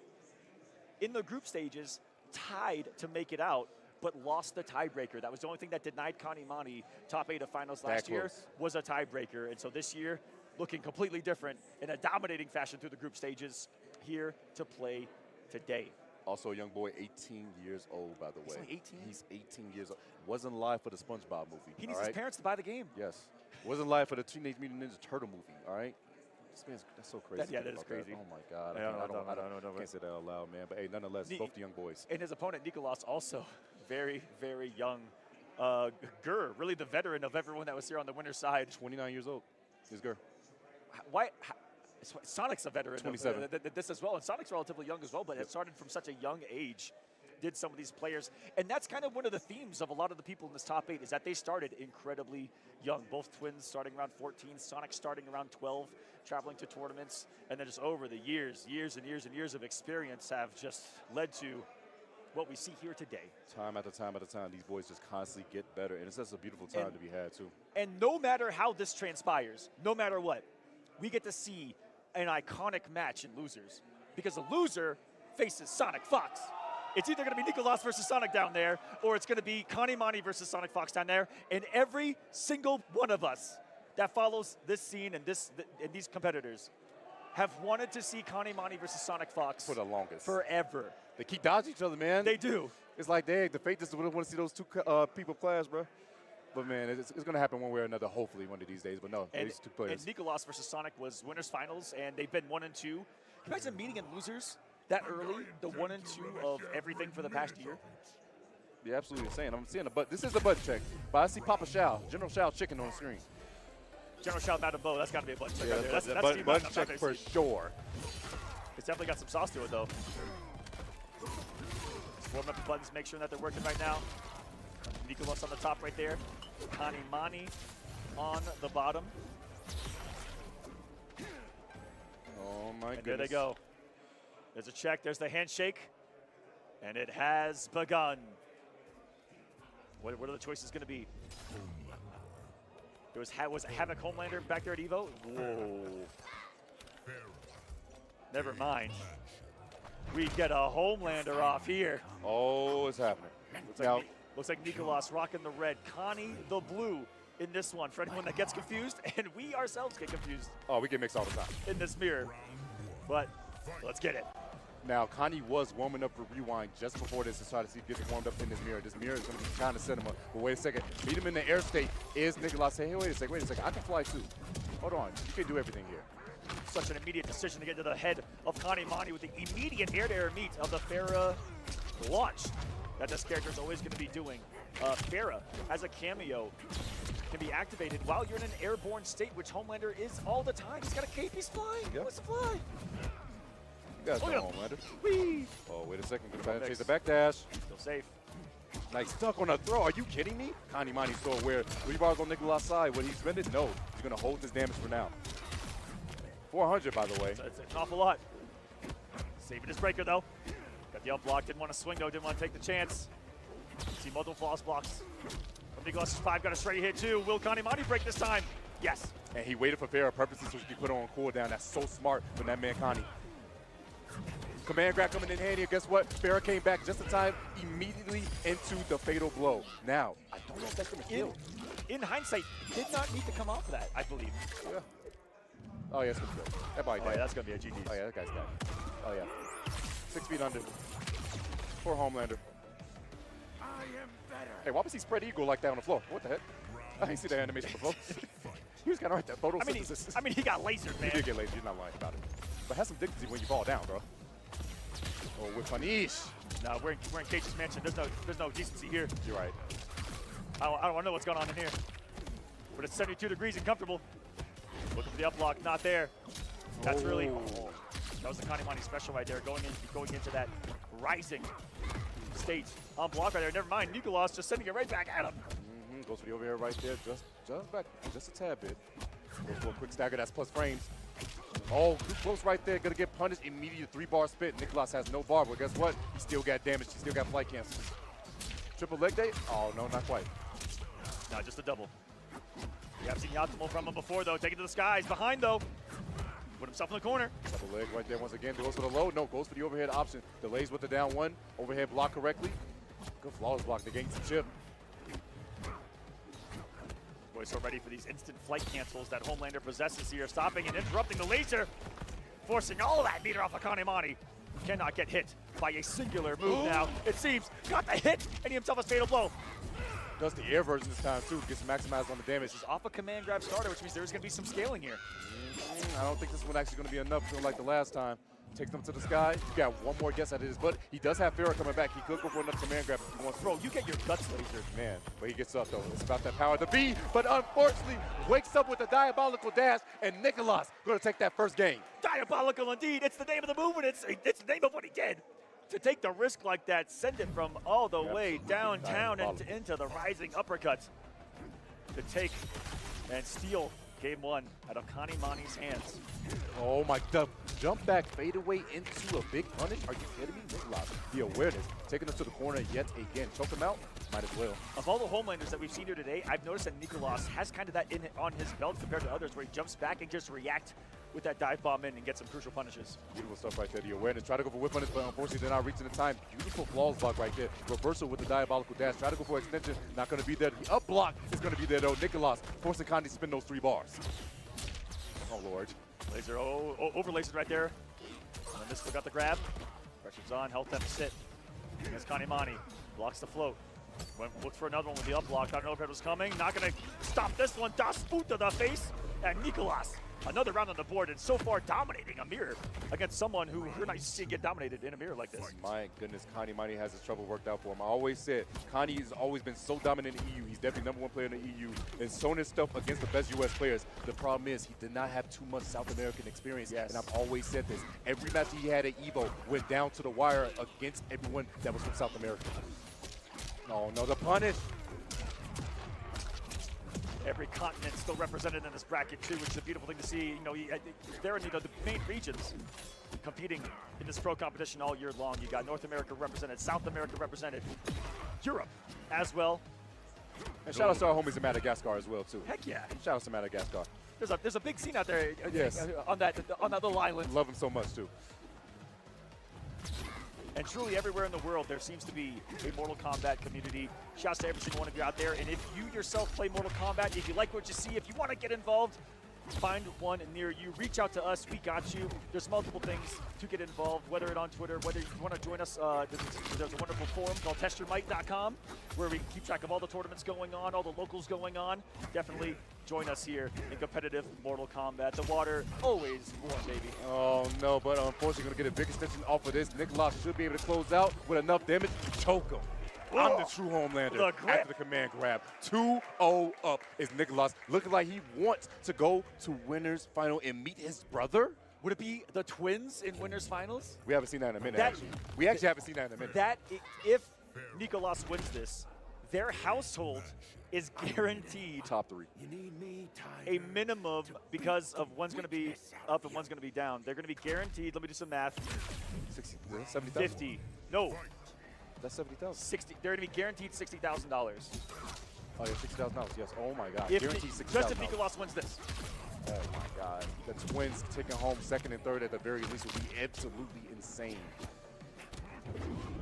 Nice grab right there. Interrupting the pressure though with down 1, immediately saying absolutely not there with the armor. And wait a minute, did they change colors again? We can mix again? Oh no, that's same. Okay. We good. Nah, Nicolas was on the red before. No, Nicolas was on the red. He is red.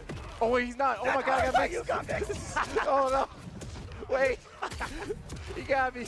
That's what I'm saying. It gets us every time. Goes for the back though. That's set point now for Nicolas to go into winner's final, guaranteed top 3. Chilean. The Chilean twins. What is in the water of Chile, Tento? You gotta tell me. Stop avoiding this. What is actually in the water there? I told you, G Fuel. Gotta be G Fuel, man. It's something. Absolutely ridiculous right now. On the prowl, this man Canamani needs to make some magic happen right here, right now. Otherwise, he could find his winner side life gone. That's a beautiful up block punish right there. More damage. If you grab an up block right there, 153. I mean, not getting. Oh no. His laser so much to damage. work right there, but a rare drop on the Pharaoh right there. But Nicolas goes for the head. Oh no, this damage is going to be stacking up, and it's going to be looking real troublesome right now for Canamani. You only have one more guess. You will have a breaker after this. The flawless block goes for the neutral duck. Didn't believe in it though. And JP. Oh my goodness, this pressure right now from Nicolas. The milkman's coming.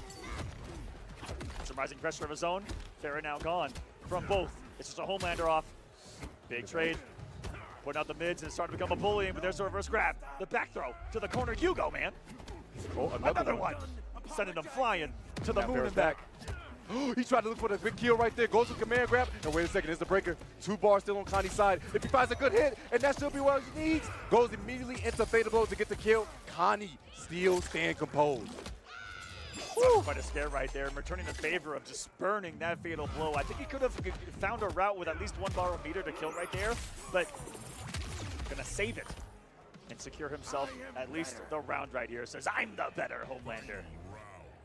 All right, so another chance, but unfortunately now watch this toast. Forced to spend 3 bars so early in his potential final round. The up block, this man Nicolas just knew he's a librarian. Reading into the future like that is ridiculous. 2 Pharaohs in 1 combo, you shouldn't have. I thought this generation didn't read, Tento. Oh my God. I'm flabbergasted. They're proving us all wrong here. Taking the back. These boys so knowledgeable, especially when it comes to this game. And you have to be. So many minute things that exist in fighting games. But Nicolas working on a sequence right now. No breaker for Connie. He cannot get hit right now. He definitely can. He needs to get a bar if he can. Goes for command grab. No, not quite. Goes for the overhead. Trying to chase his man down. No shimmies quite yet. Cancels it. Goes for another throw. Almost working that 3rd bar, which is the big thing here. Command grab. Yep, but you got to spend it. Connie, that was your last breaker. You got to see if you can make this work the old-fashioned way. Mano y mano. Last bet. Throwing himself right here, the forward throw. And looking for 1. Got the read on the grab himself, and Nicolas dominating 3-0 over Canamani to set up the battle of the twins in winners finals. Only 2 remain at the top. They happen to be from the same exact household in a global series where thousands and thousands of players have been playing worldwide. The 2 current best at the top are from the same room, the same house. The Chilean twins, Nicolas and ScorpionProcs. There's his father hugging him, his brother hugging him. That is their dad who travels with them worldwide, always traveling with them. Super supportive father right there. And dare I say, compared to a lot of other competitive fighting games and esports that I see out there in the world, Mortal Kombat, I've never seen another game and community that is so family oriented. Yes. So many supportive fathers, so many supportive families.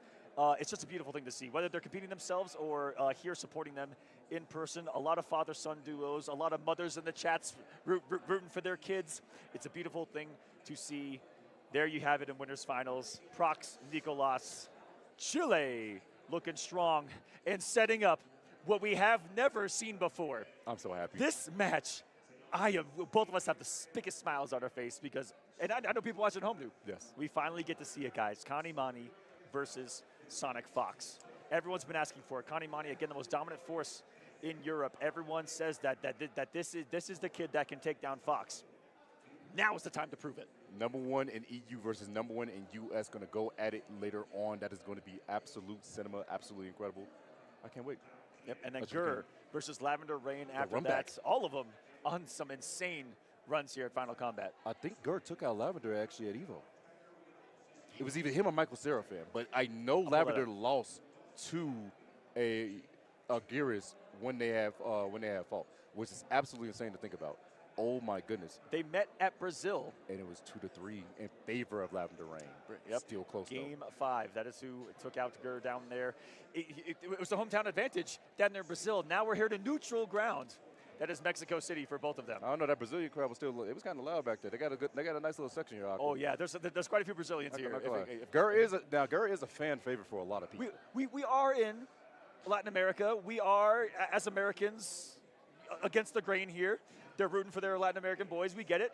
But Gur is still a fan favorite. Everyone here has been going crazy for Gur just because they know the story, and he's an impossible man to hate. In and out of the game, in the game, probably arguable because of his playstyle. Yeah. Gur's like the nice person on the Mankind, but then when you play him, you're just like, I gotta chase this milk dud around this entire time. Man, I gotta chase a milk dud. Yo, Gears, you see that? He's bald head? I know. I think that's a milk dud. That's a right target. That's why Reiko kept hitting it earlier. Just hit him with the overhead. He saw the shine off the light in the mansion. Like a G. Just stopping that man. That's actually ridiculous. It's for good luck. You're right. It is for good luck. Right? And hey, good luck right there because you got both the twins in the house. So playing for the biggest cash prize you can speak of, $200,000 here, $70,000 for first place, and both those boys are guaranteed combined $60,000. Crazy work. That's a lot of money up there on the winner's side. I'll see who we're going to get here on the loser side. Are they going to give Canamani a little bit of a break and we go to Lavender Rain Gur? That's usually how it happens. We'll see how it unfolds on the stage here for Final Combat. It should be Gur versus Lavender Rain first, but that my heart might explode for that for that Connie versus SonicFox set. Mine's already getting ready right here. It's like, all right, I know what's coming right now, and I can't wait to see it unfold. It's just it's such a rarity in a setting like this with all these players that have been traveling consistently to see a match that hasn't happened yet. Oh my, it's going to be absolutely ridiculous. And even some of the matches that we didn't see offline, we have seen online before. This one, no. Okay. Have they even practiced together? Have they even... We're going to find out in due time. But before we do that, we're going to go take a quick break, and when we come back, we'll have more MK action coming this way. Don't go anywhere.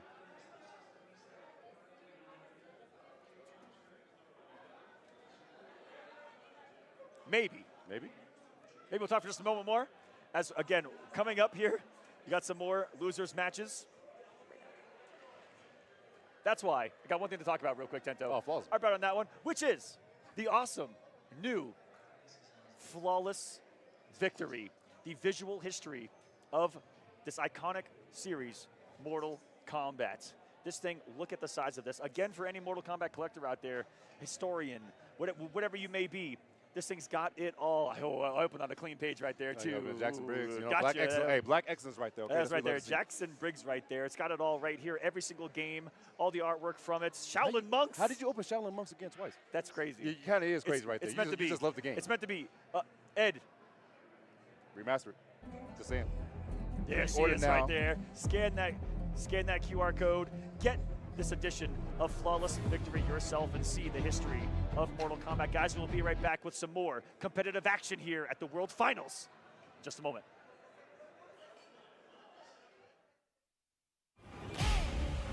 Yeah, guys in their 20s. What kind of video game are they gonna make? We knew that there was something special going on. Fight!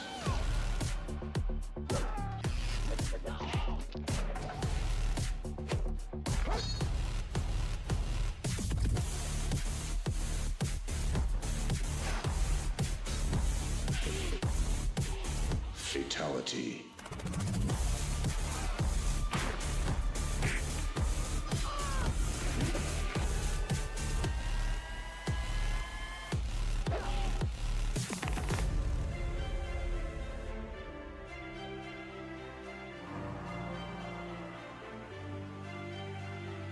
The freedom that we were given to create that game, in hindsight, was incredible.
here at the Mexico City live for that final combat to see who our champion will be for 2025 of MK1 action. My name is Sento, and I am Mr. Aquaman. Hope you guys are enjoying this beautiful Mortal Kombat competitive spirit and energy that exists here in the heart of Mexico City. That is the World Finals of this game. We got just a few players left. We are getting to the tail end of this competitive journey that has been an entire year long for these players. We're getting this next one on the loser side is going to be Lavender Rain versus Gur. I believe with a little bit of a short break, we may go back to the top, but we'll see how the cookie crumbles down there on the loser side. I think I see They're getting Sonic loud Fox. out there. I think that's SonicFox. It is SonicFox walking the stage. Oh, Lord, have mercy. Oh, man. Make it Connie. Canamani right there in the shorts from left to your guys' right. I was backwards on that one. Cameras are a weird thing sometimes. Yeah, cameras are weird. Yeah, reflections are weird, okay? Mirrors are weird. Vampires can't see them, though, you know. Sucks for them. Poor guys. Oh, here they come in. Oh, my God, what's happening? The Fox and Canamani. This has been years in the making. They have never met in a competitive setting. They were both at EVO, both top 3 at the only tournament that they went to, but did not play each other. Never crossed paths. It was one singular hit away in the Canamani versus Nicolas match, but denied by the Chilean, who's currently sitting back comfortably and is just going to watch the rest of this losers bracket unfold. And for the first time in quite a long time, we get the twin battle in a finals like that, which hasn't happened really since their first year of coming onto the tour, where we had like 4 of them in a row. Yeah. It was pretty early and dominant for them, but then afterwards, when other players start to come rise up, and we just see the consistent placing, especially like shout out to Bandinos taking down ScorpionProcs at that combo break in 2024. We start to see like separation. We start to see more players growing, but now looking like they're both locked and loaded and ready to see if they can actually, one of them could take it. Yeah, but they both came in the final combat a little bit different. Yes, they did. From what it looks right. Especially Procs, because Nicolas has always been consistent. ScorpionProcs has definitely had a shaky season. He was pretty much the last spot in points to make it in for qualifying. And made it in one of his last events with a really good result down there in Blink. If it wasn't for that good result there in Blink, we might not have been even seen him here at Final Combat. So when it matters most, he is stepping up. And here it is. Sonic versus Connie is going to be, is it going to be the Homelander? Is it going to be the Cyrax? It's what I'm thinking. Homelander naturally has a little bit of, I don't want to say counterplay, but has something that gets around a lot of the bombs, which is flight. Simple avoidance right there. There are some ways to get out of some of the setups, again, by taking to the sky, activating your Farah, getting your punish. We'll see what Canamani has to deal with the absolute flurry that is Cyrax and his bomb pressure from SonicFox. That really, since Sonic has gotten their hands on Cyrax, it's been very hard, impossible to stop. Other than down there at Gamescom. Oh, yeah. Gamescom was a different story. But since then, can we look at the match? Since then, picked up the Madame Bo cameo. They're playing. Are they playing? Can we get the match? Are they playing? Yeah, go to match. Go to match. Go to match. They're locked in. That's a game. Can we get the match, please? Go to game. Game, please. By God. Can we get the game? They're playing. They're playing 100%, right? Maybe. Connie's talking to someone. Oh yeah, they are. They're playing. Right. There's miscommunication here. They do something we didn't. Yeah. Y'all got it. They were locked. They were definitely playing too. Oh, Lord have mercy. Taking a look at something here. Give them just a moment. So they're resetting something up there on stage, making sure everything's right for this battle of the literal titans of the game. They were going each other heads. You saw how they was leaned in? Yeah. I was just saying, like, they were actually going into it. I got really scared for a split second. I thought they were going to be right into the match, but apparently we had a little technical difficulty we're going to take care of so we can make sure we ensure that we have the proper experience for everyone all around. Yeah, absolutely, guys. And once more, thanks for being here with us over the course of this weekend. We very much appreciate it. Hope you've enjoyed the action. And right now, just kill a little bit of time before this next one starts. Canamani, one of the biggest stories this year of also being the online guy, transferring to offline because he got, unlike last year, where he only made it to Final Combat through the online qualifier, this year had a couple of events, and this tour was so much different. Last year there was only 4 stops. This year 10 stops with multiple stops in Europe. Canamani dominated them. Vienna took first place. That was a demigod event, so that means that was a lot of points for him. Brussels also took that one as well. First place, but that was a combat event. He actually didn't go to versus fighting. But what was the other? No, but that was it. But oh, yeah, but the two that he went to there in Europe, he dominated from start to end. It was a couple of characters too. He has a couple of characters up his sleeve. We've only seen the Homelander, but he's also got the Johnny Tremor. He's also got the Sindel Tremor that was primarily used at Evolution in that run, and it looked so good. Something about the time between then and now, he's hyper focused on the Homelander here. You know, in a situation like this, these guys know better than us what they need to do to get the victories here. And for Sonic, has also had a couple of surprises. That sector team a couple times. Yeah. They told me that they experimented with that team just a little bit, and I was expecting to see it at least once, and they did, but it immediately got shut down. Yeah. Said, no, and does have a couple of cameos with the Cyrax, depending on the situation. But that Madame Bo has such synergy with everything that Cyrax wants to do that I don't really see a change. Similarities in what other cameos can bring. We have seen Sonic go to the Cyrax sector that they're just playing with. Of course, the classic Serena pairing for the triple, quadruple, quintuple meter drain that can occur. Damage buffs as well. Really good neutral increase with those daggers that the Serena assist can back up there for Cyrax. You know, not the biggest threat from full screen now with the goop being able to be destroyed on the projectile trades. Just like Raiko's projectile as well. Yep. But yeah, there's been a lot of minute things that can come into play should we have some changes in the cameos or characters. Yeah, well, I was really like for ScorpionProcs, I was worried for a second because ScorpionProcs was playing Havoc against Sonic Cyrax and was up 2-0. And who else was playing the Havoc against the Cyrax that was up 2-0? Nicolas at Evo, and we got reverse 3-0. I was extremely scared watching that entire match. I still to this day think Sonic lost that match. They did. Sonic lost that match, but won the match. Nicolas choked, I never watched this. Like these guys are idiots. What are they talking about? There was when Nicolas and Sonic played at Evolution. Nicolas had what was perceivably on paper to be a checkmate situation against SonicFox to win, and Sonic won. And that's why I still don't know how Sonic did it. Just came back, and this is a big thing we talk about. It's similar to yesterday with the micro duck, by the way. It's called the Fox Factor. If you guys do not know, SonicFox has been known to play mini fighting games.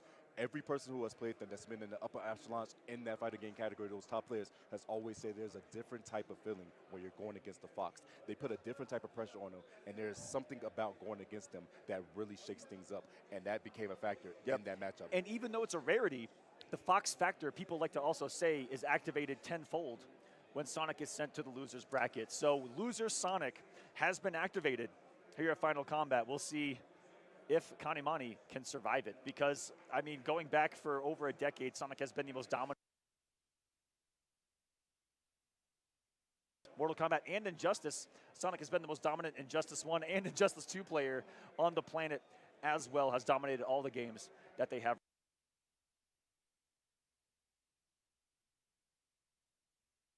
Their competitive journey here today. And it really goes to show how much time and effort goes into just competing and things like that, because Sonic really wants it. And like we said, has never lost a finale for NRS titles. Has won every single one for Injustice 2, all 4. MKX, MK11. Now, trying to do that for MK1. They did win last year. They're trying to do a repeat. But this is the first time they've been put in losers in MK1 for the finale. Yes. Crazy work. I was going to say, much more of a rare thing these days to actually see Sonic get sent down to losers before something like a winner's finals or a winner's semis here. Has to do it from the round 1 of the loser side of things. Only saw it down there in Brazil, where one of the greatest records in fighting game history was shattered down there in Brazil. They took out SonicFox before top 8, which hadn't happened in over a decade. To put that in perspective, Sonic travels to like 20 events a year for 10 years straight. They have gotten not lower than 7. And has not gotten and made top 8 at every single one of them. And it has never gotten lower than 7 in 10 years. And that's across 5 different games. That is an unbelievable, unconceivable statistic, in my opinion, that should go down somewhere in the Hall of Fame. It has to. It was finally broken, but it was broken at 10 years. In Brazil. That's still crazy. But also, that was what's so special is because that was where the world got to see just how powerful Brazil is in Mortal Kombat, and they really are. Just like down here in Mexico, these guys are passionate out here. In Brazil, it's insane. One of the largest communities that exists. They're very active in not just the modern titles, titles, but every Mortal Kombat title. They play them all. They just love Mortal Kombat. Truthfully so. And it shows in the play. And it's a beautiful time, too. The Brazilian player that did beat SonicFox, by the way, was Matuzin. I think 16 years old, by the way. Matuzin eliminated SonicFox with Baraka. And it was Procs, right? Procs on the elimination? Procs on the Procs elimination. finally getting the victory over Fox down there. Yes. And that's something that we could see again here today, seeing how things unfold. Again, a couple of matches left here to see how we get to the end, the ending circle of this bracket, guys. I believe they are fixing something here technically, so please bear with us here as we try to get this next match started. We'll keep trying to fill you guys with some awesome stats that have happened throughout the last couple of years, and a little bit of history between a lot of these players that we can hear. Gur's still alive as well, has had a great equal length of competition. Like I said, Gur and Sonic are the veterans of this bracket right now. Respectively for both of them. I met Sonic back in 2012. I met Gur back in 2013 as Gur began his competitive journey with Injustice 1.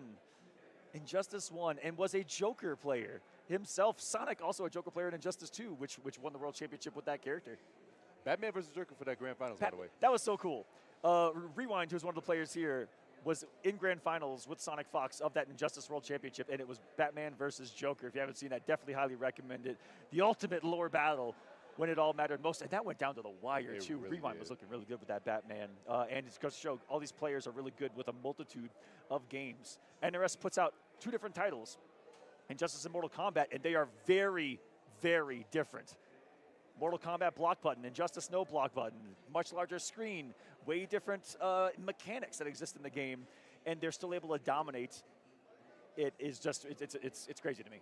It's a crazy thing to do, to go back and forth. You said both those games being so different, and SonicFox and people like Rewind too being so good at both games. Tweedy as well. Tweedy was actually very consistent in Injustice 2, as well as Gur MK. was also in the World Finals of Injustice. All these Tweedy as well. well. Just always praying, practicing, and making sure they're at the top of their game, and they've been doing it for years. And that just shows, like I said, that dedication and the love of the game that can make you go really far. And then these matchups that you see, like, it's also like, we talk about the matchups of characters, but it's also the matchups of players. They know their tendencies for how long they've been playing too. Is also a big thing as well. But it looks like here we go. It's locked and loaded here, kinda.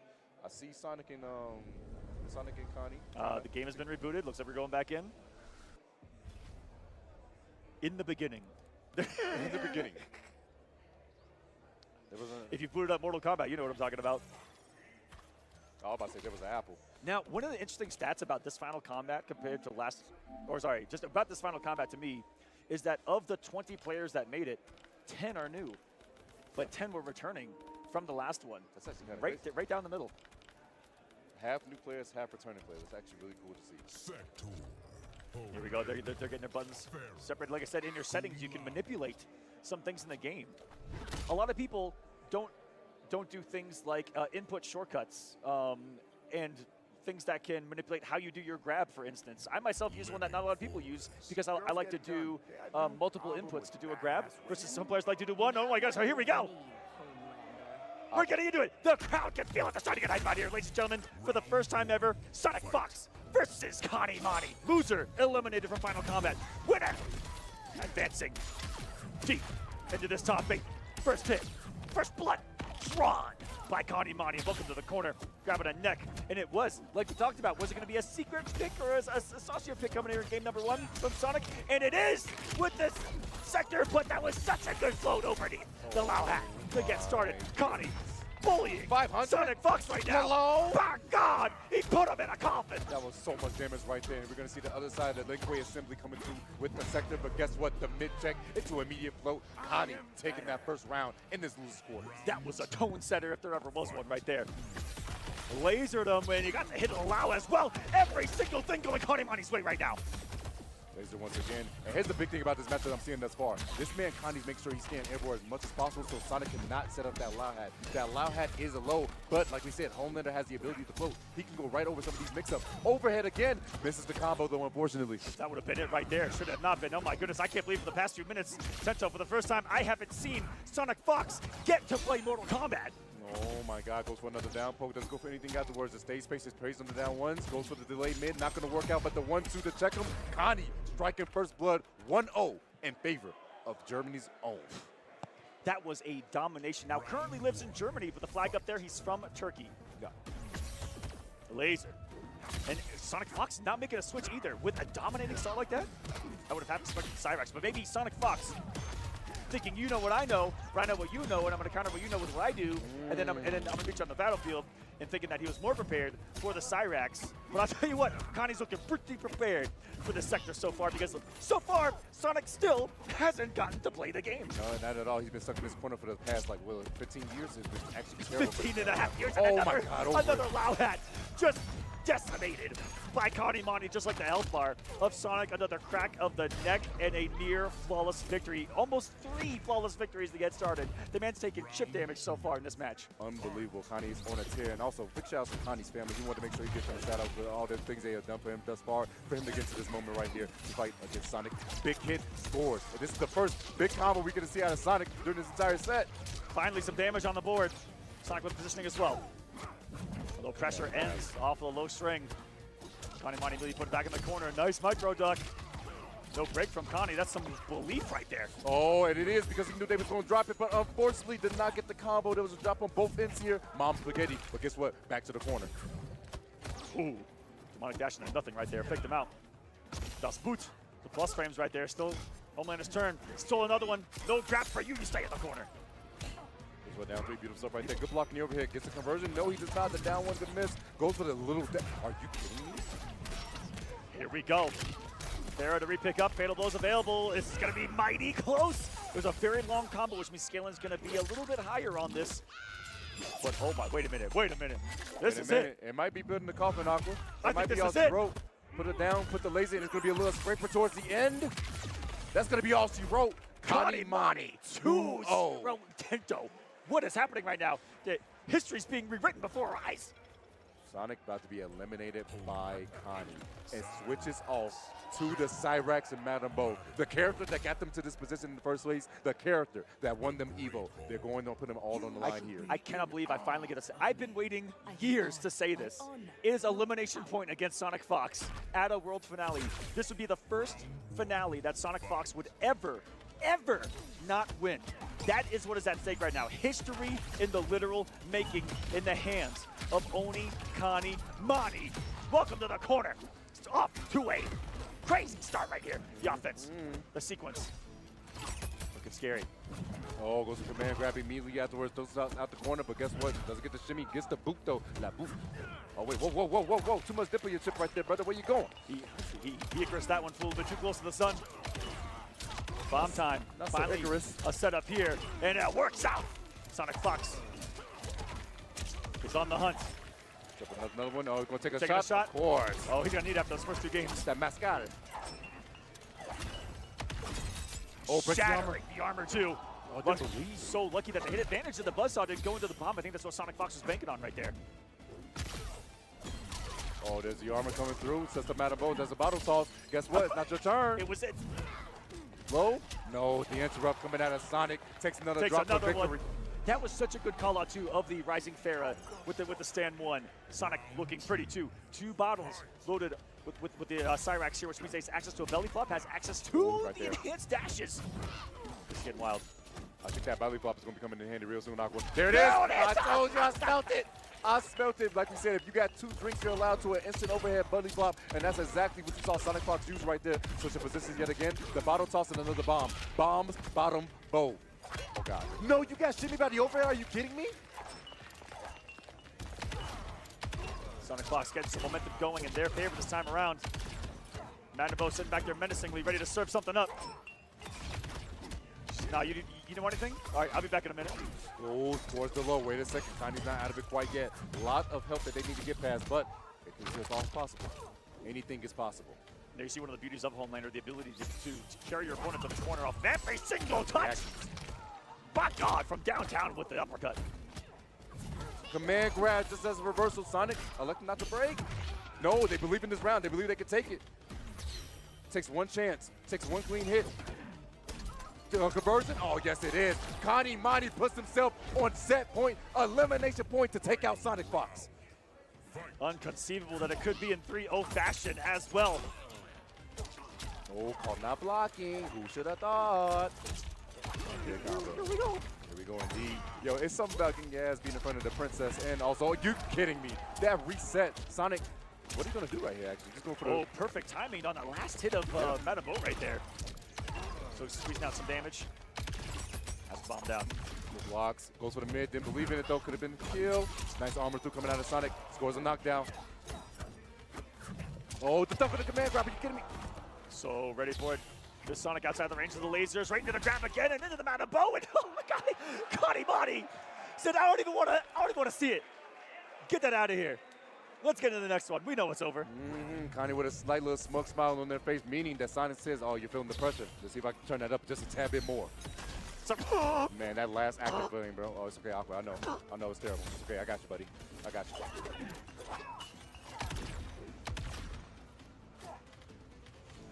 Oh, trying to find that man's walked into that one. Oh, you tried to jump. That's real cute.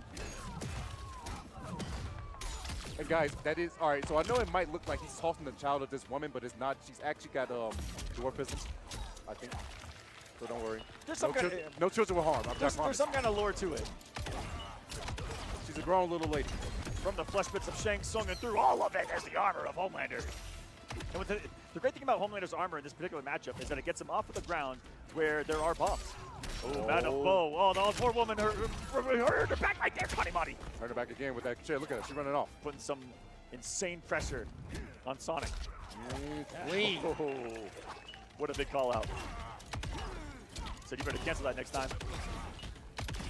Looks like command grab was there, and guess what? The bomb is also going to have Breaker on the side of Connie. Is going to elect to hold it. He is going to deal with the next mix-up. Mids, command grab. You got hit by the raw bomb. Go swinging. Forcing the break. 13 seconds on the clock. Slides to the DM. That down. No, armor through. Sonic stays alive. So ready for the command to come through, saw the gap, and Sonic still staying alive. Still wants his championship. Does not want to be eliminated. Ooh, got caught pressing right there, met by the aerial lasers this time of the Homelander. Here we go, crack on the neck. The milkman cometh. Plus frames, no deny. Flawless block, denying those frames right there. You got to block that within 3 frames. Oh, try to dunk on him. Not going to get a whip punish, but a whip punish for Sonic. Very fortunate for this man. Sides. Nice up block. There's a lot of damage right here. I think you heard the Sonic caught. They had a breaker right there. Instead, going to get welcomed back to the corner. Ooh. Immediate. Command grab right there in Canamani. Going to be enough? Crack in the neck, and it is. Another match point. Elimination point for SonicFox. Is this Connie's time? Going aerial again.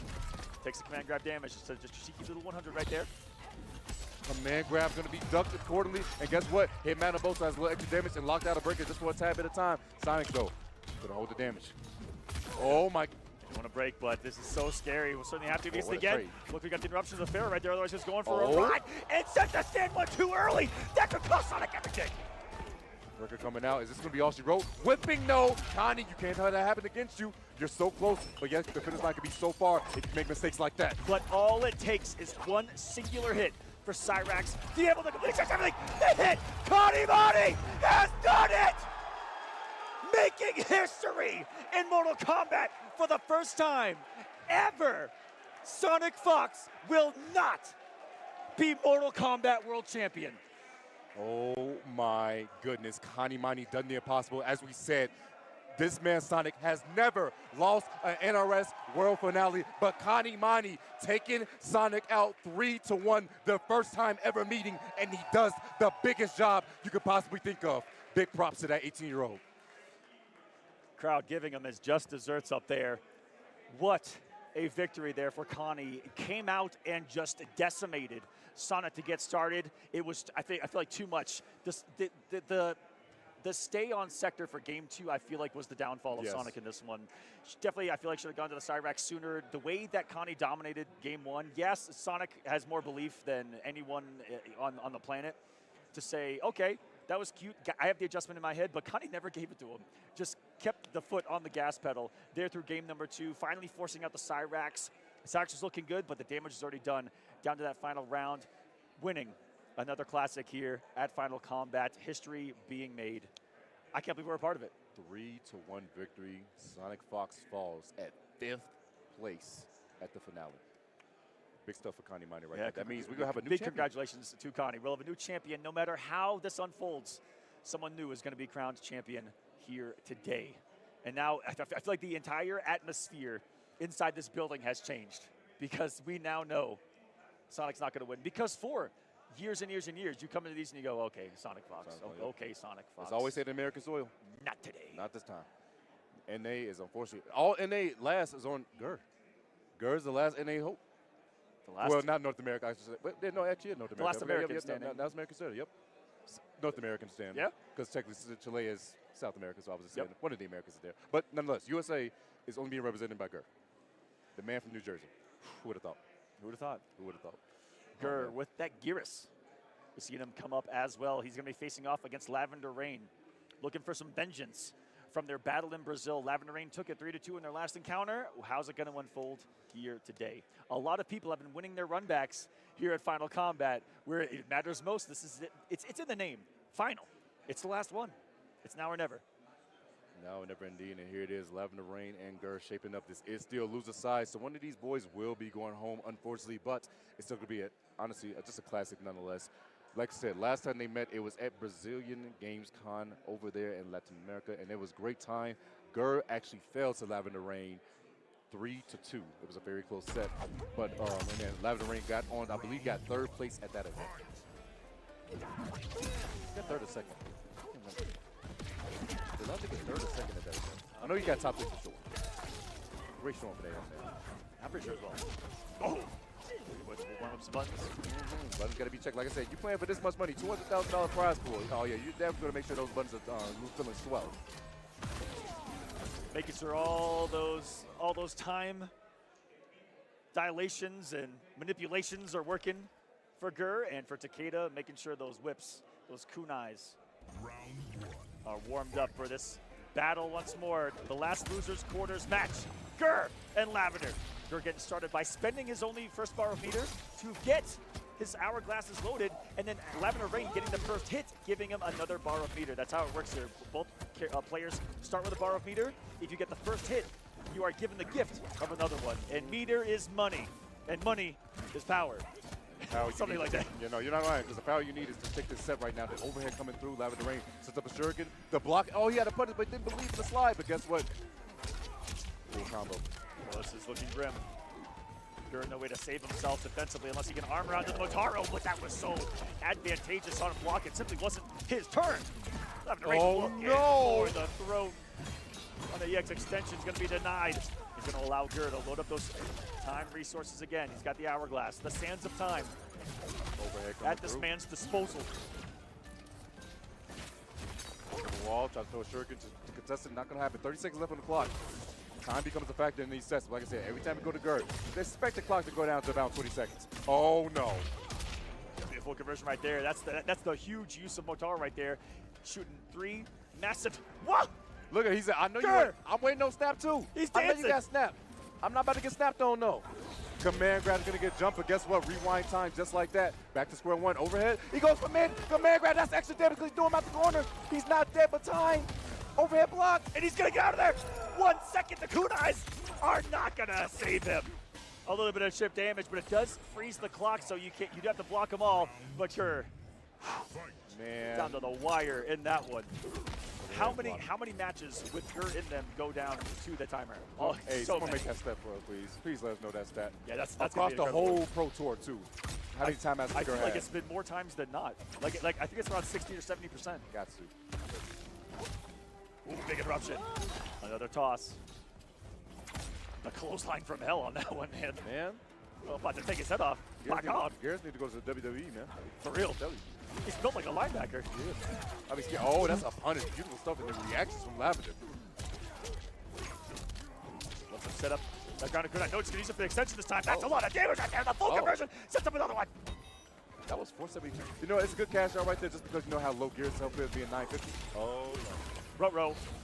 Here come the clones. Fantastic block on the first one. Wonderfully blocked through that from Lavender Rain. Showcasing, like you said, Tento, the defense of the game. Kind of a rarity. Mortal Kombat known for its offense. I know, showing that the block button does come in handy, but unfortunately, snap my fingers, do the step. I can do it all by myself. This man Gur's going to spin the fatal blow, try to force out the breaker. No, he's going to hold his damage. Lavender Rain Kind of crazy. More times than not, you see someone break that. They don't want to eat this much damage. Lose a health lead as well. But it means that Lavender Rain in his own brain has complete belief that he can still do it. And wakes up buttons because your meaties are looking kind of vegan, my friend. Oh, you got to get him up. And beautiful damage right there for the knockdown. Just goes mid-screen. Beautiful stuff from Lavender Rain. And man, this is a long game one, but this is going to set the tone for the rest of this set. That it is. Into the corner two. Never mind. I lied right to your face, Sento. Oh, hit advantage. Oh, it blocked. No, can he get the punish? He wasn't close enough with the 4-2. That's so unfortunate. Get about 150, 200 health back there as Gur as well. Yep, surviving a scare. Good call on the stagger right there. The down one from Lavender Rain, and hit advantage was Gur right there. So you have to hold pressure, and when you're holding pressure, you're susceptible to that throw if you're blocking. Here comes right there. Oh, that chest connects. Goes for the toes. Guess what? Sets up another clock. Can he get another one? Oh, no, misses the cancel. That is some pretty tight execution. Get that time freeze into the Motaro teleport. This time shutting down the Motaro teleport on Wake Up. Aqua, no clock, and he's going to get a setup off it if he wants to. No, he drops it.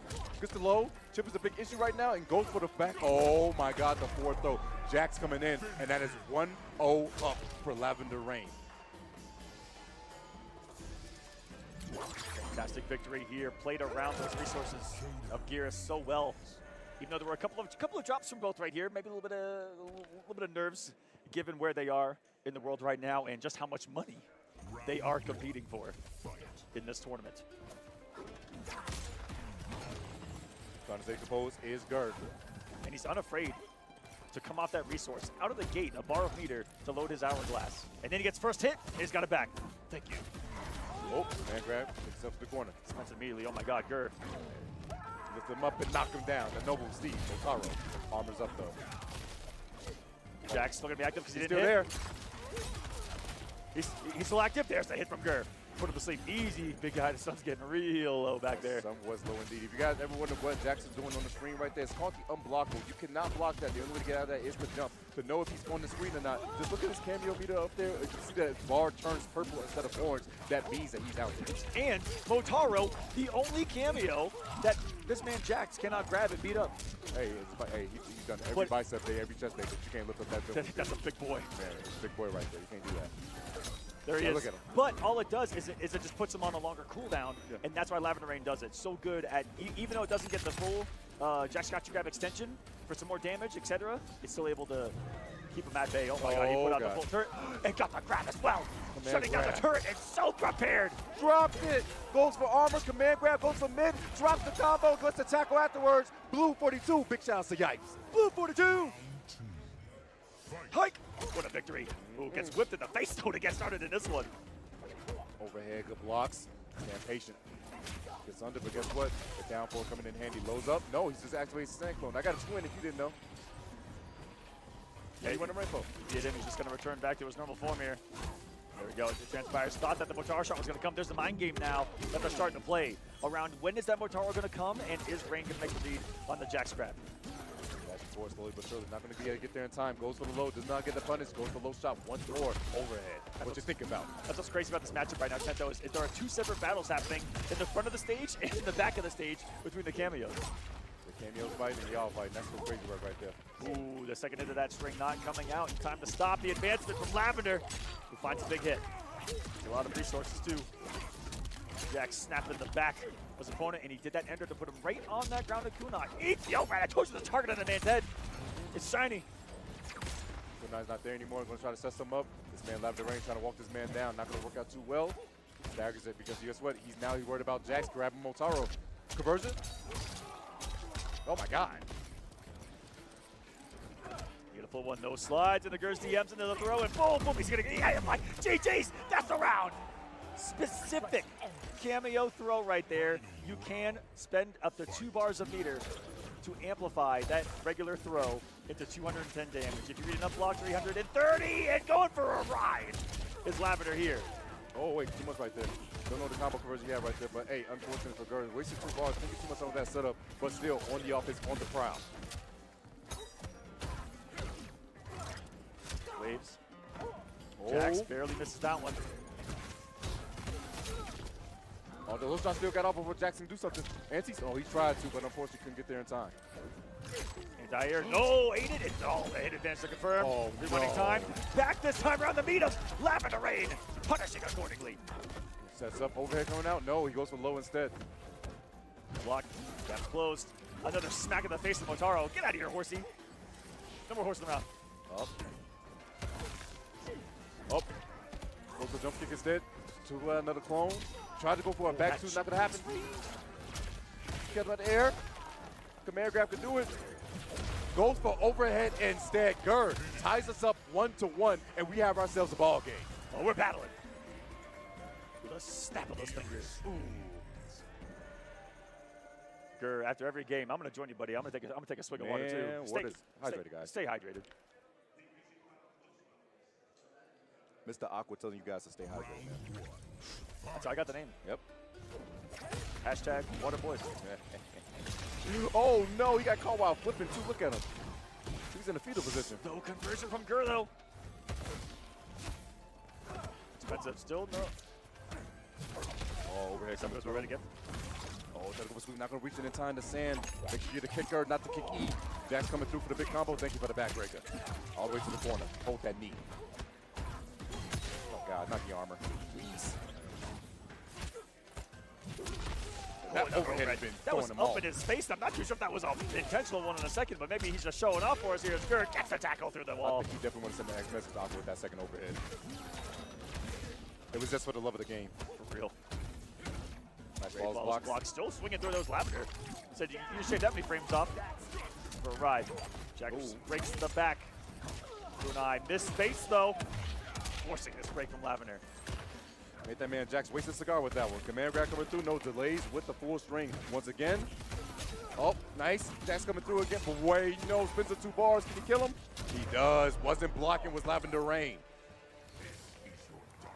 It's very expensive. 2 bars of meter, but the firepower of that setup is insane. The 2v1 you get, I believe, about 4 mix-ups in total when you get that clone setup activated. And my God, gonna get him off. How he was teleported. Gonna get him off that kunai conversion, and just gotta beat him with a low.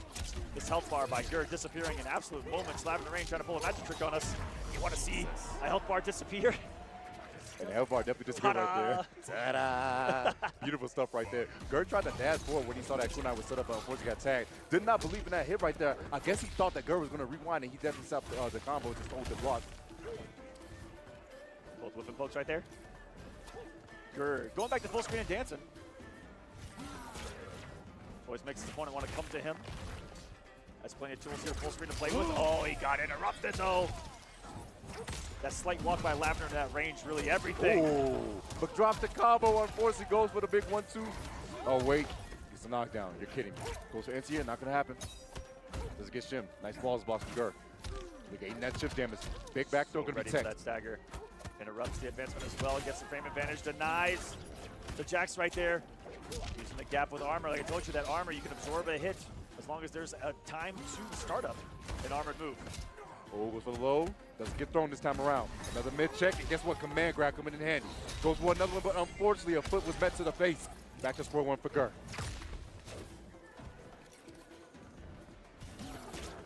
Oh, the range you can check with that low shot as well, giving Tira some advantageous frames on block to be able to continue pressure. Always is that Motaro shot. Huge reversal of position with the back throw. Jackson the grab. 16 seconds. Other Gur, can it do anything to stop there? Should the execution be here? On the second, Jack's not even going to be needed. Lavender Rain striking back and forth with his opponent Gur right now. The last losers quarters match of the tournament. He's smoking a stogie back there as his boy Jax. The cigar actually coming in handy. Gur always said that Takeda matchup was one of Garrus' worst matchups. He hates playing this, but he is a loyalist and he knows how to figure it out. He's done it before, he can try to do it again. Here we go. The winner of this, making top 4, will face Canamani next. And up next, for your guys' viewing pleasure, it happens to be that winner's finals, the Twins. So strap in. A whole lot more combat still left. Great checks and balances here in the pressure and defense. Good flaws blocks right there. No huge hits, just singular. Right now, Nicolas diming the health bar. Slowly dwindling. There's a clean hit. Never mind. You thought it was clean hit, Aqua? Nah, he said, never mind. You get the time on my side. It's actually kind of dirty. Speaking of dirty. Oh, no, it doesn't work. I'm wondering if he's not doing fast enough. But yo, the 4 string right there, who would have thought? Over it. I like that Gur recognized that it was on hit. Doesn't come up to teleport. No! Use it to fake out a command grab this time. Super effective on Lavender Rain. Single hit now. No way, right? This is big. Huge, actually. Setup time. Oh, 2 of them things? Overhead afterwards. Got the jump in. Said, wait a minute. What's going up overhead? The foot to the back of your cranium. Chris said, screw this. I'm out. I'm out for real. I see what you're doing. He saw 2 kunais stuck between his rock and a hard place. He said, nah. He said, I'm out of here. Down poke immediately. Good blocking that overhead right there. Oh, back throw, switching positions. You're in the corner now. It's not so fun, is it? Oh, never mind. We didn't care about none of that. Good blocks. Oh my goodness, some people in and out range of Takeda from Gur right there. Now he's in his face, has the lead. These normal throws are actually working out really well. These back throws, Aqua. Another one. Does Gur have the audacity? The balls, the stones to do it again. This time goes for the low. Got him in a state where he had to read blocker, no block, grabber, no grab. Beautiful duck, beautiful punish, but guess what? Had a bar to rewind, it never happened. Goes to a big swing of the haymaker, missing. Swing and a miss there on the whip. Punished by the sands of time. Gur, plenty to work with right here. Oh my God. Jack's coming through, he has a setup over this. Overhead's coming in handy. No, the throw instead gets a full combo. Sets up something else? No, he just stays back. Lavender Rain setting up everything right there just to get armored. And we're going to a game 5 once more. Game 5. The decisive one. Gur coming down back 2-1. Stand composed and still wants to stay in this. Remember, guys, we got another game 5, man. Another game 5. When it comes down to what's the difference between 5th place and that. And my boy Gur doesn't want to go down without a fight, man. My boy Gur doesn't want to go down without a fight. Oh, again, deja vu. Caught him while he was jumping again. Man, I'm so impressed by Gur performance, man. The difference between the winner and the loser it's of this crazy. one. Great time to swing Gur from Lavender. He's had a lot of success on reading when Gur's going to stop those staggers on the forward 1 string, where he says it with his chest, puts out the little sand tombstone, and you still have to worry about the tackle towards the end. 3 parts of that string that are so detrimental, and he's going to be there to meet him. Where are you going? I'm in every timeline, here to beat you down. Big damage right here, by the way. Are we done? Of course not. Why would we? 497 and a shot at the title for Lavender Rain. Put the hourglass down. The snipe, the 50 caliber whip from downtown sends them to a match point. Here we go. More men now. More truffle shuffles from Gur. Here, full screen. He can burn the snap, but he gets a huge jump in. Rewind time for Gur. No, he's gonna hold the damage instead. Unblockable. Only forced block right there. Jack's again gonna get his pound of flesh in that unblockable ground pound. There's a screen, sends the throw. Scores a knockdown. He's actually closing the gap rather than staying away right here. Breaks the armor with the 2 hits. It can only absorb 1. Poor Motaro getting slapped again. He's getting put back in a stable. He still has to play a power here. It's going to continue to be a 2v1. Another beautiful block from Lavender Rain. Not many can survive 2, and just like that, Lavender will take it again over Gur in this pro competition when it matters most. Here at Final Combat, eliminating Gur, and now is in top 4 of the tournament. Brazil in top 4. 3 countries being represented in top 4 right now. Turkey, Brazil, and Chile. Our last USA representation, Gur, is going to be eliminated at 5th place by Lavender Rain. Both U.S. players going home at 5th this year. And this would be one of the very few times that the U.S. has not won. It's the first time that U.S. hasn't won the World Championships. That's a round of applause for Lavender. But just for them not to win even EVO, mostly and primarily won by U.S. throughout the entirety of the ages, only being stopped by the likes of ScorpionProcs just a few years ago. U.S. has been dominant here in Mortal Kombat. almost rightfully so, because that's where the game is made. Yep. One of the few fighting games made right there in the heart of Chicago. And Americans have been the most dominant. But now, as the years have progressed, how online has improved and how these world tours have began, it is more of a global video game, and you're seeing it here today. It is no longer U.S. dominant. It is global dominance. And dare I say, South America dominant. Man, oh man, yes, they're definitely here. 3 South American players are in top 4. 1 person from EU being Canamani. This is going to be a testament to see what Connie can do against these South American players. Like I said before, the only thing against Connie right now, he's always proved himself, like I said, against NA and his region. But it's South America that I see that he struggles with the most. What can he do to overcome this in the future? We'll find out. That match is not going to be next. The match that's going to be next up is going to be Twins. We're going back up to the top. ScorpionProcs, Nicolas, twins from the country of Chile, the same household. Again, I was saying this thing's worldwide, and yet one household is before us.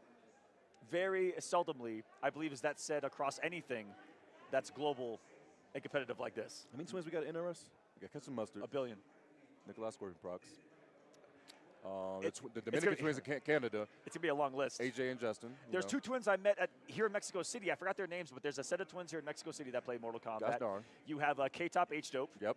As well, they're in Greece. You have... Oh, Rever Leaf and Young Monster twins? Young Monster, they are. That is right. We have too many. If you guys do not know, we have a lot of There's twins in our community, and they all are very, very good. I'm not even kidding. Some of them just don't travel as much as they do. Mighty Unjust? Mighty Unjust and Kukui. And El Kukui, right here in the States. There's so many that you can forget some of them. All of them twins that are at the highest possible level of Mortal Kombat. There's something about twins. There should be a documentary made about twins and Mortal Kombat. There's just something about it that is a recipe for success. Yes. Anybody, if you have a twin. Or even a brother, DJTMIT, the CD brothers growing Aztec up has a brother. back in Mortal Kombat 9. Shout-outs to the OGs of Mortal Kombat 9, the CD brothers. Who else? Aztec got a brother. Aztec and his brother. SonicFox themselves. Is a twin. Not a twin. No, they're a twin. It's a twin. No, they actually have a twin. Wow. So I only know about the other brother. No, they have a twin. So, but I know Sonic grew up playing with their older brother, whose name is Quiggles, who was a world champion of another fighting game before SonicFox's kind of prime time. Sonic was still playing a brother who was a world champion of a fighting game. Family. We do it for family. Crazy work out there, man. It's a Vin Diesel movie out here. It's crazy. Bottom line is, anybody that's out there watching over the HBO, TikTok, YouTube, Twitch, all you guys, if you have a twin, you might as well pick up Mortal Kombat because your chances of winning is probably going to skyrocket. If you don't know how to play, just learn how to play. You'll do good. If you think about it, it's who you can get the most games with in an offline setting, can train with the most. You have the most time to break things and dissect things down together, especially at that young of an age where you don't have to worry about work, bills, school. Shout out to the unemployed. You guys are great, huh? They got all the time in the world to be that good at Mortal Kombat. No shade. I'm just saying they got a lot of time. Just saying top 4 they're young, are all under 20. As they should. Just to put in. Lavender Rain is 22, I believe. But what an old head. Yeah. But yeah, all the other boys 18. Yep. All 18. The true young guns and the next generation of Mortal Kombat players we've seen being molded before our eyes in the last couple of years. It's a beautiful thing to see. I've been enjoying it. Yeah, it's been a real treat to watch. It's been a real treat to see how things go. Like I said, we've had 10 events, if you guys didn't know. We started off in Mexico. We ended in Mexico. We also went to Europe. We went to Austria. We went to Birmingham in the UK. We went to, what else we had? We had 3 in the US, being Texas, Florida, and Chicago as well. 4, actually. Let's talk about that. That's 4. And then Evo. I'm missing one more. Did you get Mexico? In Mexico, that's where we started off. Blink. We had Dominican Republic. Republic was also out there too. We had tons of events. Make sure the big thing about the system is that we wanted to make sure everyone got a chance where they were in the world. We wanted to make sure at least we had put 2 demigod events in each region, so they can make sure that everyone had a chance to at least qualify from their own place without having to travel overseas. Which is why we're seeing so many representatives from Europe, from South America, because there was multiple ways in and enough points within their region to qualify. A really well-structured, in my opinion, pro competition this time around, especially compared to last time. There's like 4 shots in at the offlines, which is not an awful lot when you think about it. But also, I want to give before I forget, not only are we talking about the new age of Mortal Kombat, while I'm here, I want to give a quick shout-outs to all of the old heads as well, to all the classic players as well. There was competitive scenes before even the modern era, which is the NetherRealm games. NetherRealm games were Mortal Kombat 9 and on, but before that, you had multiple eras of Mortal Kombat. Shouts to all the 3D Mortal Kombat players out there. Shouts to all the arcade Mortal Kombat players out there. MK1 all the way to Trilogy. You got MK4 going all the way up. You guys are awesome, and there's also the arcade collection coming out here in just a bit. I had to flash him with that one. Yeah, I had to flash the badge. They was like, oh, is that the badge? It's a little arcade cabinet. Man, you already look like a cop. Look at the glasses, got the stash. Oh, Hey, my man, God. listen, Aqua, no, wait. No, you're the striker cameo in real life. What are you doing? All right. I got one joke for you guys. When I'm driving a car and I'm behind someone, they do slow down because they think I'm a cop. Don't drive behind me. Don't drive behind me. But yeah, while I'm here, I'm asking shouts to all the OGs out there. I'm really excited to see what they bring to the table. They themselves are also getting some modern netcode with the Legacy Collection. Check it out. That is Mortal Kombat 1 through 4, and a lot of others in there as well. The WaveNet Trilogy, which a lot of people are super excited for, and a couple of secret picks, or sorry, surprise picks that they put into that Legacy Collection where they're bringing it into the modern online setting. They've introduced different things to the games, practice modes, which is huge. Lobbies soon, and again, modern netcode to be able to play against whoever you want worldwide in a very comfortable setting where there's not going to be a lot of latency. It's just a beautiful thing to see. It's going to be really amazing. I'd love to see that how many more, like as you said, the old heads get a chance to play against the new blood. And guess what? Teaching the ropes. I think people are going to be surprised at how good these guys actually are. You know, not a lot of them play the modern titles because they just love the mechanics classics. and the, you know, those old classic games, but they've got such great skill, always on display when we get to see them in a competitive setting. And so all you guys that are on the bench right now going, oh yeah, that's my time. You know, Please get up. Just waiting to get called in. The whistle's about to blow, my friends. Oh my God! Yeah, and now that's not seeing double. You're not seeing double, guys. This is actually the twins actually playing right now. You're not seeing double. This is not a duplicate here. How does production know which one's which? Well, I already know, now I know. I actually can tell the twins apart now. The glasses. Because Nicolas wears glasses. They used to play with me all the time. I was like, "You're Nicolas, you're apart." They were like, "Yeah." I'm like, "No, we just playing." They used to play with me all the time because I knew I would get mixed every single time. It took me about. Okay, it's a little bit longer than I realized. It took me about a good 5-6 years. Back in the day, ketchup and mustard looked very similar. Yes. And over time, I could try to get the differences between them, and now they look and dress completely differently. But when they would have the same haircut, when they would have the same facial hair, and be wearing the same thing, I 50-50, which is how it should be here in Mortal Kombat. I legit only messed them up once, and that was last year Final Kombat. I remember that. Because if you guys do not know, ketchup mustard also plays Cyrax and Sector respectively for their colors, and I didn't look at the screen, and I said, "Yo, what's going on, Mustard?" And he's like, I looked at the screen, and I was like, he's playing Sector. I was like, "No, I'm so sorry." I was like, that was the first time I've ever mixed them, and I've always been so consistent. But nonetheless, not mixing these two up to the screen right now. The two Chilean twins, you guys see it there first. Both of them 18 years old, have been dominating here and here again. And guess what? First time in a long time, they have a winner. They're playing Scorpion and Sub-Zero. That would be so cool if they did that.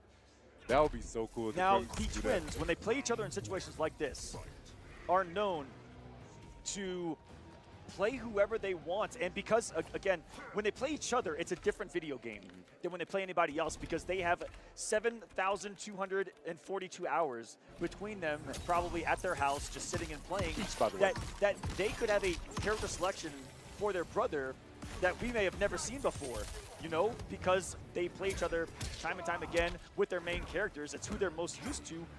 Who and what can they do to catch their brother off guard in a situation like this? They usually play a plethora of characters when they go against each other. Like I said, during MK11, this is all we saw, like you guys know. His brother. He did, yeah. But MK11, this is all we saw for like majority of MK11 life. These two playing against each other in the winners finals and grand finals. They haven't done that too much in MK1, but now we get to see it here again on the big stage. And what are they doing? They're doing it already. Look, Johnny look. Cage. Now, ScorpionProcs has been known to go for the Raiden sometimes here and there, but it is going to be Reiko this time from Nicolas. Johnny Cage Tremor. Johnny Cage's first showing here in this top 8. Excited to see what that man does in Mortal Kombat 2 as well, coming out very soon. Shout out to K2 will be coming out real soon. Make sure you guys check out and the Funko Pops as well for those Johnny Cage and Katana. But Katana's not going to the screen. It's going to be Reiko instead. Both running the Tremor, but guess what? Both got a lot of damage on display. Should they find that hit? And speaking of hits, they confirm it. Ooh, challenge. It's confirmation. And we're going to the corner, baby. Johnny Cage, a lot different of a playstyle than what you've seen from a lot of characters here tonight. Not a lot of mix-ups and overheads and lows. Can just be overwhelming in pressure on block. He's got great frames, which means that the frames are the... it'd be a lot to break down for the players that don't actually know, but it just means that it's going to continuously be his turn on block. It's going to be advantageous. You know, if Reiko chooses to swing on some of these situations, it may not be his turn, but guess what? The DDT will be close to killing it. Not going to break his ScorpionProcs here, saving some resources for the next round. Beautiful stuff right there. But frames are what the game are kind of made of here. Anytime someone does a move, it's going to be out there for a certain number of frames, and a frame equals a 60th of a second. And so what fighting games really are, for those of you that may not know, fighting games, what you see on the screen with all these characters' punches and kicks are really just shapes and numbers. Yes. And those numbers are the frames, the shapes are the sizes of what they do, and that's the game that they're really playing in the background. And in their head, they're constantly doing math. What did I just block? What is it on block? Is it my turn or not? And that's how it goes. Pretty much simple terms of it. Frames are laws. So you can choose to break the law or follow the law in this game. And right now, breaking all laws of physics is Johnny Cage. Maximize on the damage and should be able to get the kill. ScorpionProcs tying himself one round against his twin brother. And more times than not, when these two meet, it goes the distance. Definitely does, bro. I think it's only one time I remember it was 3-1, and I think that was at Mexico, the first event, when ScorpionProcs actually took it over Nicolas. Yeah, that's also something to note is that this is crazy. SonicFox is out. In Mortal the Kombat twins 1. are doing but their Procs, thing. I believe, is winning the head-to-head against his oh brother. man, it's actually pretty funny. Which is actually been one of them is taking that home anyway. He says MK11 too. Oh my God. Oh, that's no. how I feel about it. Right here, massive damage. Again? Oh, what, man! He just started running. Run a man. Wait a minute. No break to stop this. It's a lot of damage. You know, he's gonna drop the camera on him. This is the funniest thing about this Fatal Blow. I want you guys to listen to how hard this man screams no when he sees this camera. That man is terrified. Oh, good shadow kick all the way through and they hit both the characters, so that means a little extra damage. Winners win the swing, goes bowling, staggers it. Command grab coming in handy. Doesn't matter! Our first brutality here in the top 8 takes off the man's chin with the uppercut. ScorpionProcs sending a statement to his younger twin brother. Yes, if you guys do not know, ScorpionProcs is the older brother, I believe, by 3 minutes. Wow. That's a random stat I do know, I apologize. That may be why he's on top in the head-to-head. Yep. He's always 3 minutes ahead. He knows. He said, I'm the elder, and oh, of course, they're twins. They are twins, and now on the screen, they are as well. It's a cage off.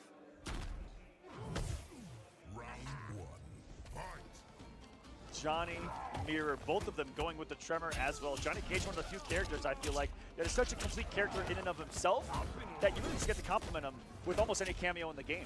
But Tremor really picked for the extra health on top of course, the other things that Tremor is stable. But Johnny Cage with extra HP of Menace. Oh, and this is, speaking of Menace, you do not want to be cornered against Cage. Ooh, call out that man on the stagger with the dashes up. It's in the name. Feels like you're in one. Oh no, that had to be a misinput in the worst time. The nut punch is gonna miss, and guess what? You're gonna fall before the queen. Oh, he's gonna dance on him. The pose, getting that star power up.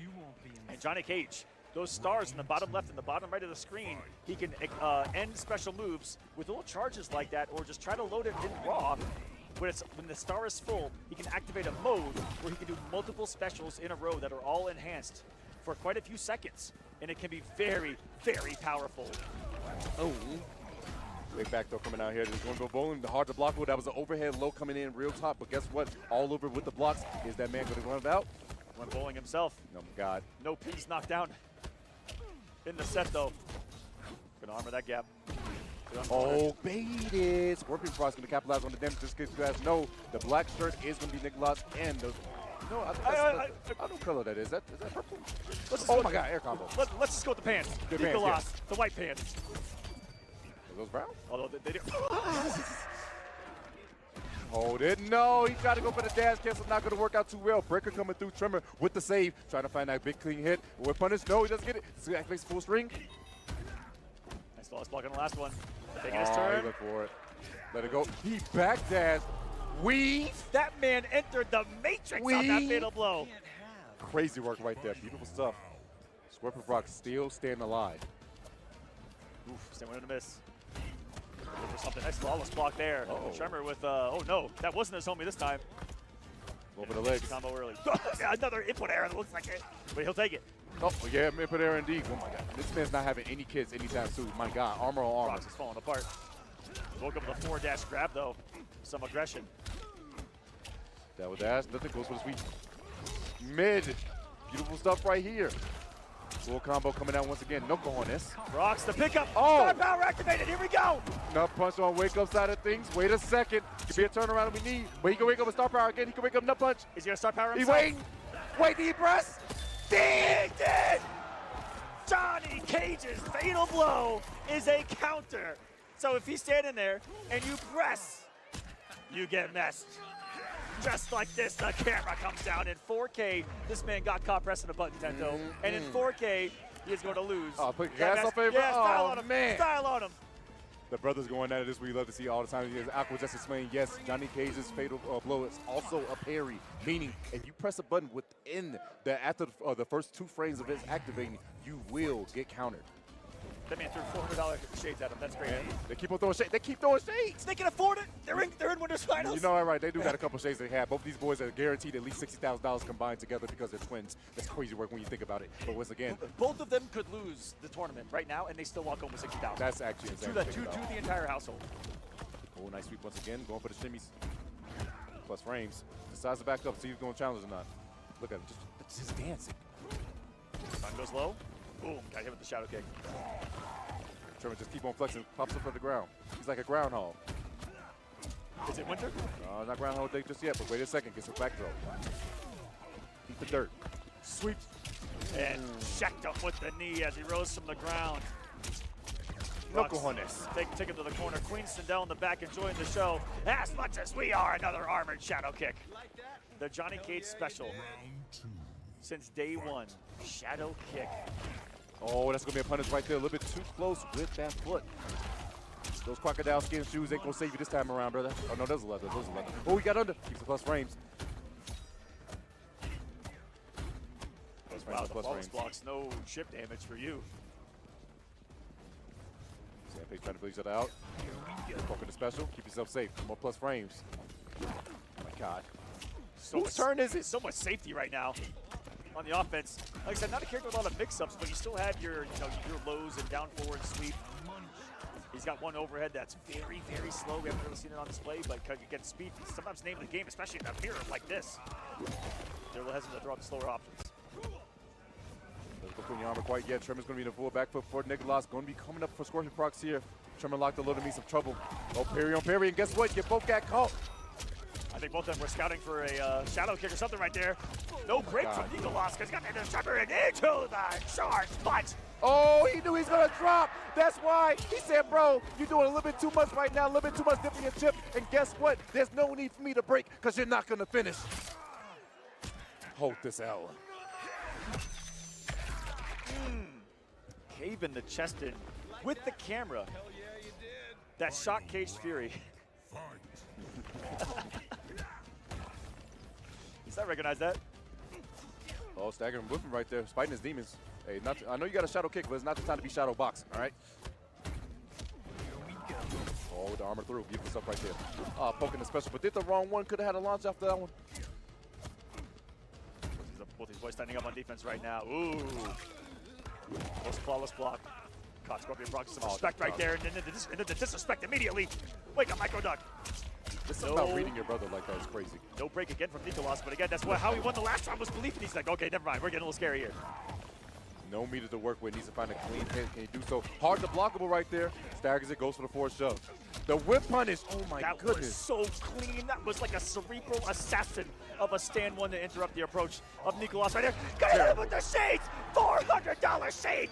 Close out. It's not so funny, is it? Look at the pose on him. Now that the glasses. is styling and profiling on your opponent, on your brother in World Finals, in Winners Finals of the World Finals. You're going to style on your brother like that? I mean, sometimes it's got to happen, all right? Sometimes you got to show, it's about proving the best. You got to be who's dominant out here. Some say that there is no rivalry like the one with your brother. And I have a brother myself, I agree with that statement. To this day, anytime I see him, I say, boot up Madden. Go to right now. Whoa! Whoa, Okay. Shout out to Season 2. Peacemaker's coming up the Season 2 of screen. Peacemaker is out right now on HBO Max, guys. Check it out. It's been fantastic so far. I believe there's 6 episodes in right now. Plenty to watch and catch up on in their second season. John Cena making his appearance here today. The dominant force of Season 1's Final Combat. Both of these characters, this was actually like grand finals and winners finals of last year's Final Combat. It was. I'm getting a little bit of deja vu right now. It's crazy to think about that. We were just talking about Season 2 coming out, but now we're going with flashback to Season 1 right here. Trying to get a big whip on this. No, he's swinging and missing. Terrible time to do so right now. ScorpionProcs going to be all over it. Maximizer on the damage in the corner. No cojones for you, John. Blows up the armor. The armor. There's a rarity as Procs says you may have one of them. Double Sandstorm is crazy. You should have picked another character. Ooh, down 4 gunshot. Gives us some advantage here. Plus what range. can you do with it? A block. That was sensational. To oppose? That was grossly optimal, by the way. 2 things. You build meter with the special move, and he loaded the star power as well, and then flexed on him. Right now, ScorpionProcs really flexing on his brother right now. Eagly! Gotta hit it. Bird is a word right here. Goes for the hard knock. You got that life. Goes for the big knuckle jump. Not going to get nothing off of it. Backing up. Gets the throw. Woke up with Eagly. That's some audacity. These two unafraid to swing on each other here. Case in point. Torpedo coming in handy. Throws out the blow dart. Just try to stay back. Thought he was going to jump right there. Safety. Pulls out the deagle. Oh, punish that. Oh, no. Trevor was still right there. Took that man to the skies and hold the damage. No, drop the combo. So unfortunate. And give this man Nicolas a chance. Wonderful round right there. You guys named Peacemaker for a reason. Peace by any means necessary, Tento. Shoot that man in the foot. Blew the foot off like it was Harlem Nights in back alley. Back throw. Top blow that pinky throw off. Oh my God, that whip was insane. Breaker immediately coming out of Procs. I'm sorry, take loss. Get a twins mix. It's too much. That was the whip punish that one Final Combat last year. No, truthfully. Very rare to see it happen. With a whip down 4. Ooh, ate him alive with the advancing mid kick. Get back to the corner, you go. Eagly. That's his boy right there. Bird is the word right there. 2 birds in 1 combo. Who would have thought? Eagly. Now that's another move that Eagly has where if you summon your cameo. Dunk. Is this all she wrote?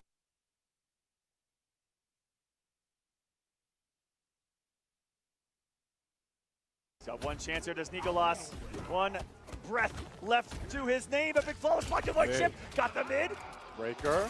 No, decide not to break. He wants to hold the bar. Are they doing this for the theatrics? Fatal blow possibly here. Get him, Eagly. Get him. Booyah. Spread in peace the right way. Boom. The back throw is going to do it. ScorpionProcs is going to take it over his twin brother and get into that winner's side of the grand finals. What's he mashing? What's he mashing? Ah, he's a no. What a victory. Again, kind of the tale between these two for the past couple of years. They've ran into each other a lot competitively, but ScorpionProcs seeming to have the edge on the younger brother, even though Nicolas has the better results in the last couple of years in this game. When it matters most, where it matters most, Procs stepping up today. I gotta tell you, I mean no disrespect when I say this. I had the least amount of belief in ScorpionProcs coming into Final Combat, and a lot of people did, that we've ever have. Again, a really shaky season, a lot of ups and downs. It comes into this with one of the final spots and points, one of the lowest seeded players, and is now one victory away from being the Mortal Kombat World Champion of 2025. Absolutely insane work right there. Showing off time and time again why he's staying up there, why he's staying true, and why he gets a chance to be on this big stage. Like we said, last in points, but definitely not going to be last in our hearts because he is guaranteed top 2. You know what else is a good top 2 here? What? These 2 toys that we have right here, okay? If you guys do not know about the McFarlane toys, these beautiful things that you can have for the Mortal Kombat 1 edition, beautiful things you can have for the Sub-Zero, and they have countless others. Collect these bad boys. Why? Because they look amazing. You can also actually take out, they got a skull that this man Sub-Zero actually takes off someone's head.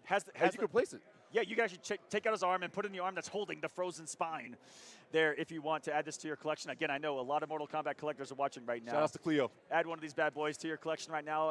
As you saw in one of the commercials as well, they have an arcade collection now too. The classic Melina, the classic Lou, the classic Sub-Zero, so many stuff. McFarlane has been doing it all. I've been collecting their Spawn figures since the 1990s. Shout out to McFarlane for doing Spawn all the way back then too. Wonderful figures, but yeah, Mortal Kombat, Sub-Zero, and others. Definitely check it out. McFarlane Toys, thank you guys so much for watching Final Combat. We're going to take a short break, and when we come back, an epic conclusion to this World Championships. Don't go anywhere. More Mortal Kombat on the way.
Uno mas, thanks.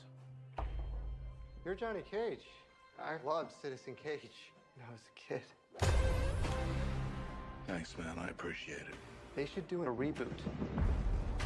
Nobody wants that. That went out in the 90s. Johnny Cage, you have been chosen to fight. Tell me you're not some crazy fans.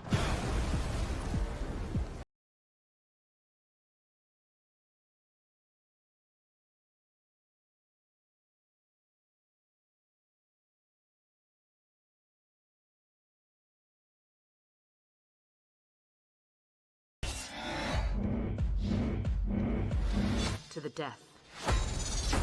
That's gotta be against the rules. Can't just go around killing people. It's called Mortal Kombat for a reason.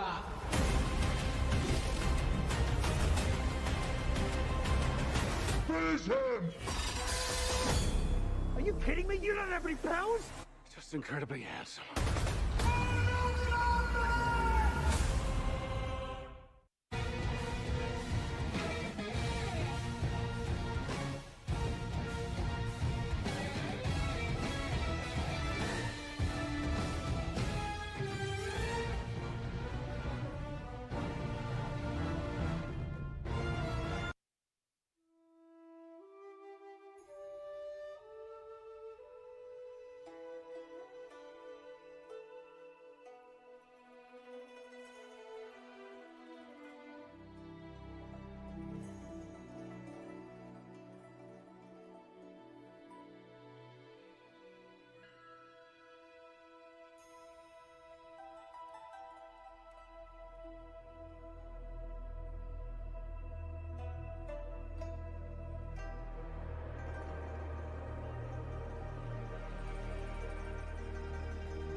welcome back everyone to the epic conclusion of Final Kombat. This is the World Championships of Mortal Kombat 1. We are down to just a few players. We are in the top 4 of this thing. Again, the epic conclusion from here on out. You guys will see the rest of the matches, and a champion is going to be crowned before our eyes. $70,000 to the winner of this epic world tour. So much to all the players in between as well. And we're going to go back to the losers bracket after the twin battle that was winners finals.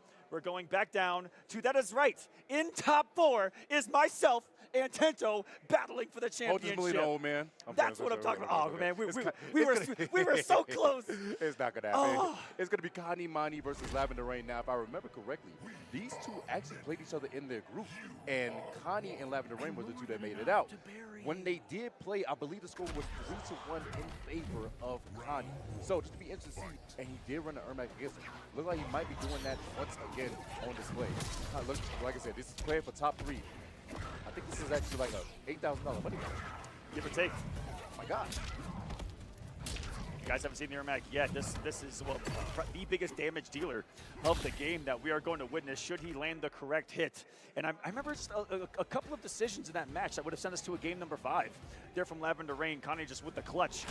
And that was just yesterday in the group stages.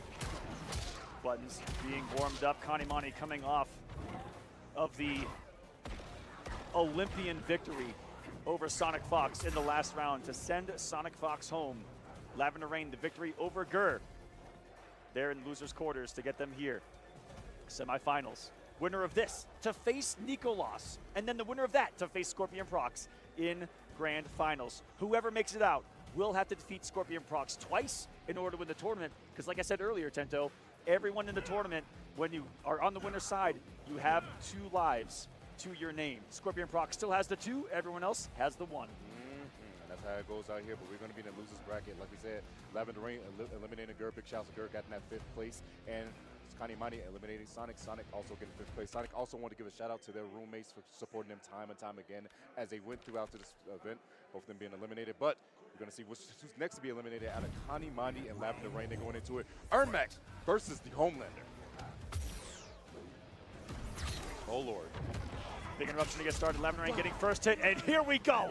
Should this be executed right? Get ready to see one of the biggest damaging combos in Mortal Kombat 1. Janet getting some hits. Those classic Mortal Kombat arcade punches. Mashing jab, baby. Is that 5600 to a setup? It's going to be close. Oh, my. It went into the setup, and look at that. Still to keep it safe there is Janet Cage in the back. Teleports the punish right there. Goes for the good hold. Oh, wait a second. After the flow cancels, beautiful stuff right here. Beautiful assist for this man Lavender Rain. Did he take out Connie? Is it happening? Utter domination from Lavender Rain, sending a message. And the message against fighting Ermac is simply do not get hit. Please do not get hit. He's going to get caught airborne. Unfortunately, did not get the conversion needed, plus cancels. All got caught, unfortunately, on the dash, jumped the laser to the face, and that's going to be a full combo extension for the man Canamani. Switching positions to get that corner. Nearly for Hondo, goes for the feet, goes for the head. Great blocks from Lavender Rain. These quick mixes coming from Connie. Those are plus frames right there. And look at this relentless pressure right back at you on block. Almost a half of Lavender Rain's health bar disappearing. But if he didn't break, we would have been even on health. No, it surely would have been, but wait a second, a huge jump in, but misses the cancel. It's Lavender. Unfortunate, goes for the big one. No, he drops it low. Definitely so. Doesn't get the punish though. Wasn't close enough. And that'll be all she wrote. Lavender Rain smartly saving the resources for the next round. Could have broken with the 3 bars a meter. Says, not today. We're going to go to the final round, baby, to begin this battle. Look at the straight hit and just gets lasered. Canamani spaced that perfectly. Not much you can do about defensively other than watch him laser from the sky and block. Or try to force it to whiff. It's back into the wall now. We've seen what Homelander can do here. Quick mixes. The Milkman. Oh, no. He tried to go for a punish right there, but unfortunately he had a laser instead. Oh, my God. They're trying to look for these low big whips. Not going to happen. The blocks. Because of a block right there, going to get called out for it. Takes a boot to the face. A hard knock. That's the stanky boot of Homelander. You don't know where that thing has been. Gets the anti-air and beautiful conversion into the Janet pickup. Gets some decent damage and a safe jump setup. They would have stopped even the wake up there from Homelander. Good patience there by Canamani. Gets the grip, and with it, will take the dip and the entirety of the rest of the round and goes up 1-0 here to begin this match. Canamani striking first blood. But like I said, out here in fighting games, it's not about how you start, it's about how you finish.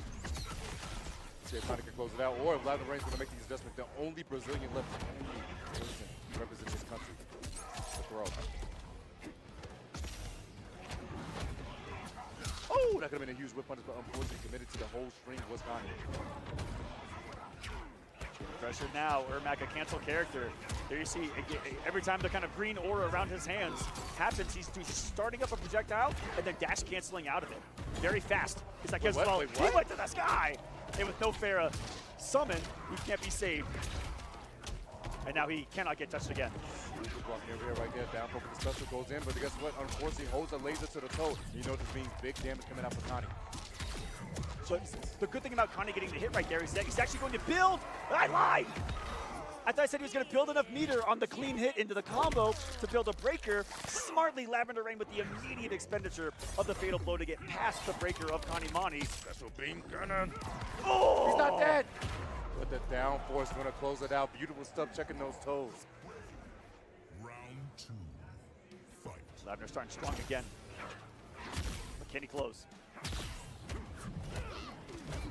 Flawless block was close. That means that's going to be a punish. Beautiful stuff right there from Lavender Rain. He has been actually flawless blocking that NJP coming out of there. Quite consistency today. Command grab though. Getting choked up on a Sunday night. Not the way you want to get up. Ain't that the truth? Not the Lord's Day. Oh God! No. This time, Farah works out for him. And welcome back to the corner, buddy. Buckaroo, pal, guy. Slow down, Bucko. Oh, got called airborne. No, he's going to get the full combo conversion. He's calling Janet. Oh, no. Tento, he's about to get his soul sucked. Oh, hope not, bro. This is going to be too much damage. Please. Is he going to drop? Oh, he's maximizing this. The soul, look at me. Oh, he's going to mix. Look at the damage. Mix. Adding up. Got his push ball. Oh, my. It was Steel Plus through his turn. Going to be breaking his Scotty. Not quite yet. He activated the trap card in the backfield right there. Janet with the surprise projectile still on the offense as Lavender Rain looking to close things out. Can Connie get the hit? No breaker for Lavender Rain, which means no, with Janet will have the extension here. This could be enough for the kill. Extension. Does come off the bar. Still alive, 2 HP in a dream for Connie. One hit will secure the fate of both these players and sends the grounded projectile, sends Janet to the sky. Full coverage of the screen right there. 1-1. Uno in Mexico City. Beautiful stuff right there from this man, Lavender Rain. Getting the proper adjustments that need to go against Connie, but gonna hold the MJP once again. There it is, the knockdown after the choke. Smack the ever-loving crap out of him right there. No commitment. That was that power W backhand, all right? Oh, absolutely. Took a shot of his milk and just sent it. No. That's a home run added V to the milk.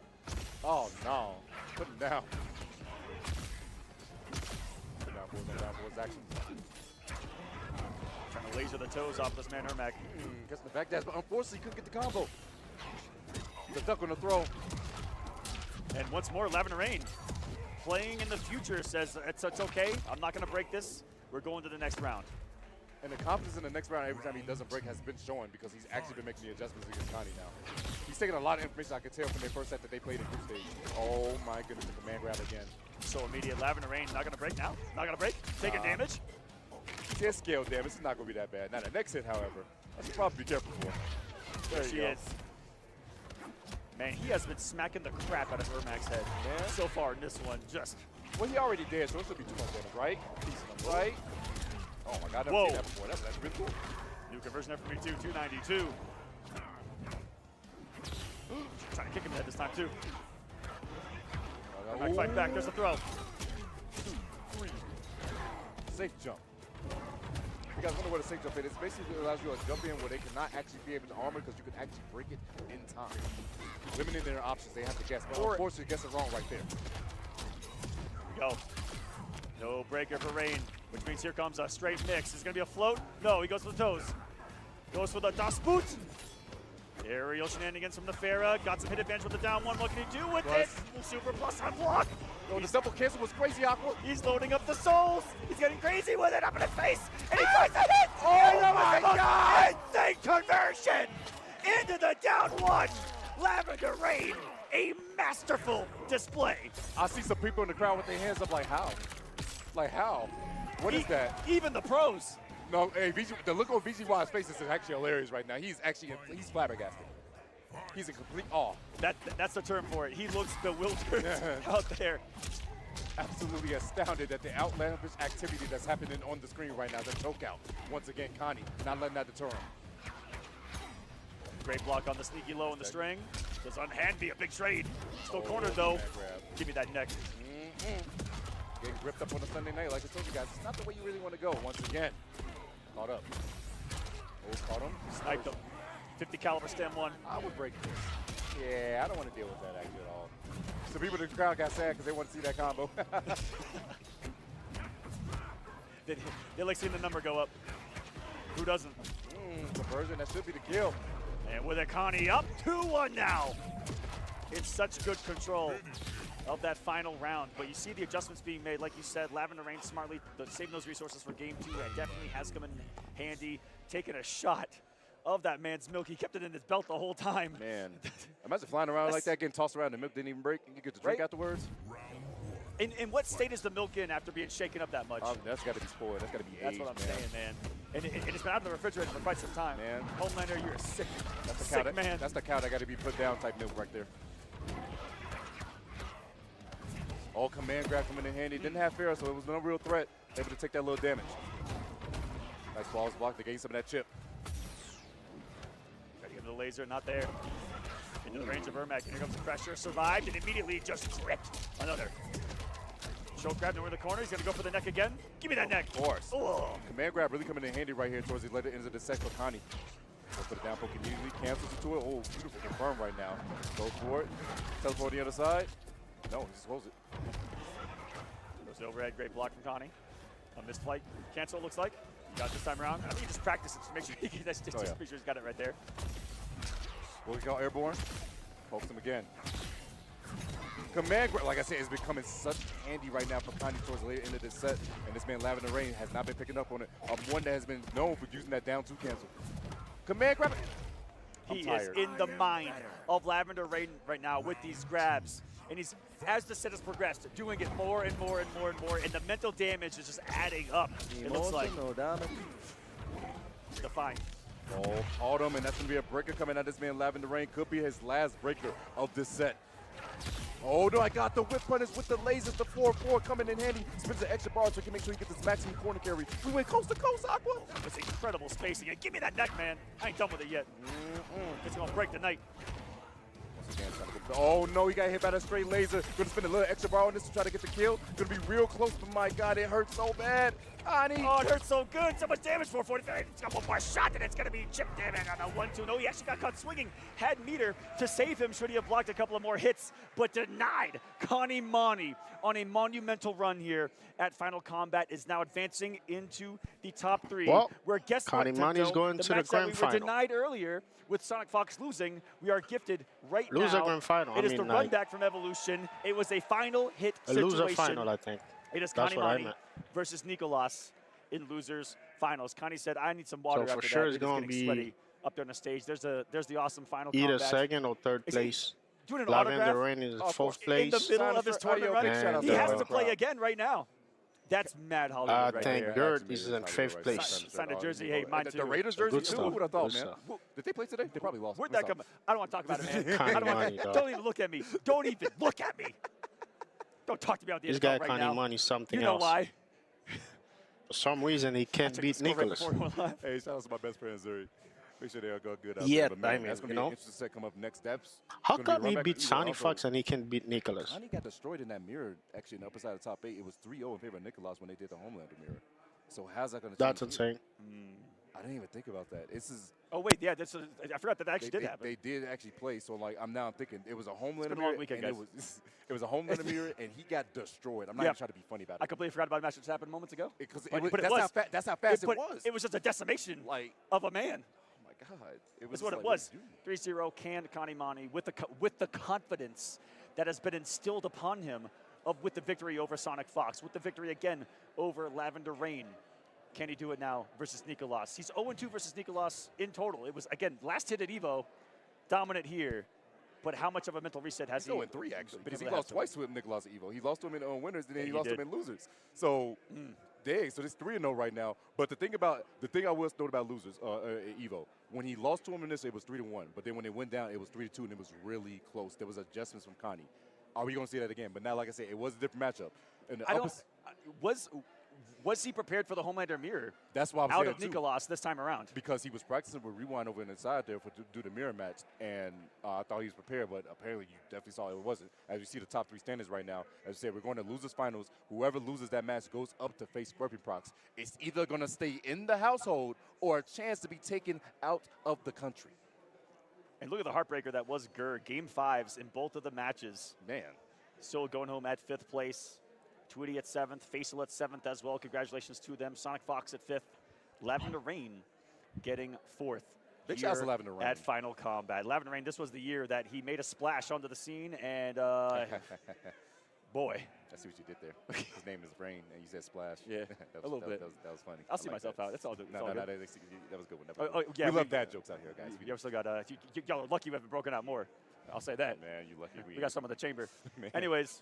Oh, setting up on stage now for the next one. Connie giving a little bit of a breather right now. Yes, he has to sign about 7 more jerseys. So give him a moment. He's in the hot seat.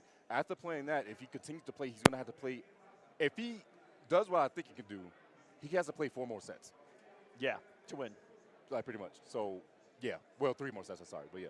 Yeah, 1, 2, 3, yeah. Yes. He has to play 3 more sets. He just did the first one. And, like I said, he is in the hot seat. Stop trying to do math, Tento. Please. For my sake. It's tough. It's tough out here, man. Numbers. When is the last time y'all did the quadratic formula? No? A Pythagorean theorem? Pythagorean theorem is crazy, bro. Do you remember back in school they were like, you won't have a calculator on you at all times? Calculate the slope. What? Man, what? I didn't even know what's 2 plus 2, man. That's the easy money to count up my money, all right? That's all I need. Simple math. That's right. All these quadratic, I'm not a physician, bro. I'm paid to yap here. As you guys see me, I'm yapping. I'm yapping in front of the people. All right, I wasn't paid to do the maps. I was paid to yap. Gotta be honest. At least you're honest about it. I'm always honest. I appreciate that. I'm sure someone else does as well. But yeah, once more, we are now in the top 3. There's some Nico chants in the crowd if you guys can hear. If you guys do not know, we have a separate broadcast going on. It's going to be the Spanish broadcast. Big shout outs to Chef. Yeah, and big shout outs to our Spanish commentators. I believe there's also a Portuguese broadcast going on. Yes, it is. From the boys in Brazil. Shouts to them as well. And making his way to the stage is Nicolas once more to face Canamani. In the venue right now, the audio that's being placed into the venue is the Spanish commentary. So you're going to hear the crowd getting hyped very much so, because these last top 3, this is a potential where Chile can actually take over for the grand finals, and that's going to make some noise. But there's only one person standing in front of that golden opportunity, being Canamani. Won the run back. Can he beat Nicolas? The man has been a thorn in his side. He is 0 for 3 in the sets they have played thus far since July to now. Can he overcome? Look at the characters they have here. I'm going to guess that this is a button check. There's no way. Although Gary Striker's got some sauce to it. I do not believe. You don't believe? Call me a hater. Canamani. I have to believe, because Johnny Cage Tremor is one of the, if not the main character that Connie has used in the pro competition. I've seen more Johnny Tremor and Sindel Tremor than really anyone else. Handshake coming through. Let's see the picture going to be. We're going back to the character select screen. The beautiful forest of Mortal Kombat 1 in the background. Johnny Cage, Homelander. Just going to be Homelander. Johnny Cage. He says, I get it. You got the mirror. Stupid way. Let's see what the Johnny can do. Let's put some frames on the screen. Get it, because he's wearing glasses. I'm picking up what you're putting down. But here's the thing. Connie's going to have home field advantage because he's inside Johnny's house, but the crowd makes some noise. This is going to be your losers finals to find out who is going to face ScorpionProcs in that grand. I'm about to say, also has home field advantage simply being here in Latin America with a Latin American crowd, because they're all about it here. Man, they're going to make some noise for sure for any hit Nicolas gets hit. Oh, yeah. I'm already hearing the cheers. Command grab coming through early. And they chanted Nico already. The game just started.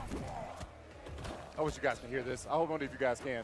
It's insane. I turned the mic to see if we could catch it. If you guys can hear it, they are screaming Nico in the background. The only other time that they chanted like that all weekend long was for their hometown hero, Chuleta. And I found this out after the fact. It's pretty funny. Chuleta is pork chop.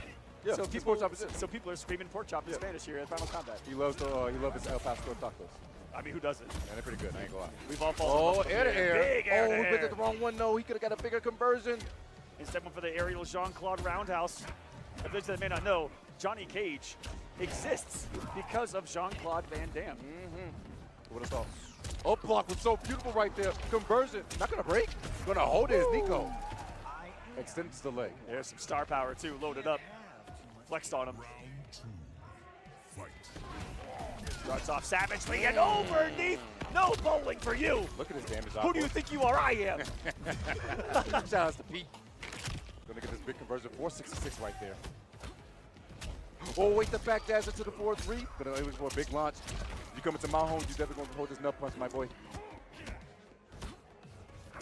Oh, off that man on the bluff. Side switch. That's right there. There's the break. Connie tried to get him on a counter poke setup right there with the poke special. Not to save him. Nicolas gonna take that health bar and knock him down in the corner. Nico, the crowd is on his side heavily. Every time he gets around, they are screaming. I don't know if you guys notice right now. Got a pick coming through, gets the poke. He's gonna try to get the conversion, but not gonna get it in time. The knee, he's been catching him a lot of times with that back dash to that 4-3. Beautiful stuff right there. Oh, these boys' movement is crispy right now, Tento. They're skating around the screen right now. Oh, conversion, beautiful stuff right here from Connie. Gonna get corner advantage. No cojones. Such a good side switch. Pressure's on now in this final round. Will he activate star power? Block. This is huge. Connie. Dropped it! It was a setup! That's why he did it. You're lying. Spits the extra bar. Can he get the kill? Not quite, but Chip is the big problem. Throws the shades. He doesn't give a damn. Oh my goodness. He just did what his brother did to him moments ago, Tento. That is sending a statement in the form of Mortal Kombat right there. I cannot believe what this man just did. The Nico chants have started to try to get back at this, but Canamani has just completely, tectonically shifted the momentum of this match. He's doing infinitely better than he did last time already with this Johnny Cage pick. Who would have thought? Goes for overhead, not going to work out too well. Stacking with these mids once more. Double down one. Doesn't go for anything else. Stays patient. The 1-1 confirmed. Beautiful stuff. Nico going to elect the break. Oh, he didn't confirm the 4-4. That could have been so much off the laser. The mid. Get a side switch, yes. Dashes underneath. To the corner we go. Nico chance beginning once more from this riled up crowd who wants to see the twins battle in their finals. Trying to play spoiler with some beautiful movement. It's Canamani right now. Big damage himself. Another launch. Oh, he can set up. He's dead. If he doesn't mess this up, he's dead. He's got to hold the unblockable. No, he let it go too early. No! Now, with that fatal blow, it's a counter. But if you fully charge it, if he fully dances, it becomes an unblockable attack, which is what that is supposed to set up perfectly in the advantage of the fully charged punch right there. Just simply not there for Canamani, but what could have been, that could have been it for the round. That's insane. Oh my God, did he let it go too early? Did he just not hold it enough? What happened? I truly wonder, but unfortunately. Oh, the back dash again, so clean. So it's been super effective so far, it still is. Johnny Cage special, back dash, and he's got such great advancement, some of the best in the game. Good armor. Oh, try to go in for the 4-1, that elbow coming in handy, but unfortunately not handy enough. Gonna get choked out, a double fear, throwing the towel twice is crazy work. Getting closer here, lasers the eyes out. The shades protect him just a little bit right there for Connie. What is it, enough? Nice tech. Plus range on the lava, perfectly tech the throw, and he goes for another one. Unhand me! You are not gonna throw me, good sir. Sweeps again. Oh, got that man on counter hit. That's gonna be confirming the fatal. Breaks before he even gets a chance to. One more chance, Connie. Goes for throw. He's gonna get a tie. He couldn't. Oh no, goes for the jail. Thought the throw was coming. Now the score is now 1-1. Already much closer of an encounter than the previous on the winner's side. Raw shadow kick to get started. Goes bowling, and he's gonna land a strike. 2 pins. 2 pins. He couldn't quite pick up the spare. All in due time though. Oh, but that's what punished. No, he couldn't get there in time. Fair couldn't save him. There's a spend. Sometimes when you see people look to use those tremor moves, they can pick people out and get away with something on block because they assume that they're going to use tremor, and then you don't. Real mind gaze, that's right there. Tremor some safety or not. Staggers it, goes for another 4-3. Beautiful stuff right there on the blocks. Unfortunately, holds the laser to the shins. I love the use of the tremor ball very actively from Canamani because I feel like one of the keys to success for Johnny Cage in this matchup, by God, he's whip punishing him, is you want to be up close in your opponent's face. Case in point. Drop the combo though, unfortunately, gonna go for the overhead. The block, throws the armor through. He got past it though. Stand 1 and 2 it, can he count us? No. Down pokes, the sweep. Goes for the wake up buttons. Down 3 once again. Doesn't go for throw. Safety, just goes for down poke instead. Gets the back throw. Can he go for command grab? Command grab actually do too much. He gets the down poke. No! It was too early. Command grab. Nicolas. He's got fatal. Command grab is coming through. Spins the extra bar for extra damage, and that should be all she wrote. We'll see how the scaling is. This did start with command grab. 11 seconds on the clock here.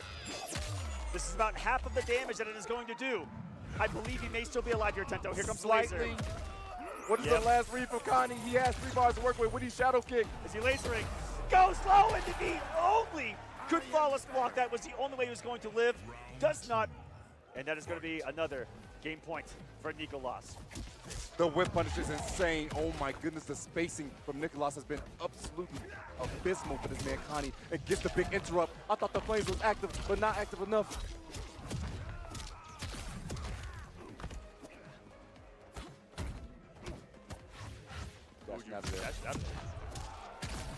Connie is in trouble. That drop has definitely been in the back of his head. A command grab can kill him. Goes for down 1 on wake ups. Back throw. Wants to push him to the thermostat. And wake up from Nicolas. Wow, are you kidding me? Just grabbing the momentum out of the brain of Canamani right now.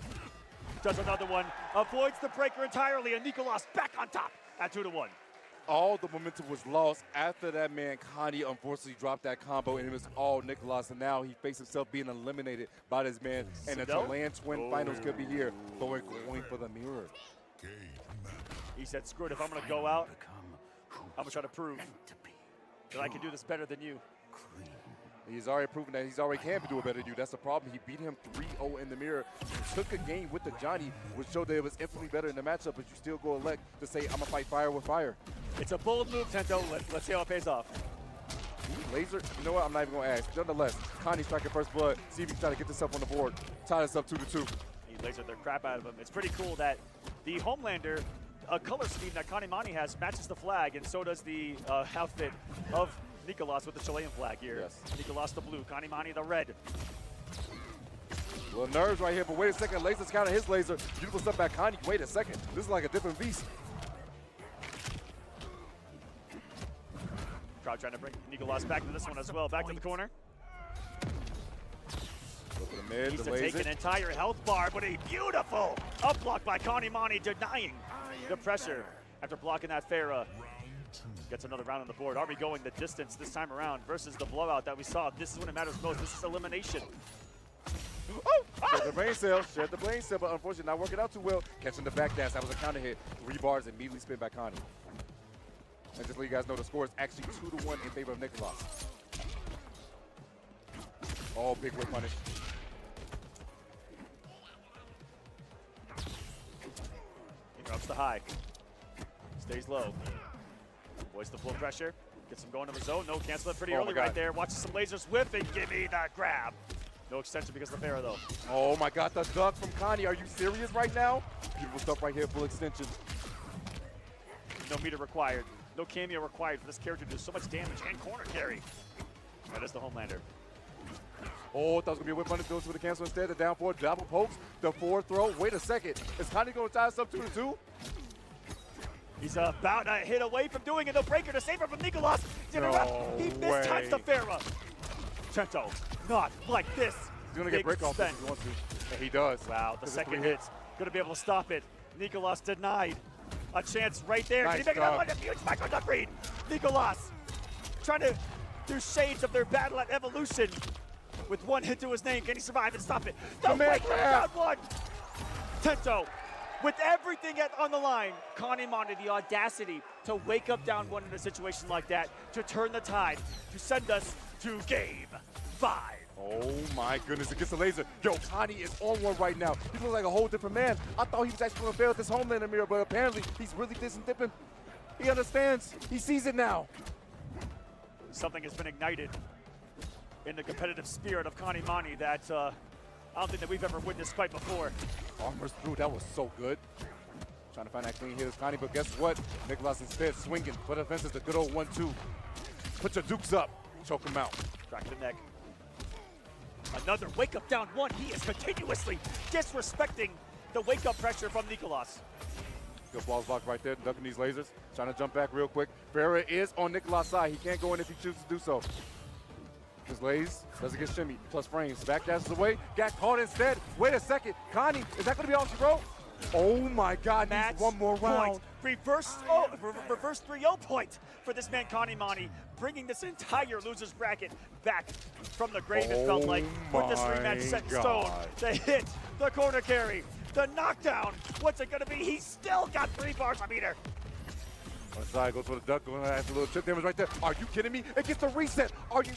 Connie, he can do it. He might be able to beat Nico right here, right now. The Homelander's looking polished. He might be making grand finals right now, ladies and gentlemen. Canamani, the comeback of the absolute century. Should he close it out? Another double connects, and Canamani pulling it off. 3 games straight, popping up on Sage, and will be facing this man's brother, ScorpionProcs, for the championship of this game. Mortal Kombat, this year, 2025, it is in his hands. The Johnny chants coming out from the crowd also because they said, yeah, that man is actually going to be get the retribution. He's lost to this man 3 times the last time they met, and where it mattered the most, when it came to elimination, this man Connie stepped up, and now he's going to grand finals to possibly spoil the Chilean finish.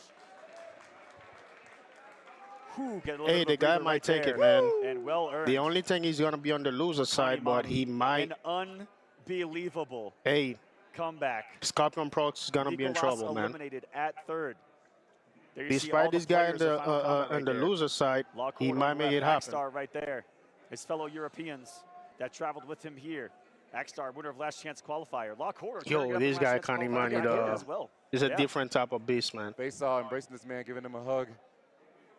Canamani is on the verge. Now, think about it. Wait, Canamani and ScorpionProcs never played before. No. Oh, whoa. It's going to be crazy. We have no history to go off. It's going to be crazy, man. We had a couple of matches there to see how things went between Nicolas, but ScorpionProcs, what is it going to be?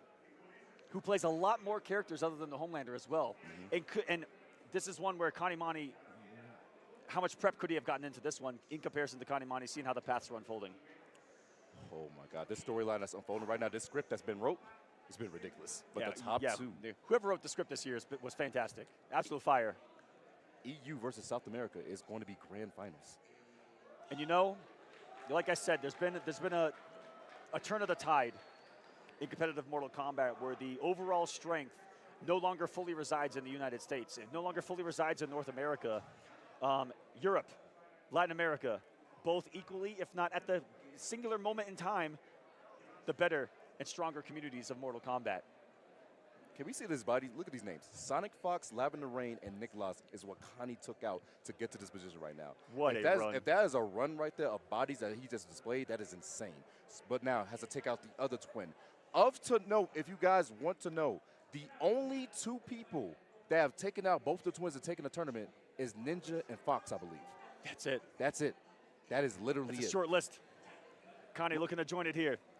There's a lot of people that have actually just have played one twin and won the event, but taking down both the twins and winning the event has not been done by too many people. Really small list. Connie tries to enter his name into the echelon, the halls of competitive Mortal Kombat.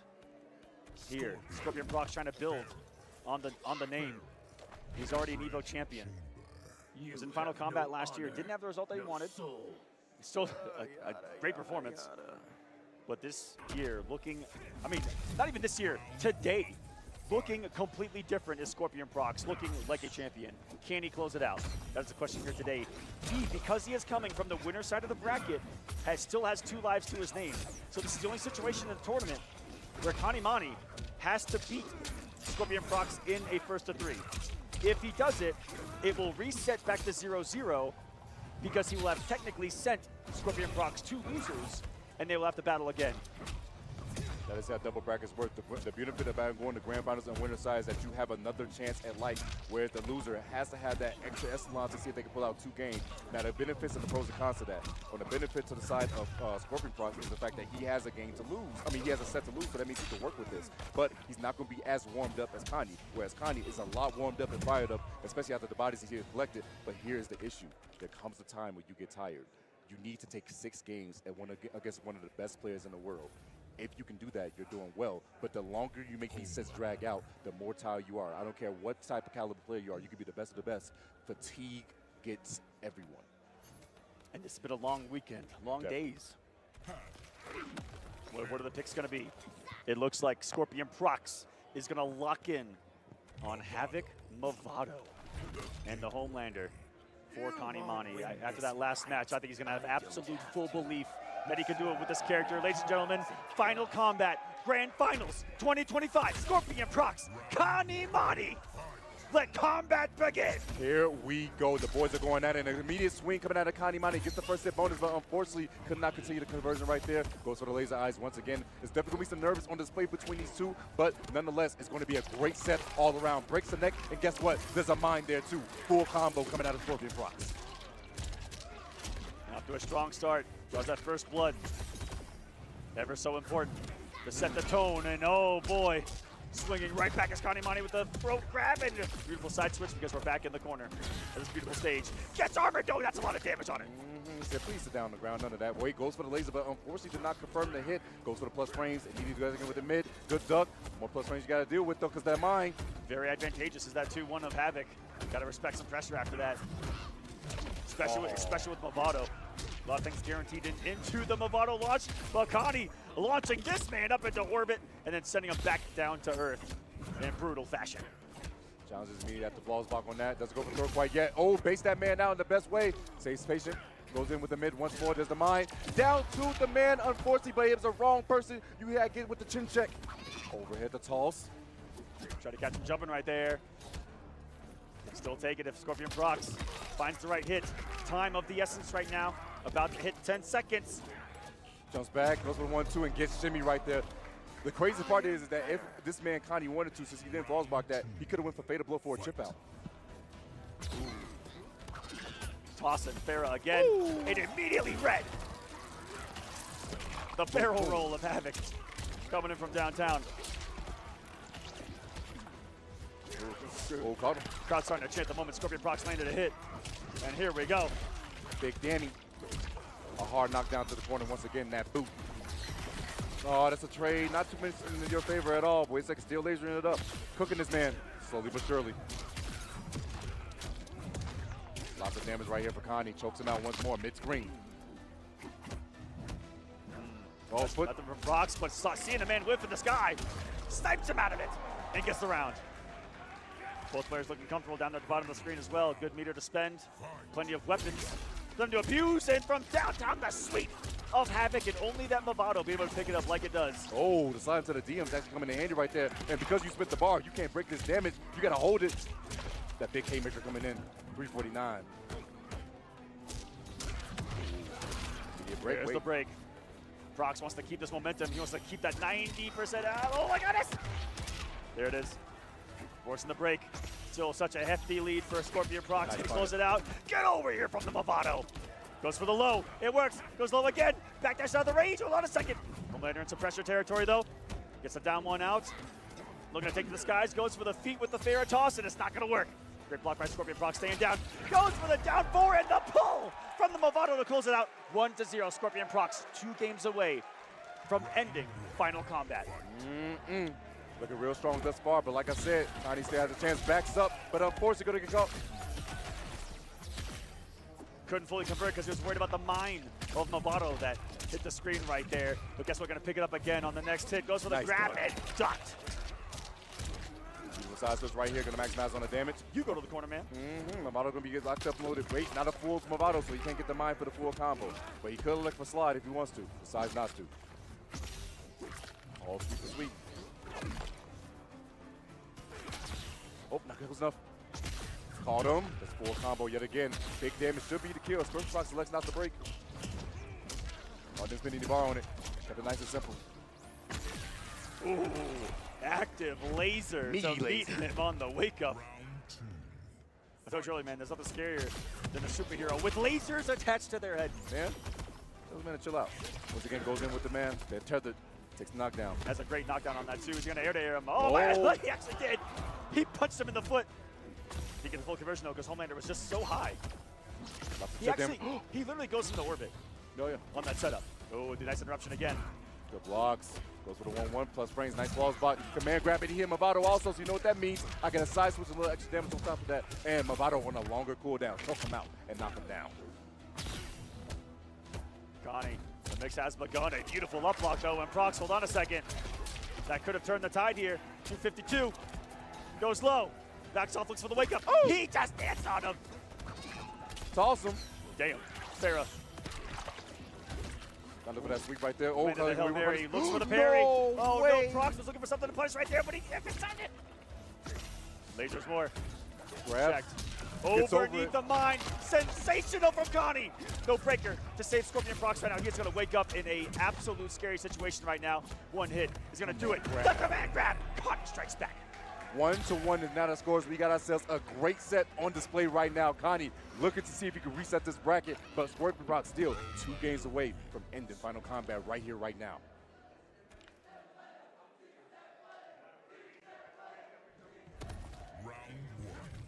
Letting the crowd get some chance off right there. They're trying to bring Procs back into this one. It's 1 game apiece, guys. No barrel assault quite yet. Oh, wait a second. The laser coming in handy right there. The double min, and guess what? Connie puts it to the corner. Has the advantage. 400 damage off that? My God. Oh, there's a throw. Resistance off this one. It's not so fun being in the corner, is it? Oh, the duck. Are you kidding me? Side switch is going to be beautiful also from Connie. Maximize on the damage.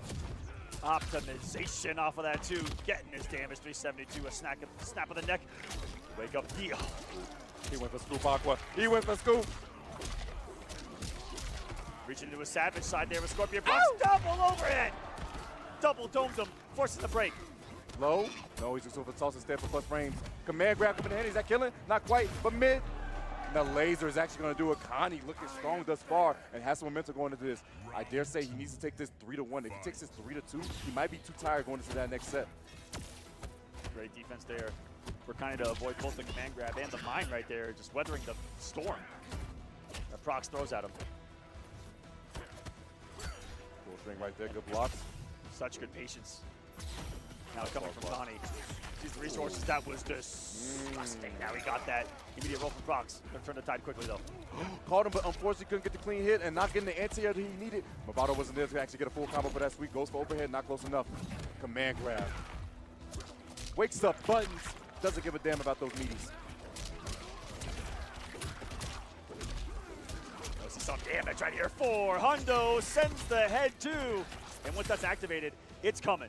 Nothing stopping that bad boy. Right off. Command grab coming in handy though. Big damage coming out of Connie. ScorpionProcs not going to break because he says he can survive this next hit. But the next hit he needs to break because it's going to fatal blow for sure. Sweet. Forcing the break for Connie this time. Still, scary situation. Nice He reads the grab and ScorpionProcs smartly ending with the scoop as well to on the last hit put this man in the corner. He's also looking fully loaded down there in the bottom left. He's got 3 RPGs. Loaded and ready to go. Man, ready to fire. I would not want to get hit by one of those things first jerseys. Trying to make up with this space, staggers it. Let's go for throws. Just use the plus frames instead. Connie trying to get this approach, but the lasers is now unfortunately reaching. No punish right there. Full string. Doesn't have Movado, so he can't extend it. Lasers off the toes once more. Armor and by God, that did a lot of damage. Movado coming through. Big damage right here out for ScorpionProcs. Now looks too good for Connie. Goes up the mid and goes immediate to fatal. I like that. He can break the second one because he built a meter. Unbelievable. But still, 3 bars gone for this man, ScorpionProcs. That means he's not going to have breaking for the rest of the set. Let's go for up block right there. Command grab coming through. Ferris about to come back real soon. Jippy's not going to work out too well. Double dash. Command grab again, not deterred. More times than not, we see Homelander without the Farah. You just tell yourself mentally, just take the grab. Not going to be a lot of damage. Mine's out. Caught it blocking. No meter for Connie now. Still a slight lead for Procs, but any hit from Connie and it is over. Goes low, not going to be able to get the punish. Fantastic block from ScorpionProcs. Pressure's on from him this time. He has the Movado. Everything's a lot scarier. Tether. For pull. They Not get quite death. Oh, he tried to get over, but unfortunately, Scoop is going to come through. One more game needed for ScorpionProcs, and he will be your Final Kombat 2025 champion for Mortal Kombat 1. As they say down here, uno mas needed for this man. You saw him raising the arm, getting with the chance of the crowd right now. He said one more. Puts up the finger. That call airborne. His first hit. Look at that meter already in his favor. Connie. Overhead. Doorsless. He's got the corner now. Oh, close to it. I lied. Oh, this is the grab. This is huge. ScorpionProcs. Armor. So much damage on that too. Here we go. Goes for the low. Movado picks it up. Oh, ScorpionProcs. The foot is on the gas pedal right now. He is on the hunt for Canamani right now. Yeah, Faysal gets what that's a punish, gets the tether. He can dash up for a throw. No, he goes for low instead. And there it is. Not going to be quite deft. He's not going to have Movado slide either.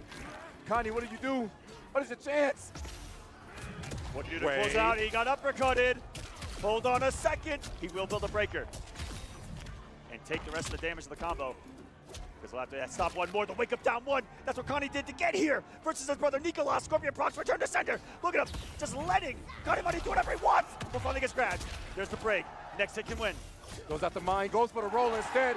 One more round needed for ScorpionProcs, and he will be the champion here for Final Kombat. The crowd on their feet, and they're ready for the action. Can he take it home? The chance. Ooh, it's into the hurt box. It's attack. Connie. Big pick up here. Gets his optimal damage. Should he end it? Yes, 364. Another wake up down one. Procs is just savagely disrespecting him on wake up. Finally kicking him on the disrespect. And Canamani, what a response of a round. A near flawless victory in mere moments. That health bar disappeared. Canamani staying alive. All right, can he force a game 5 situation, or is it going to actually be over already? Goes for the low right there. Beats up the throw. Oh, that's forward to the mine. He got scared. He didn't want to commit. Command grab coming through again. Lasers. The 1-1 challenge. Throw dash. Nothing afterwards. There's a sweep. Not going to break. Connie says, okay, I can just hold this little damage. Not going to be too much. Goes for a safe jump. Here's to the low. Nice block there from Connie. And good no overcommitment on the flight, but just swinging after the armor there with ScorpionProcs. There's some savageness in this man's gameplay that has been super effective in this grand final so far. It's starting to pay off. So no read on his side, goes for the sweep. That's a lot of damage. Not going to be quite deft, but this next situation, Connie, you not block. It's going to be over and done with. Next hit's going to do it. Tries to send the spear from downtown. Not going to be there. Sends the blood. Gets the hit. Even more damage on the screen. If he should end it here, it's going to be a down 2. And ladies and gentlemen, ScorpionProcs is the world champion of Mortal Kombat 1. Congratulations to the young Chilean, overcoming all of the odds, coming into this as one of the bottom seeds, defeating everyone in his path. He is your Final Kombat champion. Embraced by his brother, tears are being shown right now. His father comes to the stage. Snake, though, also Chilean, coming to the stage. Connie, unfortunately, holding that second place, but ScorpionProcs showing it is not about just how you start, it's about how you finish. Like we said, the last in points to qualify, but still showed up where it mattered, winning the big one and taking home the trophy for Chile.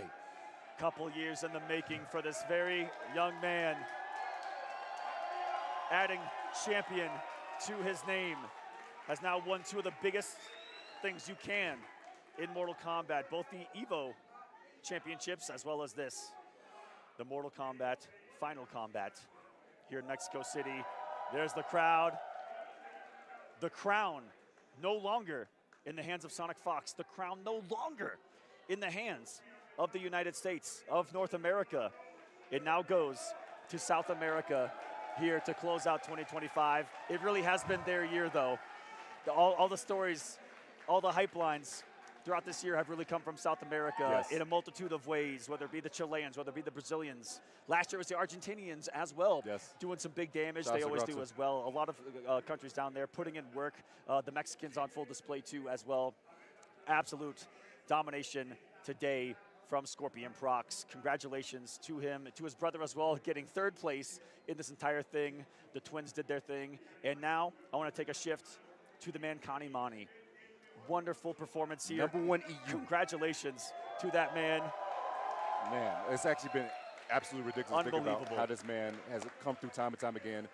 And lost to Nicolas and still made his run back to make his way back up there. That's he did. crazy. And real quick, guys, if you like what you see, become a part of the competitive Mortal Kombat community. Find your local tournaments. Find some online tournaments. No matter what era you play, you have a game to play here coming out with the arcade collection with all these modern titles. Thank you so much for being here with us at Final Kombat. Congrats to all the players, man. Congrats to all the players, man. To give out the massive trophy. This tournament was amazing. It's sad because it's the last major tournament of the year, man. Oh my goodness. So we don't know what to expect next year, man, when it's come to Mortal Kombat 1, man.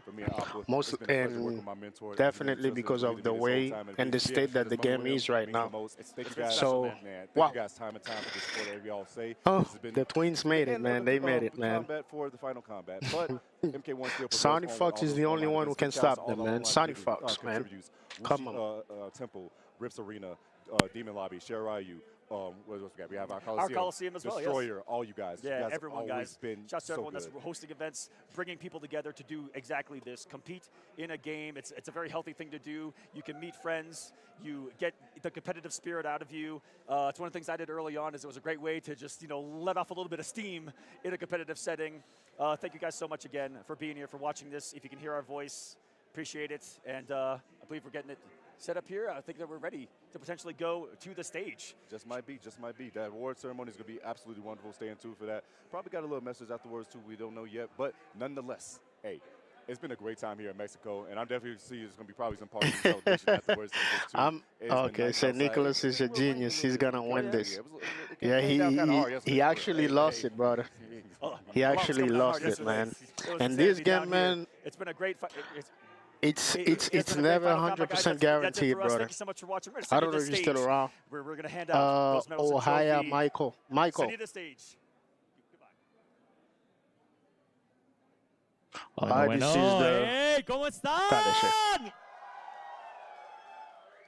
¿Qué tal ese último match de Final Kombat 2025?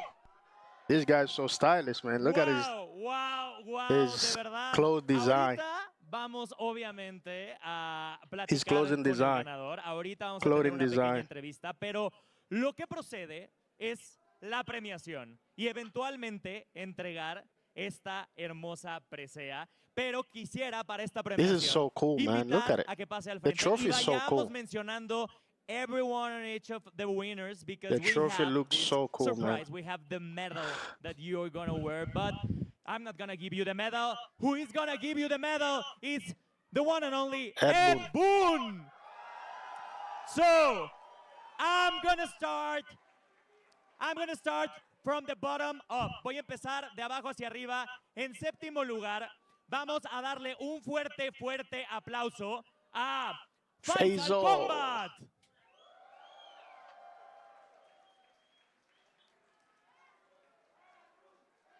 Vamos ahora a pasar séptimo lugar también. Tweedy, my boy Tweedy, man. Good performance, man. En quinto lugar también se encuentra Grrr. Look at my boy girl, man. SonicFox, pero vamos a pasar al cuarto lugar. Man, it's such a great community, man. I just feel bad for what they did to the game, man. That's all. That really hurt, man. Tenemos a alguien que yo sé que también recibió muchísimo Tenemos a SonicFox. Oh, Nicolas. ¿Y SonicFox? Oh, SonicFox no. Hey, damn. SonicFox they got nothing, though? That's crazy, though. Yo estoy seguro que Nicolás lo recibe de mucho corazón, pero también alguien que escaló. I got my boy Canamani right there, Se man. lleva la presea hasta Europa. Segundo lugar. Hey, the twins better be on their toes. Next time they face this guy's not gonna let them win, man. Canamani, I believe he didn't have enough time to prepare for them, though. That's all I think. Y que se la lleva directamente hasta As you guys can see, he was able to make the adjustment.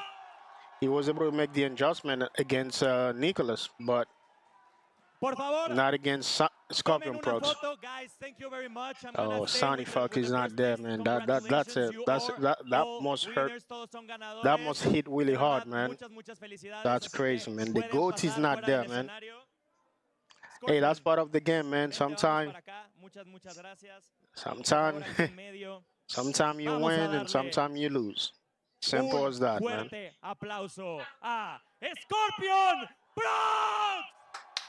Good stuff, man. GG, man. GG to all players, man. Se va esa medalla y ese trofeo, pero oye, yo vi que te estuvieron. It must be an unforgettable moment for these guys, man. ¿Qué tanto te impulsó todo el apoyo de la gente que te está gritando, que son tus compatriotas y que también mexicanos se están uniendo a tu celebración?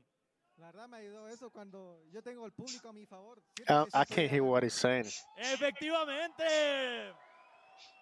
Oye, y desafiando de verdad a todo en este torneo, me encantaría que, aprovechando justo ese sueño que muchos de los que están aquí tienen también de volverse pro players, ¿algún consejo que les puedas dar?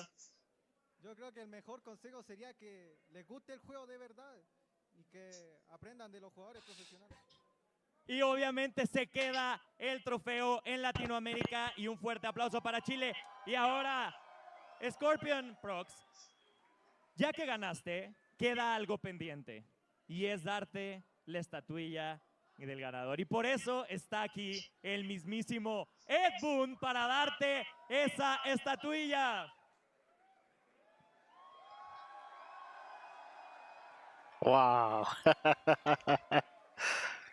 Yo, looks so cool, man. Yo, look at this, man. The spear, the hand, the chain, the MK logo, man. Oh, man, this thing is just well made, dog. Not even gonna lie. No cap, man. Look at it. ¡Hey! Felicidades, ScorpionProcs. Ahora queremos que Ed Boon mismo te dé unas palabras. Tu micrófono está por allá. Ed Boon, por favor. He has some words for you, and I'm going to do the translation and everything for the audience that is watching us. Silencio, por favor. Thank you, everybody. Gracias a todos para viniendo aquí. Gracias a todos por participar y por estar al pendiente en este Final Combat 0 2025. And thank you to all the players who put so much time into the game.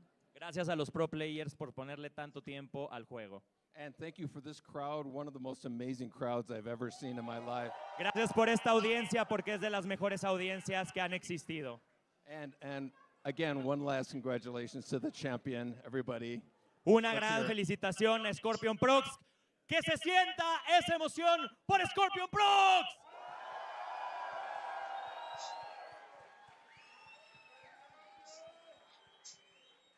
The champion is ScorpionProcs. Something that you want to say to the world that you are the winner. Algo que le quieras decir a todo el mundo que te está viendo en este momento. La verdad no tengo palabras, pero al principio a mí no, o sea, nunca me gustó este juego y o sea, después tuve malos resultados, no llegaba a veces ni a top 3, pero ahora me alegro de haber ganado. Esto se siente como un sueño. Y eso es gracias porque dieron fruto los entrenamientos con mi hermano y me alegra mucho haber ganado.